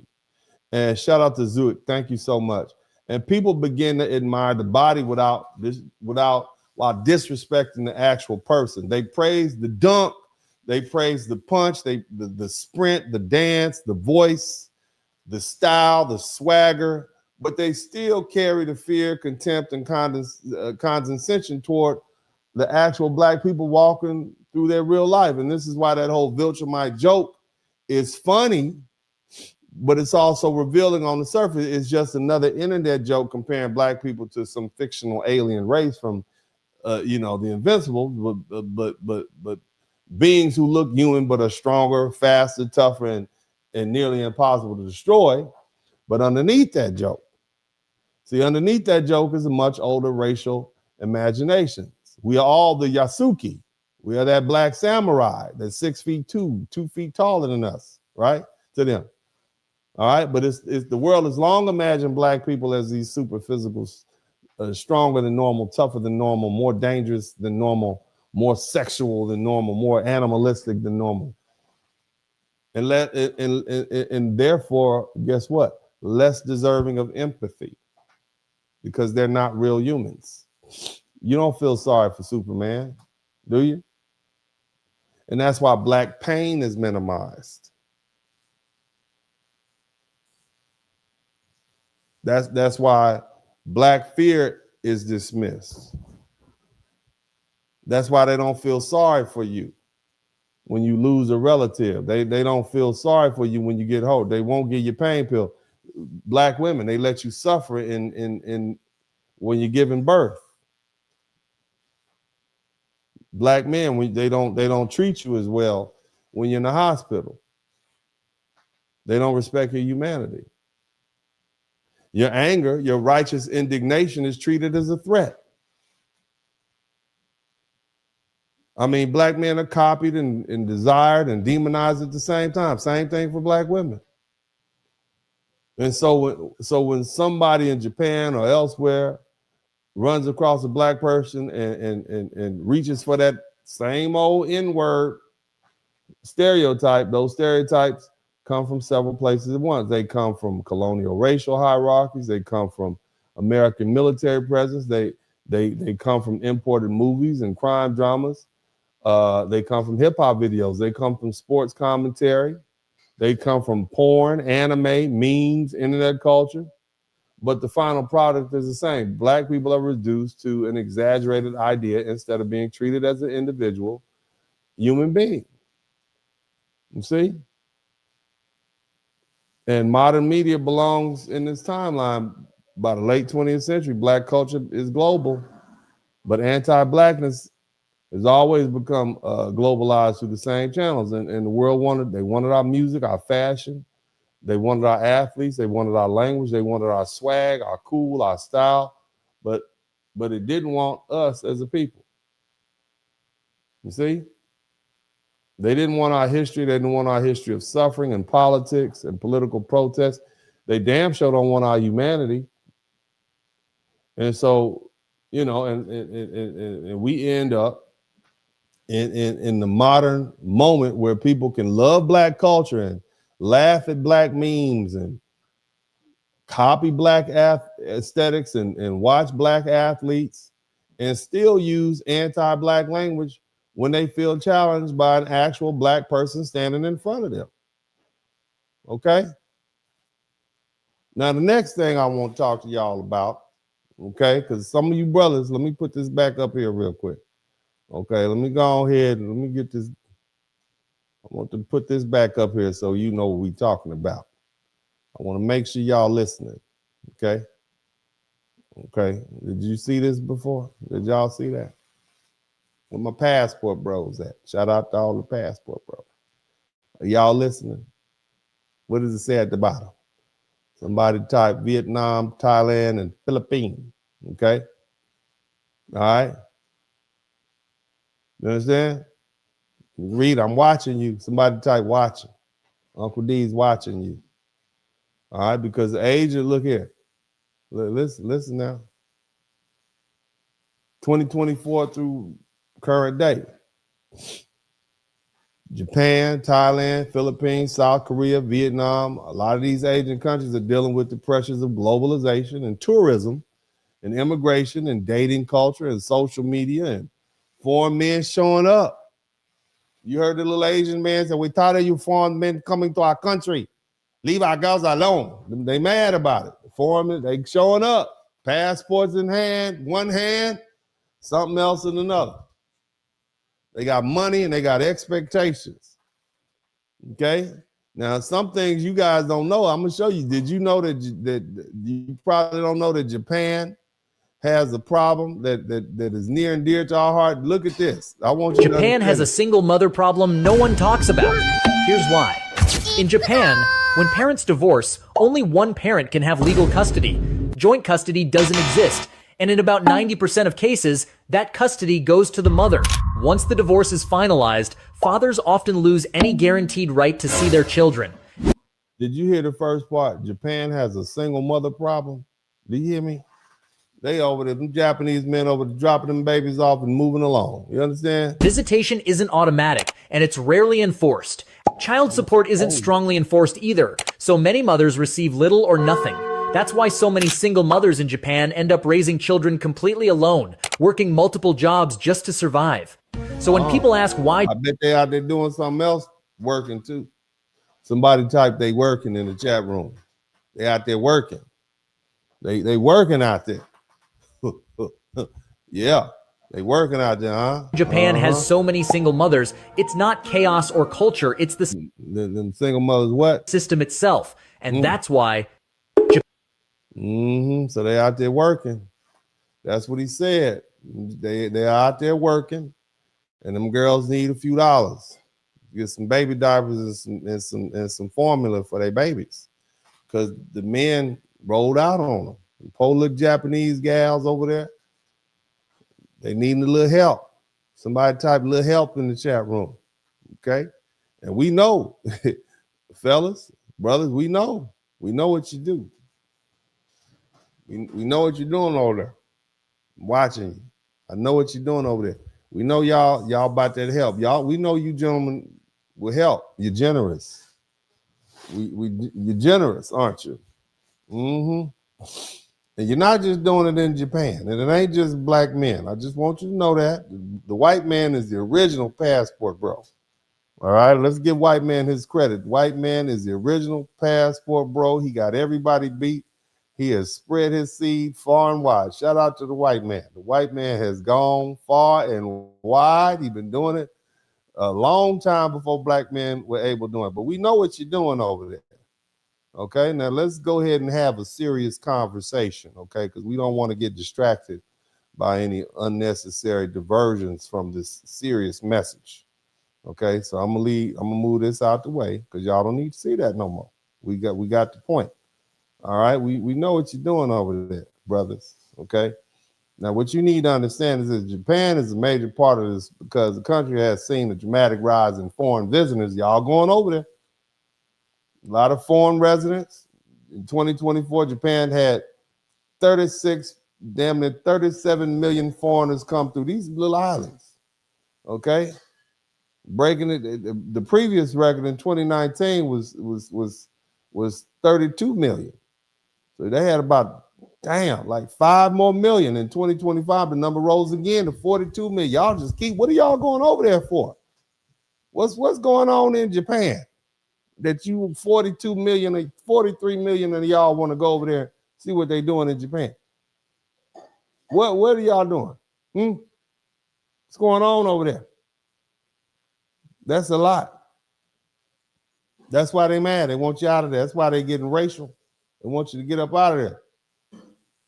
Here's the cold part about it. At the same time, Japan's foreign resident population just passed 4 million. These are a bunch of little chain of islands. They're gonna get back to, they're gonna get rid of y'all. Okay? That's damn near a 10% increase from the year before. And why does this matter? Because when the country that has historically seen itself as racially and culturally homogenous, that means everybody is the same, suddenly you got all these tourists. You got more immigrants, you got more foreign workers, you got more interracial relationships. They told you about that, messing with their women. You heard a little angry Asian man, leave our women alone. You heard him say that. More foreign babies. You coming over there, you passport, you over there blackinating their babies. Somebody type blackinating. That's my word, copyright. You over there blackinating their babies. Okay, that's what you're doing. More content, foreign content creators, foreign babies, foreign filming everywhere, internet, tension going on the rise. And some of that tension is just ordinary. It's called that. You hear what that little age, go back, nigga, go back where you came. I don't get tired of looking at y'all. That's what the little Japanese woman said. She's about to Yasuki got you and flip you over. That's what she was going. She's about to put that judo on you. And of course, you're gonna have bad tourists. And there's always nationalism, and there's always economic anxiety and resentment, and of course, racism. But we can't just talk about Japan. We need to talk about Thailand and the Philippines. Shout out to the passport bros. I know where y'all at. You over there in Thailand. Them some fine, dark black women over there. Them Thailand women are beautiful. Did you all see Rambo? Did y'all see Rambo when he came back after First Blood, Rambo 2? The lady that we all of us young men fell in love with in the 80s when we were teenagers. And Rambo's girlfriend, let me see if I could pull this up again, man. So imagine being 13 years old and Rambo 2 comes out. I think it's Rambo 2. And they send Rambo back. There wasn't no fine women in the first Rambo. But the second Rambo, they got smart. And they put a fine Thai woman in there. We found out she was from Thailand. We was like, ooh, that's what they look like over there. We didn't know they looked like that. I mean, let me see if I can get a good picture of this lady. You know, this movie came out in 1985, so I was 11. Okay, I'm 11 years old. And I'm going to the movies. I'm going to see Rambo. You know, it's Rambo. I ain't know. You know, we didn't have the internet. So there wasn't no whoever was in the movie was in the movie. You found out when you got there, other than the leading star. So we get to the movie and Rambo got a girlfriend. And this Rambo girlfriend, we looking at her like, ooh, where she come from? you can't barely see it. And like, yeah, we like, and you know, Rambo ended up smashing that in the movie. And we was like, wow, I'm 11 years old. Should I be seeing this? This is her right here. I forget her name. Look at it. Just, ooh-wee. Yeah, buddy. Just cute, fine. I'm 11. My cousin's 7. We not even supposed to be in the damn movie. But you know, back in the day, they had very loose movie restrictions. As long as you can get in there and pay and shut up and be quiet, nobody bother you. But the bottom line is we like Thailand. That's where they at, Thailand. And some of these men grew up, became passport bros, and they went to Thailand. They over there right now. I know they are. They're over there. I'm going to talk to them in a minute. But again, like I said, we can't just talk about Thailand and the Philippines because those countries are part of the same modern conversation about black men, Asian women, tourism, dating, sex tourism, okay, and that's important to talk about. You over there right now, you want to know why they tired of you? Y'all want to know why they mad? Huh? I told y'all earlier, the white man been going over there for hundreds of years, okay, and then y'all decided to go over there. See, y'all went over there. And this is what you did. You're over there being Viltrumites. And we know what Viltrumites do. They come in and they conquer and they impregnate women and they outbreed the normal population, the local population. That's what they do, and that's what y'all doing, and that's creating some of the tension that you see going on. That's why I know what you're doing. I see me pointing at, I'm pointing at you. Okay, we know what you're doing. See that finger right there? Oh, that's for you passport bros. I want you to remember that. That's what we know. I know what you're doing. I know what you're doing over there right now. I'm watching. Okay, so again, Thailand, Philippines, right now. Everybody who's in Thailand right now, let me know in the comments section. But these have long been major destinations for Western men seeking relationships, quote unquote, and companionship, nightlife, okay? And sometimes straight up sex tourism. And let's not act brand new. 24, 25, and 2026, there was a whole lot of black men sitting in Thailand at the airport in the Philippines. And right now with a fine Thai woman, a Filipino woman, Asian girl. They laid up. Sit right now. They watching this video. I know you watching this video with your head back on the pillow. And I want all y'all to know to do something for me right now. Just look over at her like that. Don't say anything. Don't say nothing. Just look over at her and nod your head. She don't speak English no way. She sleep. Okay, she sleep. Don't wake up. Just look over and give her a little nod. Say, yeah. Just say, yeah. Then it said you was right here. You see? That's what I want y'all to do. Okay? Because y'all know exactly what I'm talking about. Now, we can joke about it, but there's a serious point underneath it because black men are increasingly visible in parts of Asia, not only through the military, and sports, music, and entertainment, but also through travel and dating and YouTube channels, and passport bro culture and sex tourism and economies. And that changes the way people see us. And in some places, black men are admired and desired and also fetishized and feared and resented a stereotype all at the same time. There's some Asian women that may see black men through attraction and curiosity. There's some Asian men who see you as competition, they're insecure about it, and they have resentment towards you, and they might see you as a threat. And some of these local communities, they may see foreign men generally as walking wallets. They see you as social disruptions. They see you as exploiters or outsiders. And some black men, if we're being honest, don't always help the situation, fellas. I heard y'all was over in Thailand fighting over them hookers. I mean, those ladies of the night. That's what I heard. I heard y'all was over there boxing in the street, fighting over the ladies. That's not a good look. You're not being good ambassadors. You're being bad. Okay, bad guests. And you didn't help the situation. Okay, when you show up overseas, cutting up and acting a fool, like America just exported the worst version of ourselves. Thailand especially is important because it's sex tourism is the reputation that goes back for decades. Even though prostitution is restricted by law, Thailand has long been associated with international sex and tourism, especially in places like Bangkok, Phuket, and Pattaya. Okay. And they even got sex tourism literature. It describes sex tourism as part of the broadened pattern of travel and inequality and transnational sexual economy. Again, if it's legal, I get it. I understand. But this is your reputation. Okay?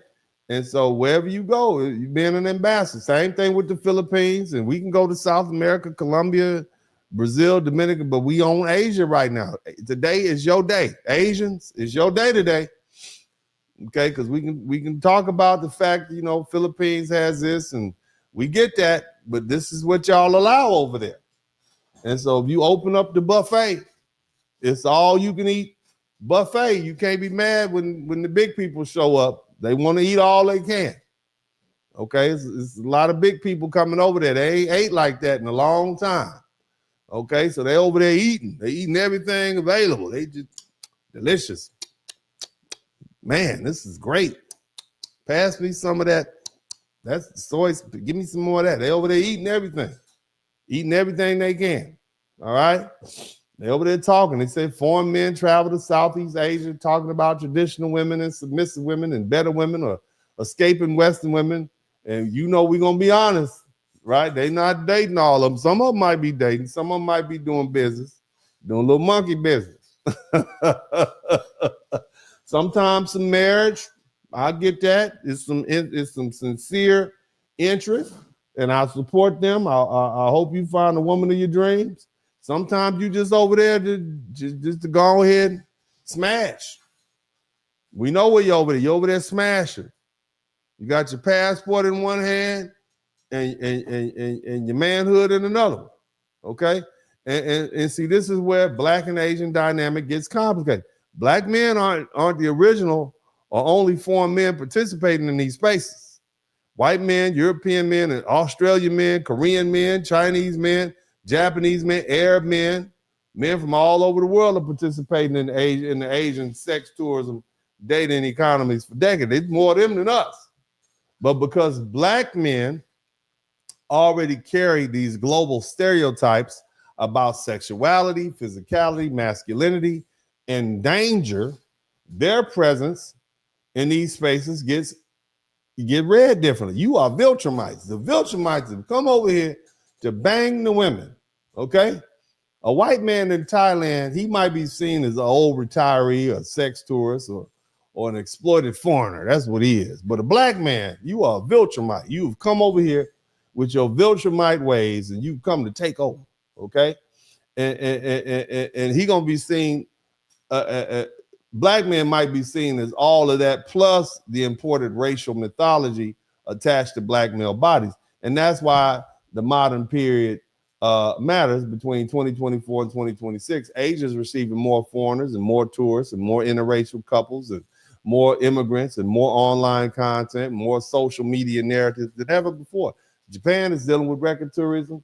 Thailand, Philippines are dealing with long-standing sex tourism and trafficking and concerns and men turning local women into content.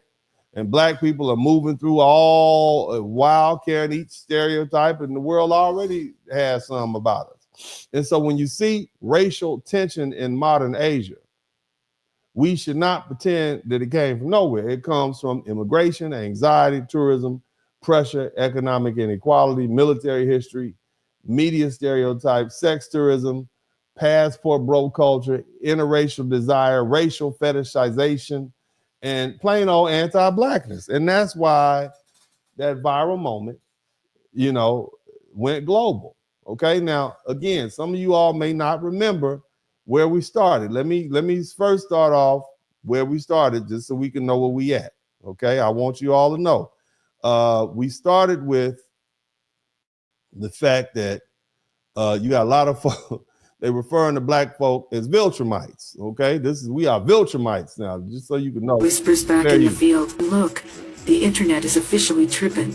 A new viral wave of posts from Japanese social media has hit the loo, and apparently, folks over in the land of the rising sun think Black people are straight up superhuman. That's what they think you. That's what they think you are, right there. Look at that. We ain't talking about just good at basketball either. We talking about might die if they punch me once strength.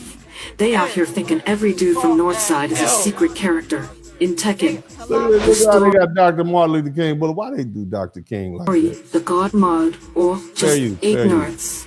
The T is this, because Japan is so isolated, and most of the Black people they see are either NBA superstars, Olympic sprinters, or anime characters like Yasuki. The local vibe over there is that we're built different. But we got some fat Black ones down here in Texas. We got some chubby ones, some short ones. We got some bad built ones. We got someone with little pointy heads and someone with egg heads too. We should send someone over there so they won't think that all of us are superior like that. So kind of dispel it a little bit. Let's keep it going. Like biologically enhanced? I I caught up with some residents over a natural bridge to see how the Lu feels about being recruited for the Avengers. D, did you hear? They think you got super. And we like these stereotypes, don't we? Like them thinking of us as invincible, right? We like that, right? We do like that. But see, what we don't like, okay, this is the thing that we don't like. What we don't like is the negative stereotypes that also go along with that. And so this is kind of where we went next, okay? We don't fucking care who you are. No, I am talking. I don't care who you are. You hear the little Asian lady, you call me an N-word, you called me a nigger. Do not call me a nigger. We don't fucking care who you are. No, she's sitting there with her little blonde wig on. I am a Nigerian American. Do not call me a nigger. Try that. You ain't gonna do nothing in Japan, baby. She gonna be whatever you want her to be in Japan. The little Japanese put you in jail. But go ahead. We don't fucking care. Go try your stuff. She said you bitch. She said, go in there and try on your stuff. Get out of my face. Because I look again, right? We can't look at this in isolation. All right. That's the thing I need you to understand. She just stood over here. And I said, nobody told me this. You think she ain't the only Japanese person that has developed these anti-black sentiments. You know, it didn't just happen. Look, she probably got a black boyfriend. Look at her. Let's take a look at her. Look carefully. I want to look at her a little bit more. Let's look at this little Japanese lady a little bit more. Let's look at that. She probably been dabbling in the watercolor. I can see that happening. But let's go ahead and finish. So this is where we ended up. This is not a fucking unit. Go try your stuff or not. But you called me a nigger and you called me a bitch. I wanted to call you. I mean, she could have just started with bald headed. Why'd you have to go straight to the N-word? Damn, just went straight to the racial epithets. That's just so sad. I mean, can we get warmed up first? Can I be a bald headed broad first? And my girl got the Coachella sweater on and whatnot. The little Asian Japanese lady don't give a damn. Nigger, because I wanted to. Then she just let 3 of them fly, just like that. Just 3 of them, damn. And so that's where we ended up. That's how we got where we are today. Japanese Twitter says black people are Viltrumites, and black people thought that was funny, and they were laughing and all that. And so me being, the spoiled sport that I am, I'm gonna come piss in your Coke. I will rain on your parade. Since we were laughing at that, I said, oh, well, let's talk about this other stereotype. And that's how we ended up where we are today. Okay. Now, of course, I have some more things to say. I have I want to round this thing out with a close, but I want to thank all you all who contribute to the Super Chat, the Cash App, and the PayPal. We have 416 people in the chat room. And of course, as you know, we had a couple of trolls in here tonight, so they messed it up for everybody. I had to throw the subscriber button on. So anybody who wants to subscribe, you can talk, but everybody else has to just watch. You're going to hate watch for real, and you won't even be able to comment. And that's your fault. You shouldn't have done that to Uncle D. Y'all should have just played nice, and you could have kept on talking. But you guys, I want to go ahead and thank the people who contribute to the Super Chat, the Cash App, and the PayPal. I had to pay Roman's goddamn oil change. He said, Daddy, he calling me up. I'm thinking he got stopped by the police or something because he never calls when he's gone. He's all like, Daddy, send me $130. What? Send you $130? Oh, you told me you was going to get your oil change, and then he hit me up for the $130. No, man. Hell no. But I had to give it to him, because he was in the line. But anyway, yeah, this Cash App is something else. Shout out to Patricia Hightower, thank you so much. And Johnny Johnson, I appreciate you. And Think and Grow, thank you so much. AB, thank you all. Tariq Rushton, thank you. Christopher White, Michelle Edwards, good looking out to all of you guys. Judy Brown, thank you for the Cash App. Let's go ahead and read these Super Chats and memberships. Let's see here. We have, hey, Jag, thank you for your constant, consistent history. That's all I do. I teach aggressive history over here. I teach history to hit you in the face with it. Okay, that's what I do with the history. I'm like, yeah, with the history. Okay, because if you don't understand your history, where you've been, you won't understand where you're going. And I try to put everything in context so we can have intelligent conversations when it comes to these complicated subjects. And really, the answer is right there in the history. And it's really, I think it's a true blessing to be able to do this. It's just wonderful to be able to speak to thousands of people at night during the day, in the morning, and you all can look at this. You can chop it up and look at the videos. This is pretty cool. But thank you so much for acknowledging me. I appreciate you, and thank you, Ms. Tamara Davis. Also, member for 2 months, K-AO Skew. Thank you for the happy face and appreciate your membership. Few Quan, my man. Thank you for the super sticker. Also, Tyler Taylor Shine. Definitely learning something tonight. Thank you. Appreciate you. Also, Few Quan for the $5 super sticker. Understanding 15K. Thank you for the $2. Brawlick Sean, thank you for the $9.99 super sticker. Few Quan, thank you again, brother. Timing, J.A. Timing, or Ja Timing. Uncle D is a legend. Good looking out, family. Also, 562 Canary. Uncle D, you're a legend. Appreciate all you do. Thank you so much, man. Our family, I appreciate you too. Dwight Robinson said, gift 1 Dennis Sperling podcast membership. Good looking out, man. New member, thank you, Jad.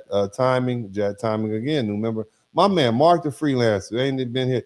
If the Yamamoto men want to stop us from getting that yellow cake, there's always one. See, he been here a long time, so they subject to say crazy stuff. If the Yamamoto man want to stop us from getting that yellow cake in the plastic bag due to yellow fever, take it from our cold Viltramite hand. Boy, that's why they don't like you now. That's why they don't want you in the country no more. You over there with you over there. We know what you're doing. I know what you're doing. And you know I know what you're doing. I know what you're doing. I ain't gonna say nothing else, but shout out to you and shout out to Few Quan. Thank you so much for the super sticker. Fitzgerald 2417. Thank you so much for the $10 super sticker. Also, Willis Addison, Soul Brother #1 was the chant they used. All right, that's cool. Good looking out. Thank you for telling me that. I got drafted 3 times in 1966 and 1960. That's crazy, bro. How can they draft you? I thought you only got once. I volunteered for the U.S. Air Force, but still ended up in Vietnam. Oh, man. Well, thank you for what you did for us and your great sacrifice, and I'm glad you made it back. Alonzo Dunn, because I'm here and your time is valuable, brother. Always interesting. Good looking out, man. I hope you all, did you learn something? Did anybody, if you learned something, type I learned in the chat room. If you learned something, type I learned in the chat room. That lets me know that my work and my effort being here almost 5 hours in the 6 hours altogether, or should I say 3 or 4 hours that it took on top of that to get this together, it lets me know that my work is important. If you learn something, just let me know. I learned something. Also, what did you learn the most? I want to read those comments. What did you learn the most? I mean, what stood out? Okay, in this session. One thing you don't want is people afraid of you. Yeah, you don't want people afraid of you because they're afraid of you. They'll get excessive with what they feel is defense. Zahuk said, but we invented everything. Thank you so much. Storyteller, thank you for the super sticker. We got 25 super chats. That'd be great.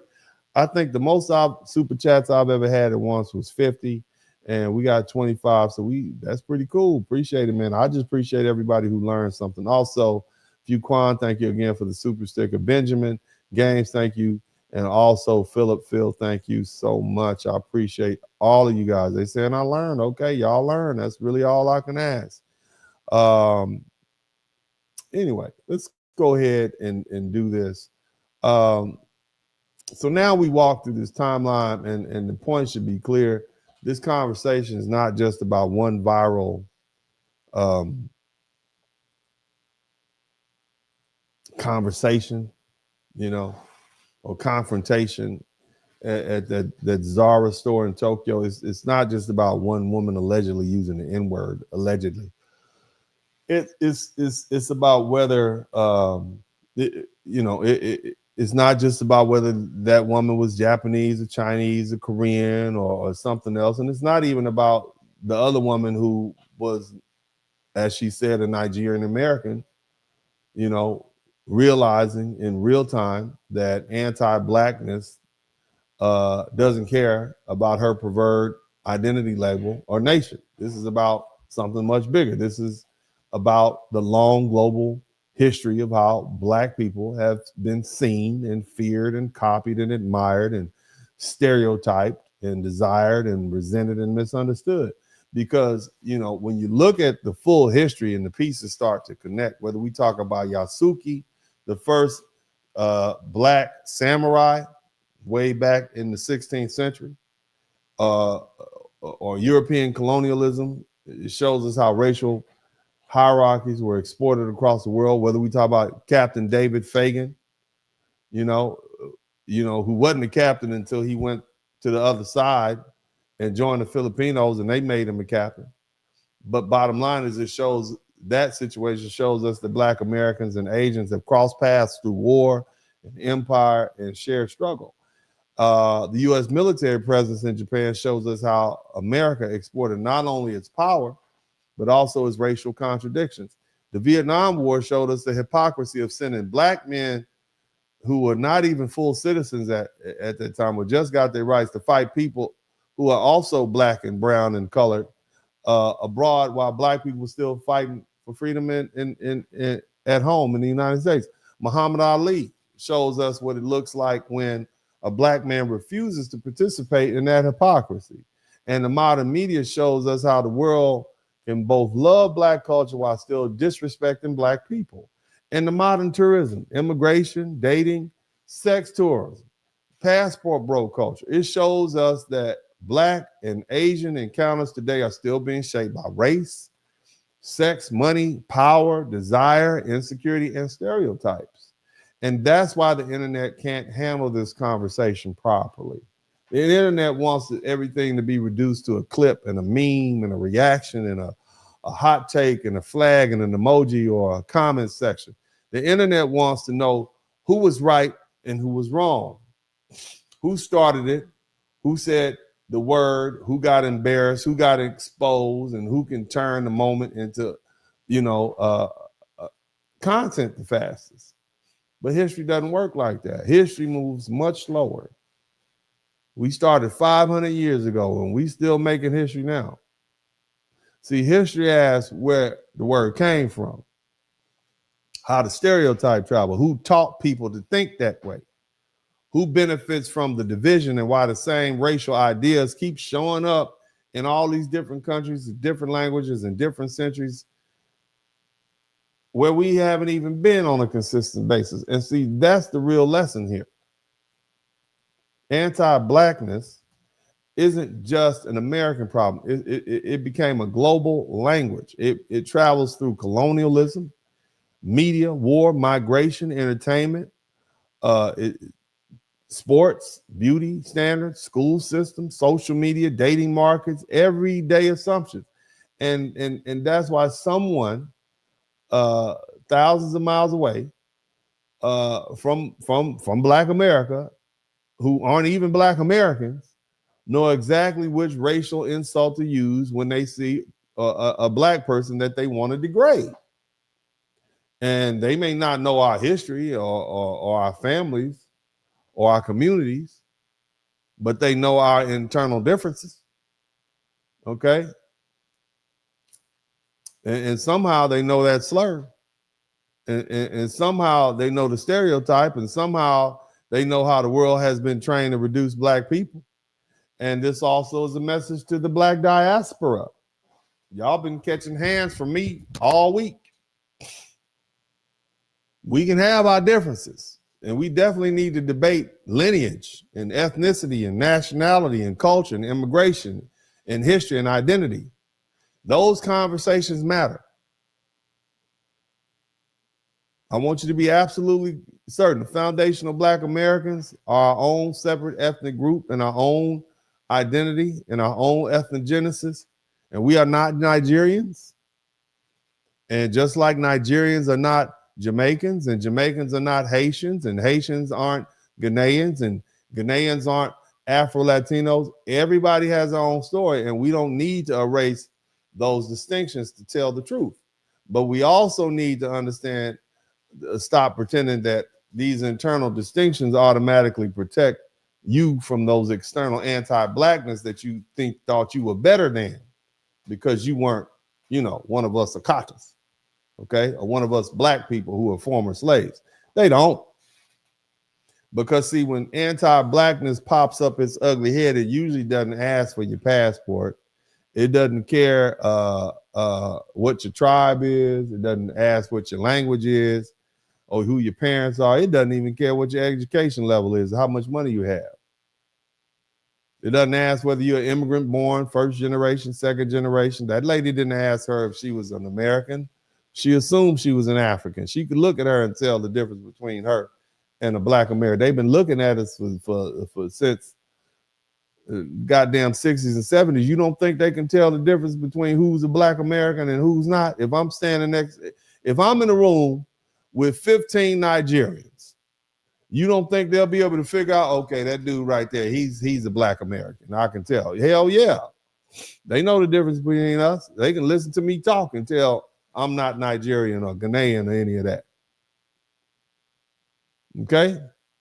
They don't care if you're immigrant born, Caribbean born, African born, or descended from foundational black Americans in the United States. It doesn't ask if you're a doctor, lawyer, engineer, student, tourist, soldier, athlete, content creator, or business owner.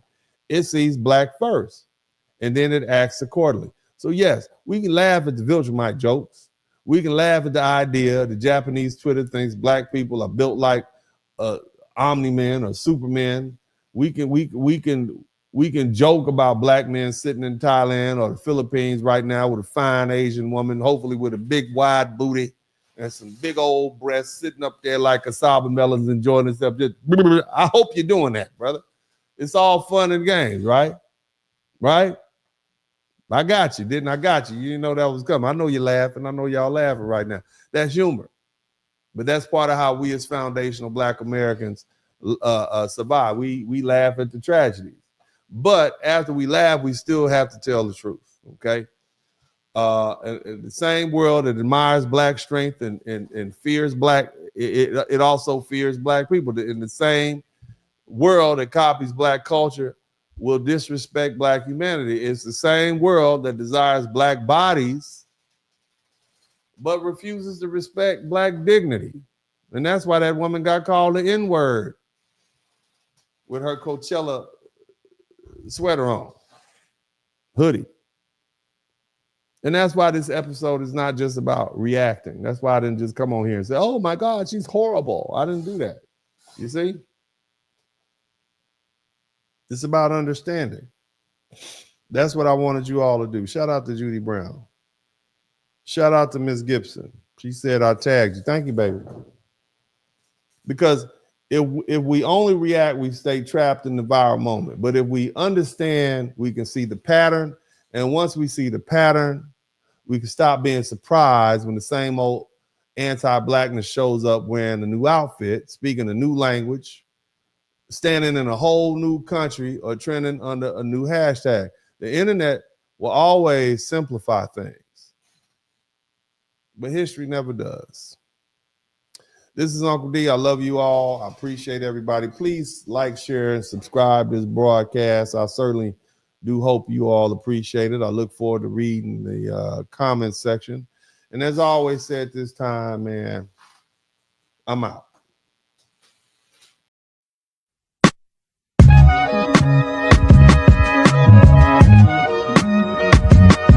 Dennis Burley Podcast. Hit the like button, subscribe.